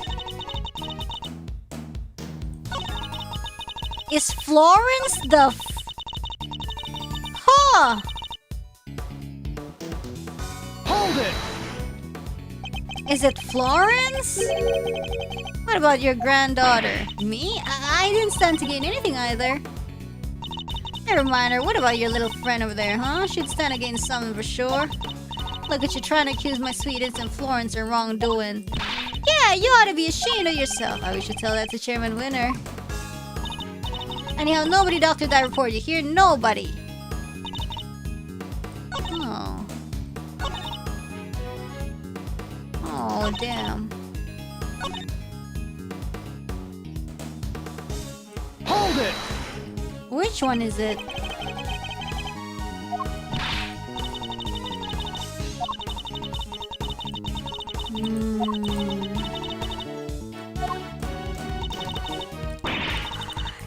I'm thinking she doctored the findings on purpose.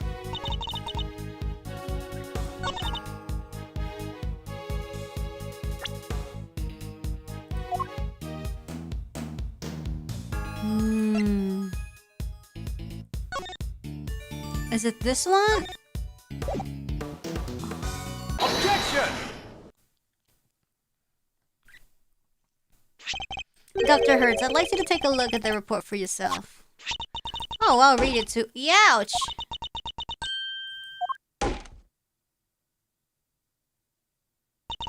This ain't what I said. This ain't what I said at all.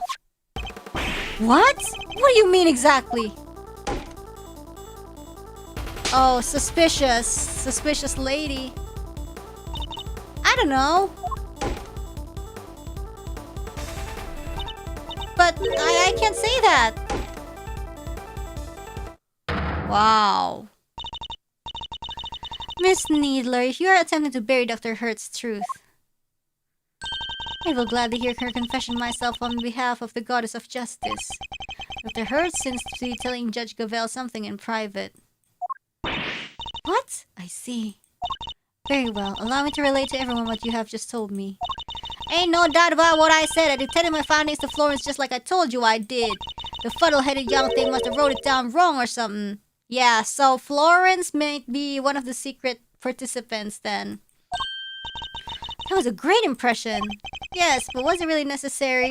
So, in summary, there's an error in the report. And it was all because of you, Nurse Needler. The true facts have now been shown to be that the head injury occurred prior to the chest wound. The question now, Miss Needler, is why did you introduce such an error? Just a minute, Verity. You make it sound as if the poor girl did it deliberately. Whereas it seems to me she just made a little mistake. Little mistake? Pre-mortem, post-mortem, they're practically the same. No! I don't think they're the same word! Except they mean two completely opposite things. This was deliberate, no doubt about it.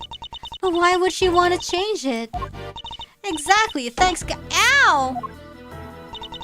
You won't get away that easy. Explain yourself, young lady. But Grandma, You submitted a falsified report, an act that led to Kay being accused of murder. You owe us an explanation. But I can't tell you. Don't want to, but can? This is really rather unpleasant, don't you think? Ganging up on this poor, considerate girl who's only looking after her grandmother. She has nothing to do with anything. She simply made one tiny mistake, so why not leave it there? Objection! You'd like that, wouldn't you? Because the only person her testimony would hurt is you. What on earth do you mean, my boy? Seeing as you're now a de facto ex-prosecutor, you're going to need to explain yourself better than that. I'd be happy to. I'll even spell it out for you. Nurse Needler's role in this crime was very important because she's a co-conspirator. Nurse Needler doctored the report in order to cover for her accomplice. Whoosh!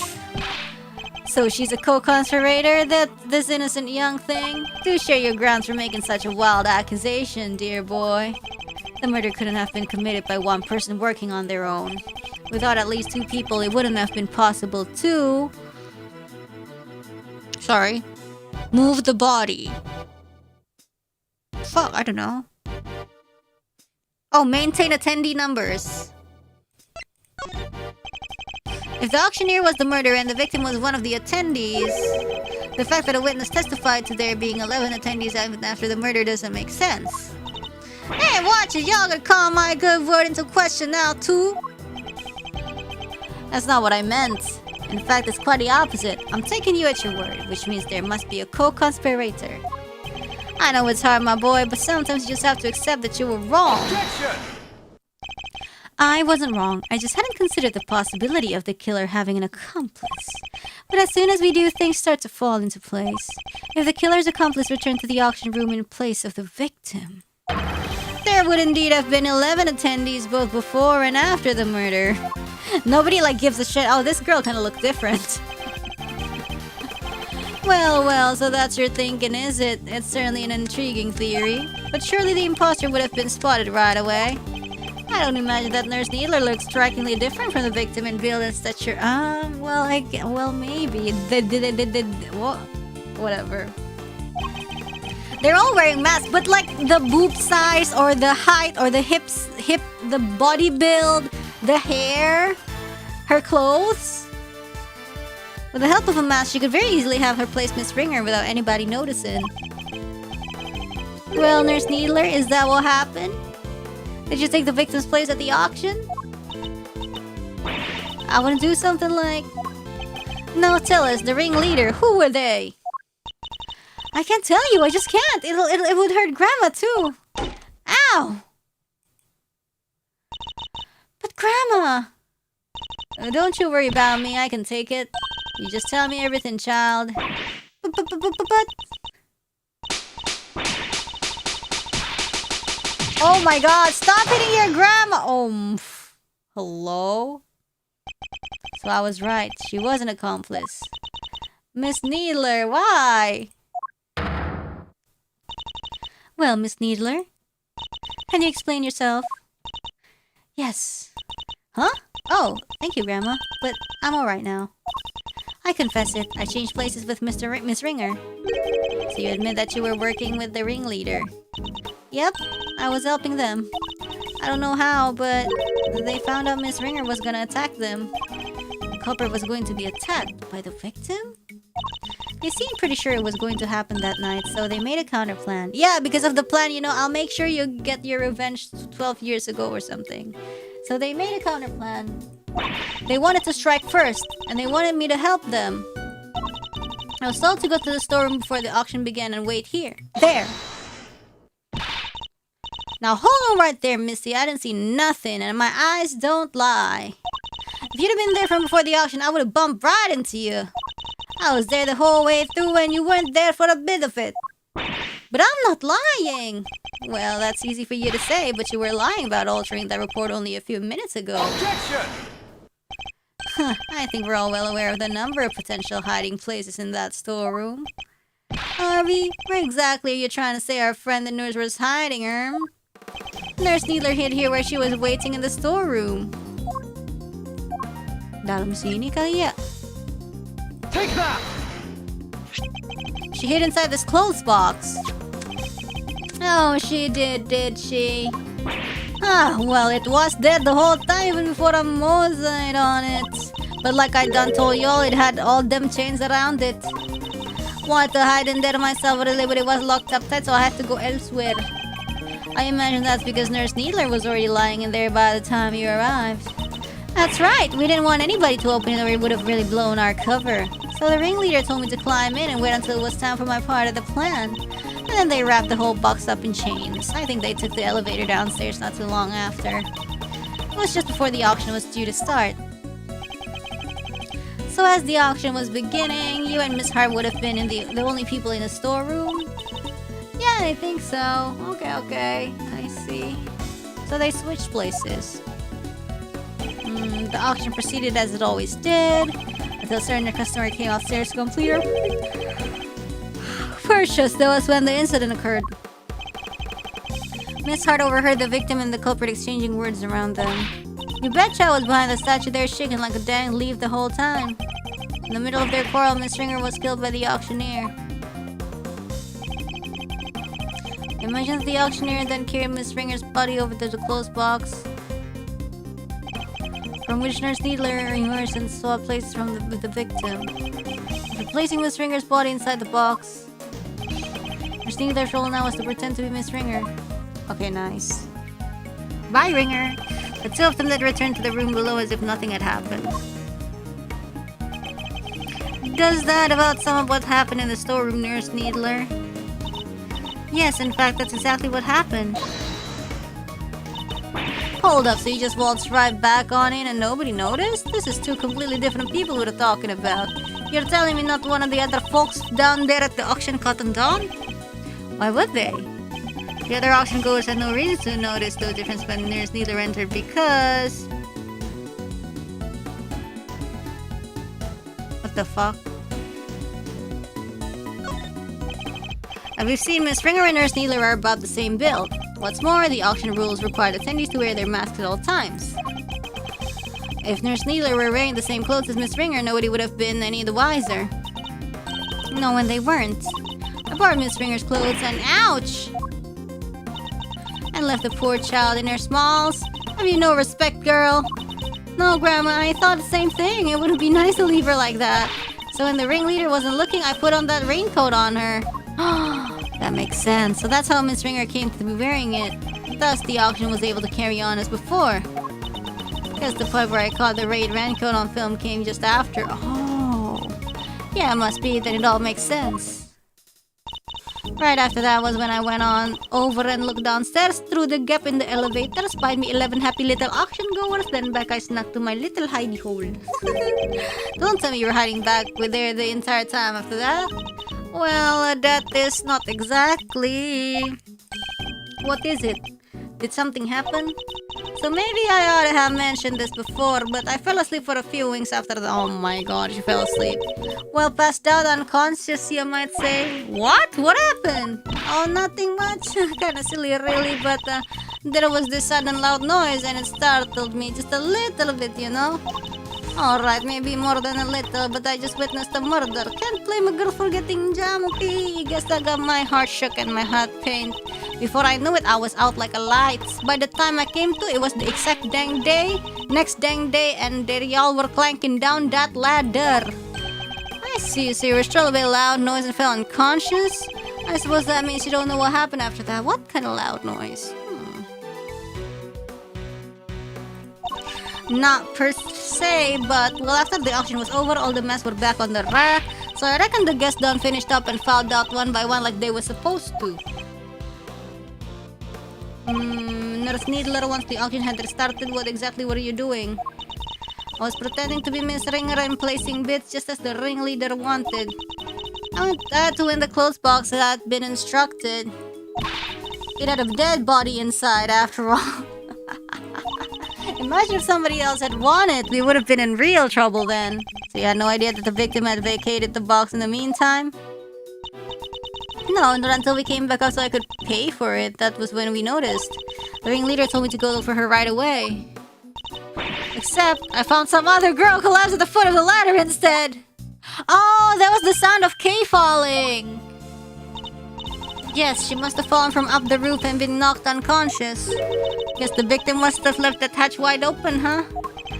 That would explain it. Oh my god! Oh jeez! Kay would have been so shocked by seeing Miss Ringer fall motionless right in front of her that she wouldn't have seen the open hatch and fallen right through it. That explains the noise that caused you to faint as well, Miss Hart. It was the sound of Kay crash landing onto the storeroom floor. Yeah, I suppose. Can't believe something like that done knocked me out for so long, though. So in summary, by the time Miss Needle found Kay, you were already sound asleep behind the statue. I think we've got a good grasp on what occurred up to this point now. Nurse Needler, he would continue. I found Kay, and next I found Miss Ringer, and I put them both in the clothes box. We couldn't risk any of the auction goers seeing them. That would have caused a real hullabaloo. Was that your idea? Or the ringleaders? Theirs. But putting the raincoat on Miss Ringer was my own idea. So I tried to get rid of it before they found out what I'd done. I imagine they were none too pleased when it showed up as a surprise piece of evidence in this case. And lastly, the ringleader and I put her in an auctioneer's outfit we'd prepared. Of course, which completed the deception and made everyone think she was the auctioneer. All in all, the auction finished up without anybody noticing anything. And that was that. Now that we know the extent of your crimes, Nurse Needler, if you have anything further to share, I'd advise you to do so immediately. I wish I could tell you more, but I'm sorry, that's all I know.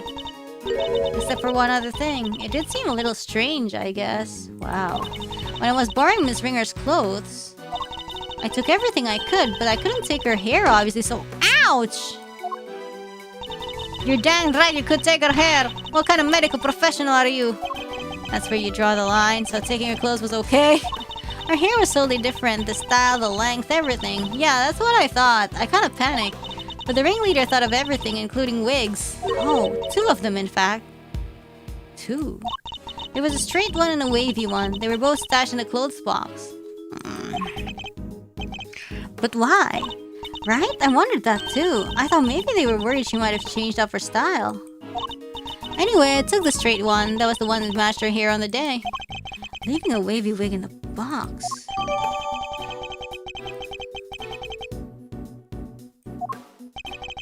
That's everything you know? There's nothing else you're forgetting? No, huh? No, really, Grandma, that's everything. And I take it that you really have no idea who the ringleader might be. Sorry, I only know that they were in charge of the auction. I didn't see them without their mask on. And they were pretty careful to keep their identity a secret from everyone.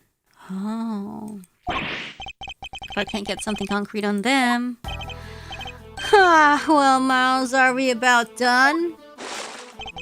You've proven the nurse was part of the murder plot, but sadly for you, it doesn't change a whole lot. Because it does nothing to prove that Kay Faraday isn't the ringleader. And justice must prevail. We can't change the law even for your sake.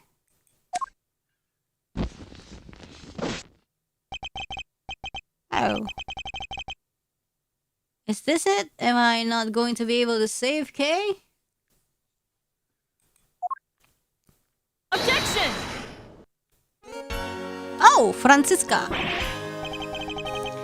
What are you doing here? Okay. As I told you before, Miles Edgeworth, where the case leads, I follow. Your dedication is an inspiration to us all. Now don't go getting the wrong idea, little brother. I'm only here to deliver the truth regarding the suspect. I'm certainly not here to forgive you for abandoning the way of the prosecutor. I understand that. You should thank your former subordinate for in his desperation to help Kay Faraday, he gave me a valuable piece of information. Gumshoe did that. Prepare yourself, Miles Edgeworth, for the final piece of the puzzle. Rosie Ringer's head wound was the first of the injuries she's late.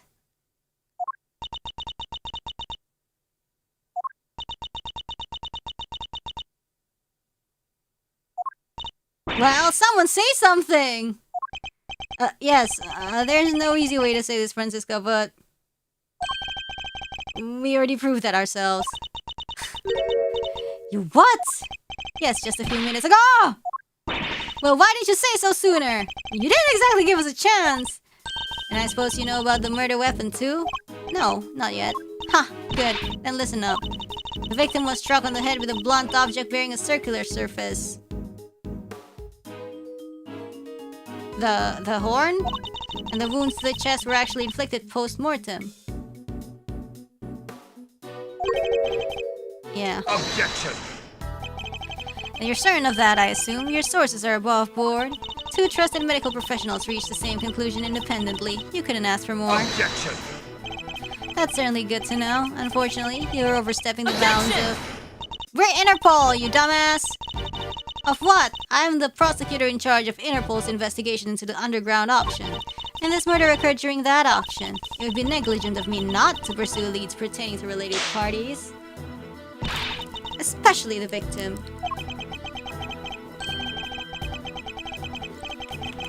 My, you've really become quite the force to be reckoned with, haven't you, my dear? Then all parties are in agreement. The victim died from a blow to the head. Oh.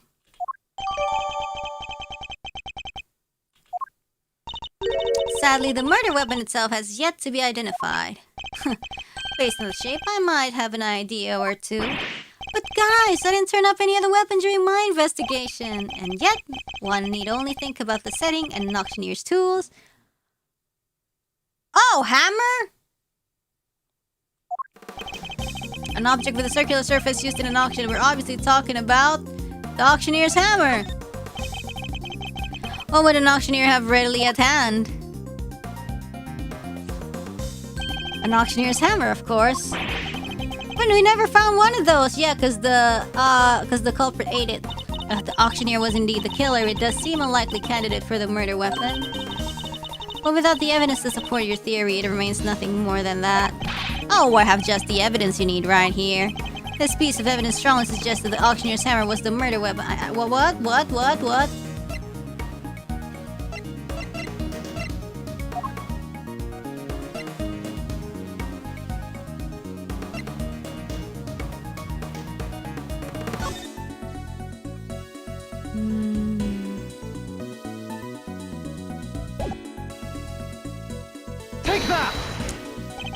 Mr. Hart told us something very important about the auction after the murder occurred. She said that the very prominent sound of the auctioneer's hammer could no longer be heard. So why would that be? I'll tell you why, because it had just been used in a murder and was covered in the victim's blood. It would need to be disposed of, isn't that right? Chairman Winner. I'll have our people look into this right away. Ooh, you really are like a dog with a bone, aren't you, dear boy? But if you can't dedicate yourself to a cause when you're young, when can you, hmm? He seems very confident we'll never find it. Very well. A search for the murder weapon will be conducted. In the meantime, this court is in recess. Oh, damn. Ooh! Yes, I want to save. Ooh, a ladder! Damn, that's crazy. We're at ladder. Next time we start going to ladder. Oh, wow, that was really exciting though. I like it. I liked it. Yes. Anyway, are we stopping now? Yes, we are. Thank you so much, guys. How is it? How's the story so far?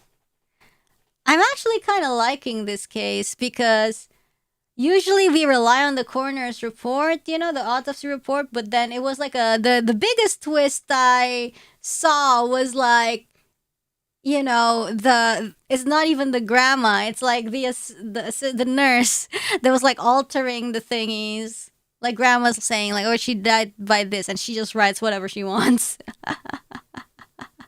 It's very fun to, you know, piece the stuff together. Yeah, the grandma translator. That's how things get lost in translation. Damn. Anyways, we do have Slaughter Shadow. This is the downside Edgeworth will have to consider about leaving the prosecutor's office. It used to be when he needed info from someone like Lotta, he could sacrifice Gumshoe to talk to them, but now he has to do it himself. Damn. It's grandma's fault for not checking too. I don't know. I feel like if this is like her like streamline of, you know, how work is supposed to be held, I just feel like, you know, she has a job and at some point we trust her to, you know, do the job. It's kind of like if you're like in an office and like obviously the CEO does not have to micromanage every single thing happening, right? Because everyone knows their own roles, you know, and that's what they're responsible for. But yeah. Anyways, yes. Yeah, there's no reason to suspect Florence with forging evidence because like the whole time it's been like normal. Yeah. Yes. Yeah, normally double checking is why bureaucracy is so slow. Yep. Yeah. Anyways, yeah, I really like it so far. Anyways, let's Saw the Shadows. I want a spin-off where we play as older Emma, maybe in her 50s, like Arina and Leon, taking care of her sister after the prison sentence. Ooh, yikes. Oh yes, Lana. She broken by life and cynical, but she slowly regains her youthful joy as she had Lana solve a case together. Aw, that would be so sweet. It's kind of like the grandmas that like to solve mysteries in, you know, the retirement home. We have Anton M requesting rainy board ad with Mato Exon. What do you think about Verity? Do you think she's evil? It's already kind of like hinted in case 2. I think with the jail, you know, she used to be like very confident about stuff, and I think she was like really in disbelief when it was like the warden who was the killer. And I think like starting from that, she's starting to like develop like these little doubts about things. But of course, being the face of the committee, not really face of the committee, but like she's in charge to deal with us as member of the committee. She's obviously like not allowed, or like she can't really present, you know, her doubts like publicly and stuff like that. So she kind of like puts on a face. But I think because this case is very important, it concerns the committee, she's like starting like, dang. And also like, because Edgeworth has no, no influence, you know, especially because like, the dude that we're sussing is very strong and all. So she had to be like a little more, you know, a little bit more, obvious when it comes to like giving hints or like leading Miles in a way. Hmm. Yes, yes, yes, yes. Hmm. Yeah, yeah. She even came to visit us in the prison, and because nobody else is there, she could be like, "Hey," you know. Hmm. Yes, yes, yes, yes. Yeah. Okay. Anyways, Salt the Shadows, Andrew Birek, Nicholas M, Ziply, Velgelato, Gilo Noel, thank you so much for the blue supers. Yeah. And we have Anton M. It's K in the cage and Mr. Cageworth now. Oof. Sad. She could slightly be more frank. Yeah, especially because, like, we need the help, and I guess she also, deep down, she wants the truth. Wait. I can't turn on the AC fog. Oh, there we go. Okay. Yay! Okay, and Anton M, what kind of prison pet will Edgeworth get? Porcupine, maybe. We also saw the shadows. Gavel seems intrigued by Edgeworth. I bet she's like, wait, you can be a prosecutor without babysitting the boss's son and letting him take the credit for your cases? How did I not know about this? Yeah, Eustace is such a dead weight. Like, pretty much a Nebo baby. You can't do shit, bro. But, like, I kind of feel bad for him because, like, I don't even know if he wants to do it. Like, his dad, all his dad does is, like, belittle him and stuff. Like, it's funny, of course, but it's just, like, it feels really sad to see that, like, you know, even Gavel is more supportive and more caring when it comes to Eustace, and all the dad does is just like, oh my god, you are such an embarrassment, like, you are good for nothing, so and so. Yeah. Yeah, anyways, yeah, I kind of felt bad for him in a way. He's dumb, yeah, but like, you know, it's just a kid. You know, anyways, yeah. We have Anton M. OMG, can you believe Rosie Ring got bullied? Well, I guess the murder weapon was the hammer. And then I guess, yeah. Yeah, his dad making him a Nepo baby probably stunted his personal growth too. Like, I feel like he could be doing something else and mature, but it's just like, I feel like he was made to think that, oh my god, I'm such a genius, even though he's like so freaking useless, right? And it kind of makes me feel bad because he's just like so disconnected to the truth. I feel like, you know, that kind of personality just does not develop naturally, you know? Mm. Yes, yes, yes, yes. So it's like, right? Okay. Like, yeah, I wish he had better circumstances growing up or some. Yeah, it's like a forged personality. Yeah, like someone just does not naturally develop to be like a person like that with like having zero self awareness. You know? Yes, I hope there will be some kind of little bit of a development because, like, we're in the final case. I'm starting to really feel bad for the boy. But yeah. Anyways, thanks guys for watching today. There's gonna be no stream tomorrow. But I'll see you guys next weekend. And don't forget, launch weekend. You know, launch weekend. Don't forget. 15% off your Pavolia Reine keyboard collection now. Only for this launch weekend. Get it if you haven't. Wink, wink. But yes, thank you. Terima kasih perhatiannya. Thank you very much for your attention. Selamat rakyat everybody. And bye-bye. And see you soon at the next Ace Attorney. Yay!